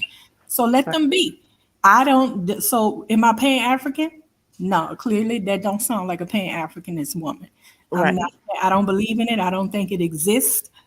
And that's what it is. Now, I do think we should be mature enough to support one another, as in if Africans are doing something and they welcome us, we can go. And, you have to give that open door welcome. When we were celebrating Juneteenth, I never seen anywhere where Africans wasn't welcome. No Africans, no Black immigrants. We don't do that. We don't do that. But you guys make us feel unwelcome because you don't say, come on, African Americans too. No. Okay, thank you. Unless someone wants to go to a Nigerian wedding, just show up. If you want to go somewhere African, go to a Nigerian wedding. Work? No. School? We can't no. just show up there. Miriam, I agree with you. Who's speaking? Oh no, Miriam, it's just me. I was just saying I agree with you. I can't tell who's talking, but I'm glad. Okay. So can I ask Krista a question again? Because she spoke on Africa, inviting African Americans to come to Africa and giving us land. Well, you know what's been going on lately, right? They've had many African Americans flew to take advantage of the opportunity, flew to Africa and stuff, to live over there and try to build over there and take advantage of the gateway to get something started with African Americans migrating there, moving there and building and all of that good stuff.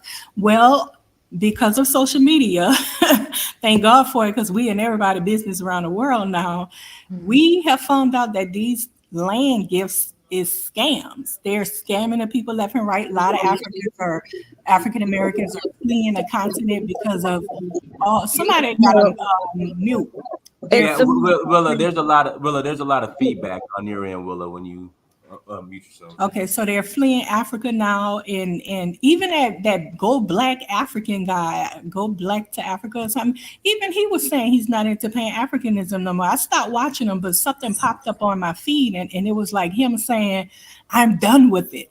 The Pan-Africanism, it's like a thing, it's almost like a thing of the past now, because African Americans have went over there, and a lot of times they have gotten mistreated. I even saw Dinus before a video where you were saying, "Don't be charging me to come to the slave dungeon area." What they say, that never return point. You was venting about them No, you're charging right. you. You're right. I just, Chantel, do you Hold on, believe let that Dinus Black answer. Americans are singled out Wait, in these let Dinus instances? answer. Dinus, what you were saying?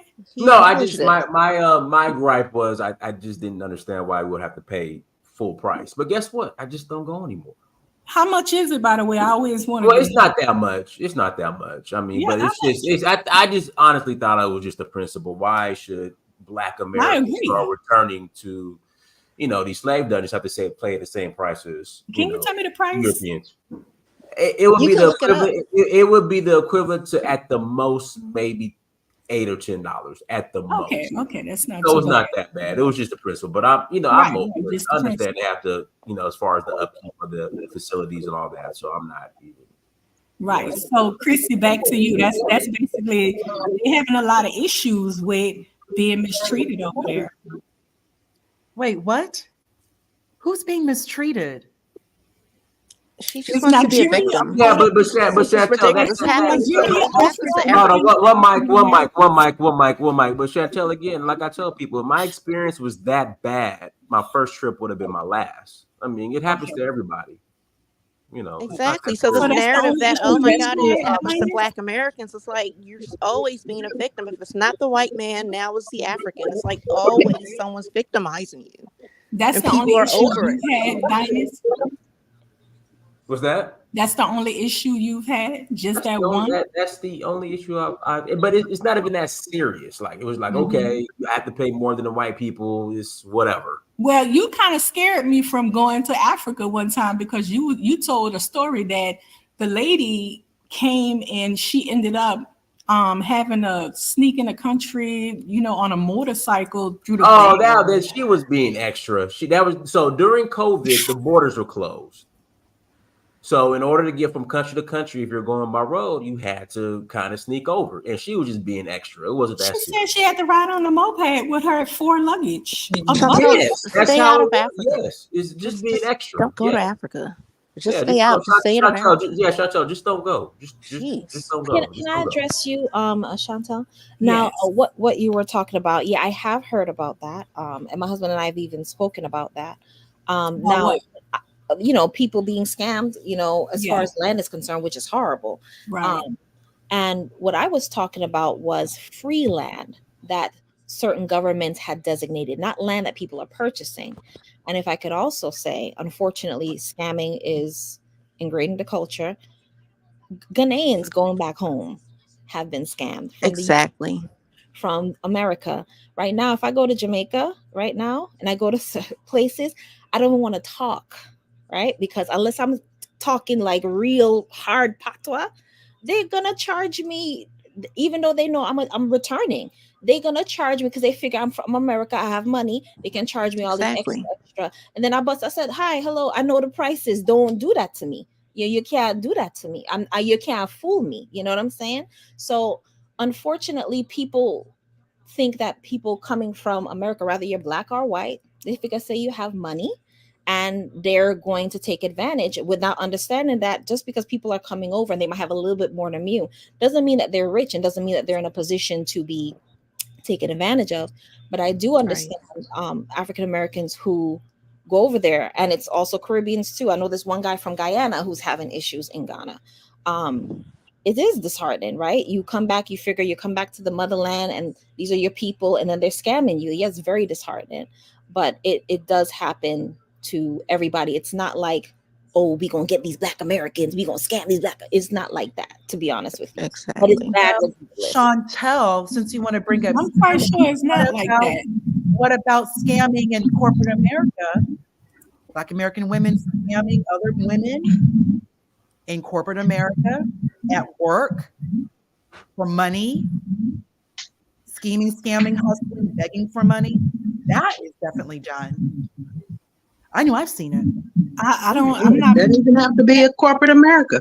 I'm not Everyday familiar. life. I'm not familiar with that AdSense generator, but what I am familiar with, I keep hearing you pinpoint the bad things about African Americans, and I'm gonna have to bring that back to you again. Go ahead. State this here. Please do. Africans. Yes. You from Nigeria. Nigerians yes. took part in this as well, as in kidnapping Africans and selling them to Europeans who in turn sold them around the world. Nigeria should be paying reparations to us and the rest of the African diaspora. And Chantel, I'm sure a lot of your ancestors were selling. Wait, no, Let's. Oh yeah, Your people are done, hon. Chantel, are you done? No, because somebody mic is kind of cutting up, and I can't even hear myself. But your people took part in that. Why you keep on looking at us? Your people did too, Chantel. Your people did too. Right, exactly. I'm right here. Chantel, are you done? No, I'm done. Okay, great. Okay, Chantel, interesting point you made, because I will definitely say that I had done some reading. I actually found this out, that when it comes to mute somebody mic. It's Ashada's mic. 20%. Ashada, I think it's your mic. It's like really. You got some feedback? Yeah, I think. Generator, can we talk about how Nigerians are known to be scammers all over the world? Oh, Nigeria. And you're talking about this one company of black women you worked with. So now all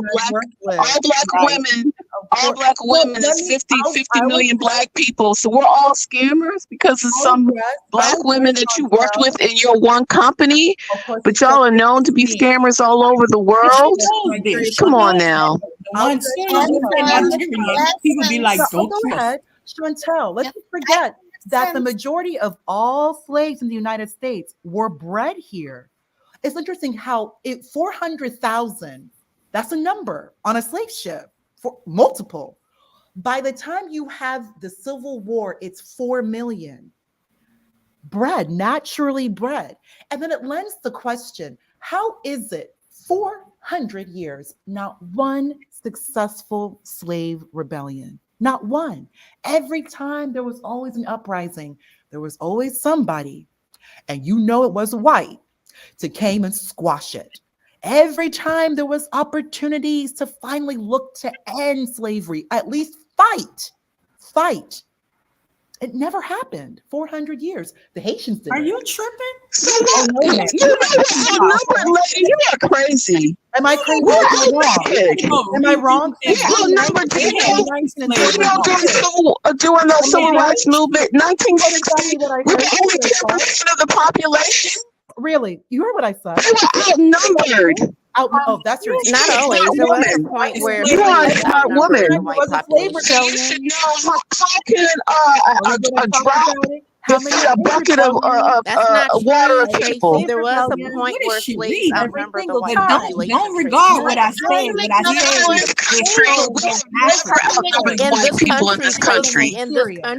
in this country, look it up. We have never outnumbered. There were two states. There were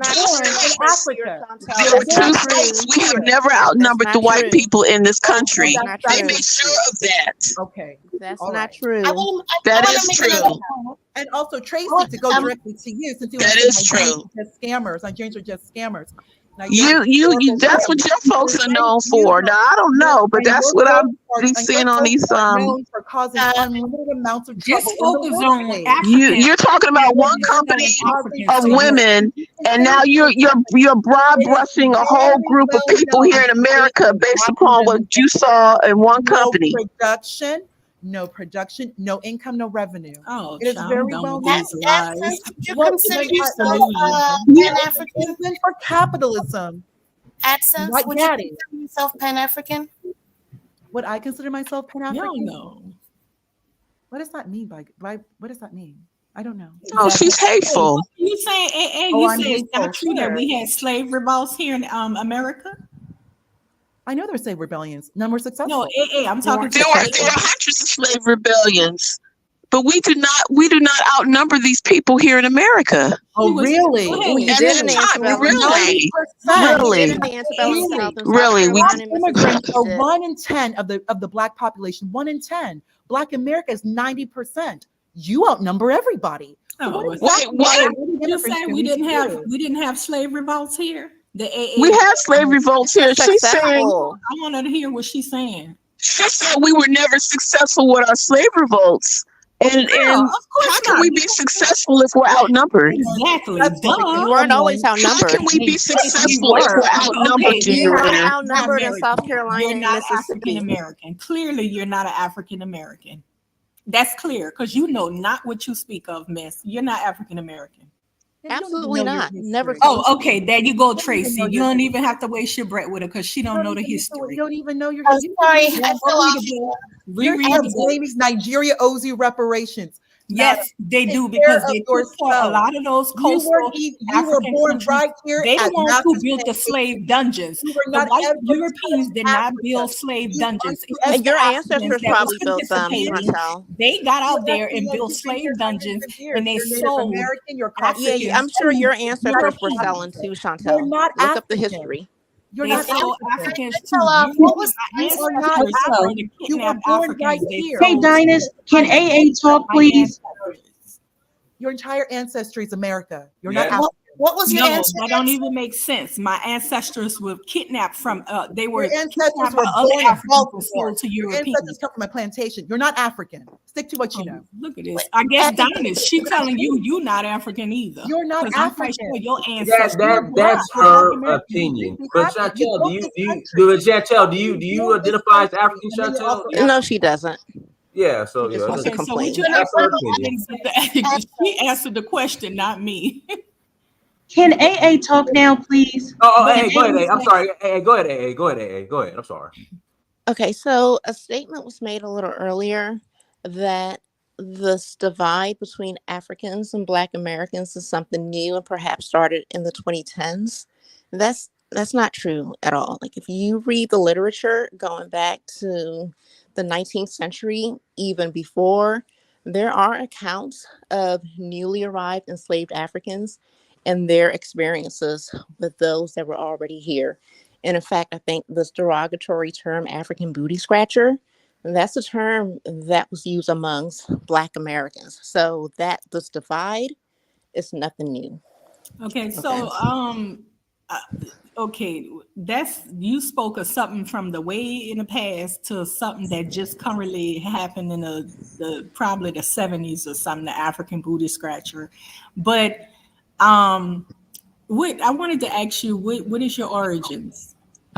So my origin on my father's side goes back to Cape Verde. For people who don't know, Cape Verdeans were among probably the first Africans who voluntarily immigrated to the U.S. and mainly in New England area, and on my mother in Barbados as well. And then on my mother's side is Ghana as well. So okay, and that's my origin. Where did you read? I mean, what?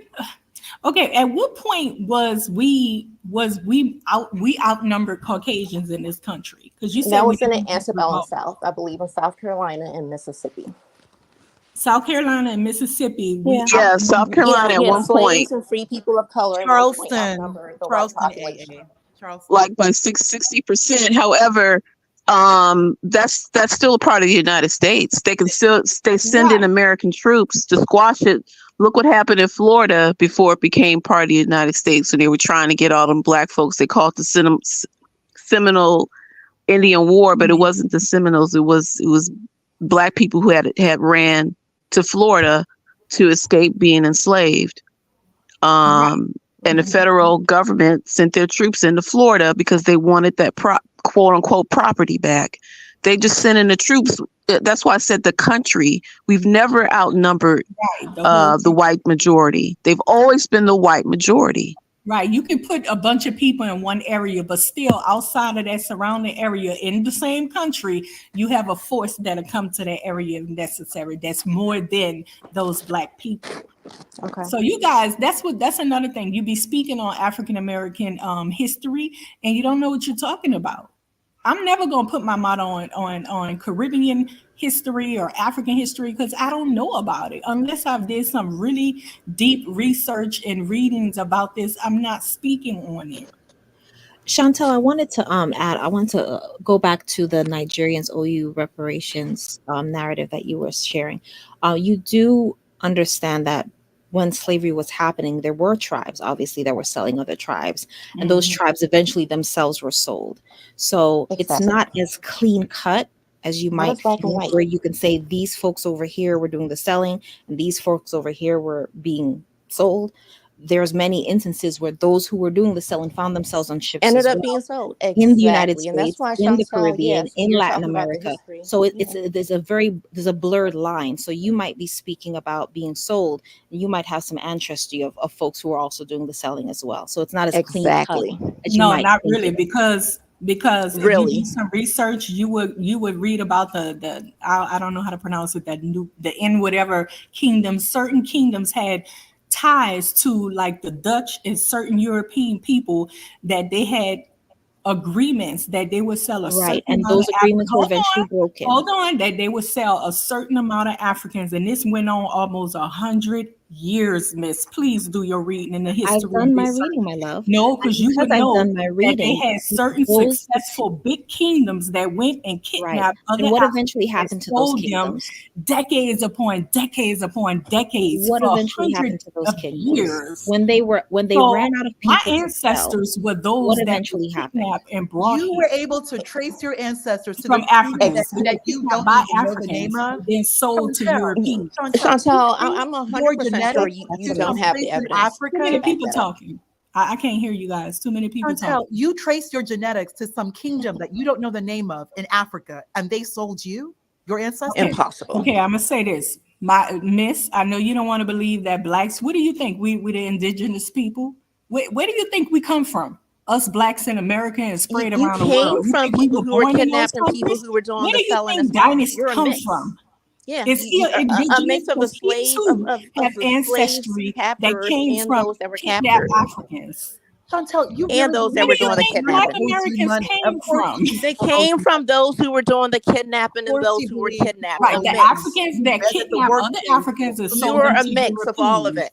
Of all of Right, it. Your we ancestors are did all of an it. They were admixture of selling people, and getting sold. but our ancestors come.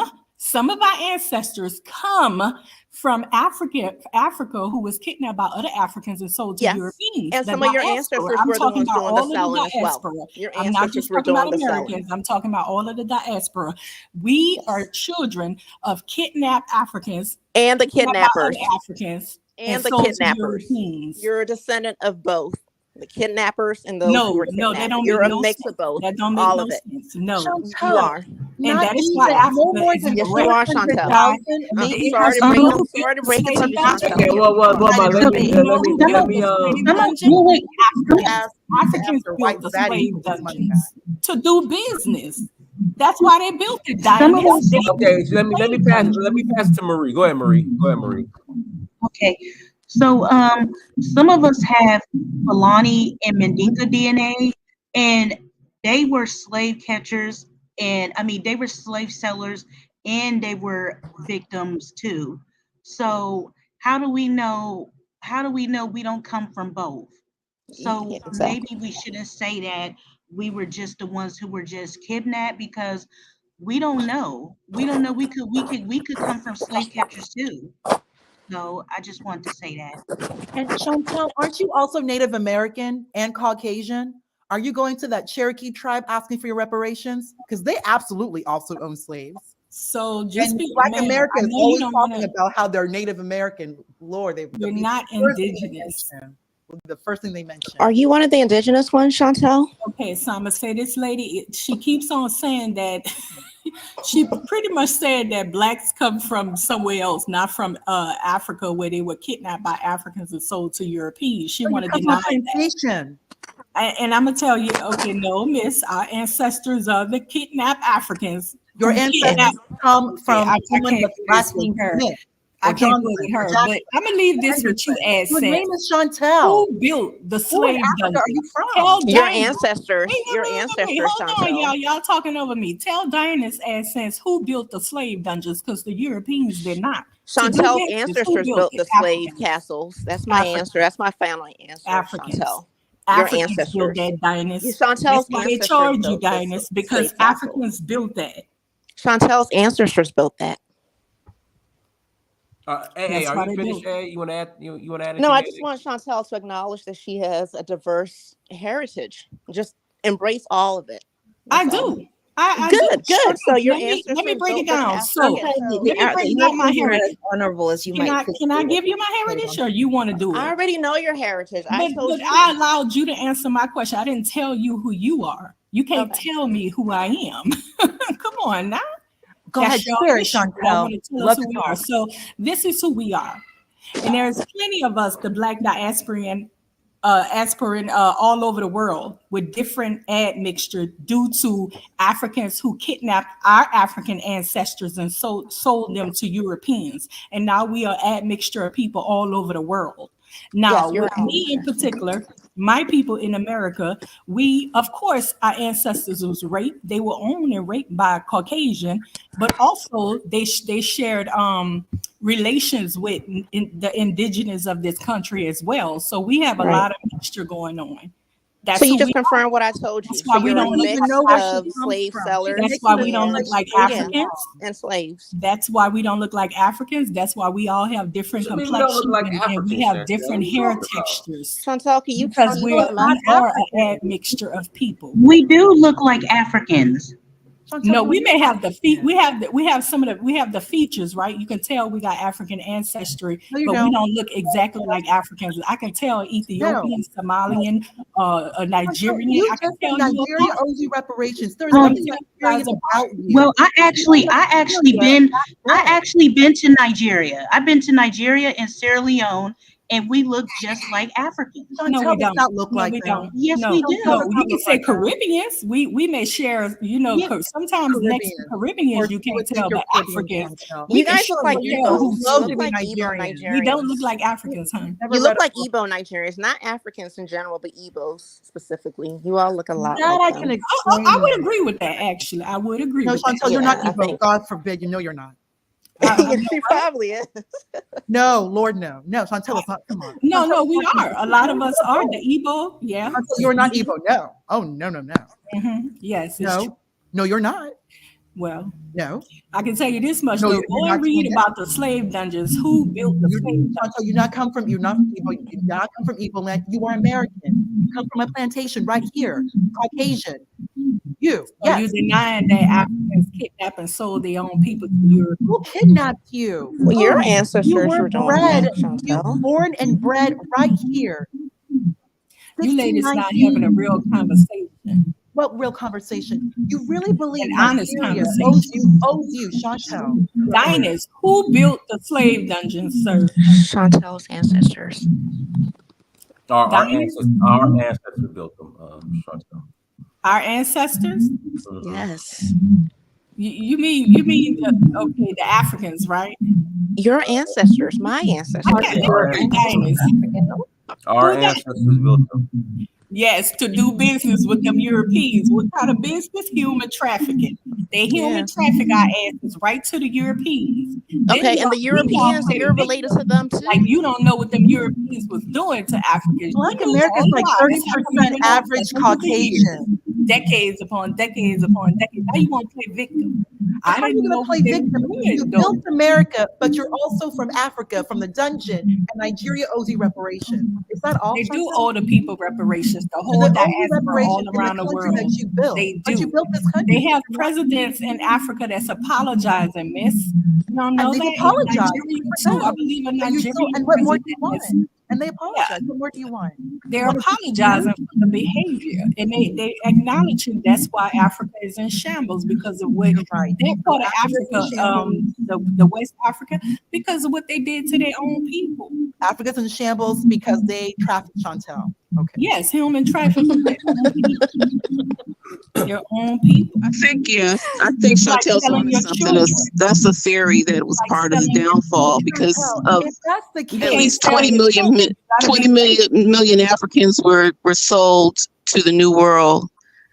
You had a depletion of men to fight off the Europeans. The Europeans saw weakness, and that's why they were able to colonize. That is a theory.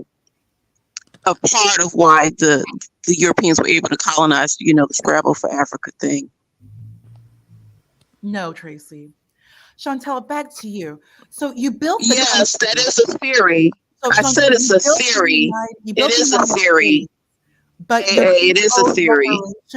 20 million men. It wasn't 20 gone. Million. It wasn't. How do you fight? It wasn't 20 million men. First, it was actually written that there was a preference for children because they were more accepting to the condition. Men would actually fight. There was always a preference towards children and women. It wasn't men. There were men. Men were the first ones they brought over, especially in the Caribbean and South America. First preference. If you're going to bring up Caribbean and South America, South America, who's going to cut the sugar cane? Children are going to cut sugar cane. Since you want to bring up Caribbean and South America, the Caribbean was the English, the Americas, present-day United States. South America. I'm not talking about the United States. I said the New World. I wasn't talking about. I said the New World, and where the main product crop was cane. Children are not cutting sugar cane. That's right. You need men to cut. You need grown people to cut sugar cane. And where was sugar cane grown? Where? I said the Caribbean and South America. Girl, just go do your research. You need to do your research. The Caribbean was the British, mainly. South America was the Spanish and the Portuguese. You're the one naming specific Europeans. No, I said Europeans with an S. Yes, be specific. You're talking about very different, vast cultures. I'm talking about the slave trade. I don't need to be specific. I'm talking about white folks that bought men. So because they wanted to produce sugar cane, it was a profitable crop. No, Europe is not a country. Children. What? It's a country. So why would you? I didn't say it was a country. You said Europe is not a country. I said Europeans with an S, fool. You brought up the Caribbean. That is the British. It's more than the British. It's more than the British. Right. So who took control of Haiti, Puerto Rico, and Cuba? And Santo Domingo. It is Dutch Martinique, Saint Martinique. Are you serious? Do you understand? Are you serious? You don't know your Caribbean countries? You don't know the Caribbean islands? The Spanish took over Jamaica before the English did. Haiti was the French. What's your point? I'm telling you, if you're going to bring up. You're the one. You said English took over the Caribbean. I didn't say that. You said that, so I was correcting you. And my only point is, and I'm going to land here, was that is a theory. Because millions of men, you need men to cut sugar cane. You need grown people to cut sugar cane. You can't use children to cut sugar cane. We're bred here. Bread. The Spanish and the Portuguese, they came as conquistadors. They were men. They bred with the native population. The British majority came as whole families. Yes. I'm not saying that they didn't breed. We all know that. The British came here to the U.S., to what became the U.S. as whole families. I'm talking about the Caribbean where the Spanish had a foothold first. The Spanish actually even had a foothold first here in the U.S. So what became North Carolina down to Florida and all along the Gulf Coast, the Spanish had a foothold first. And then they started skirmishing with the English over this land. That was mainly the British. Florida, the Gulf Coast, that was the Spanish. I just said that. That's like arguing semantics. I don't even know why I'm going back and forth with you. That's arguing semantics. I know. I don't. You're the one gotta be specific. All you gotta do is talk about the Europeans. I just said it was a theory as to why the Africans lost against being colonized by the Europeans. Well, so why do you think they got colonized by the Europeans? You can just say you don't agree with the theory. I just said it was a theory. Who's getting colonized by Europeans? Who now? What now? I said why? I said so why? I said the downfall. Chantel mentioned the downfall of Africa, and so I mentioned the theory of how Africa got colonized.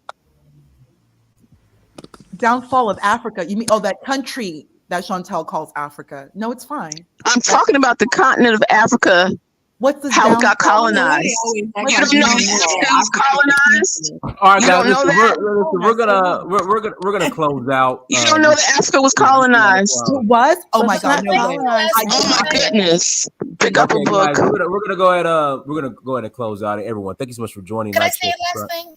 Miriam, you got 30 seconds. Go ahead. 30 seconds. Yeah. I just want to say that we need to be productive and organized, and we need to understand when someone is outside of the conversation and that they don't have weight what they're saying, especially if they're not Pan-Africanist. And then I wanted to say that I'm learning, and I learned that there are a lot of agents in the Black community. And I remember in 2019, Africa was making this big year of return. They were really planning this year of return. And I think it really triggered a lot of people, white people. And they were planning this in 2018. And that's incidentally when Peter Sutherland started his whole globalization, which was really our idea. We didn't call it globalization, but African, Caribbean, and Black American, that's basically globalization. And then all of a sudden, COVID happened. I don't know if it has anything to do with that, and now all of a sudden we have all these people saying bad things about each other, trying to separate us. I just hope that we can see this and not be triggered emotionally and stay focused. All right, everyone. Thanks so much for joining. Like, share, subscribe. Until next time, family. Dynasty. Search for Huru. Peace.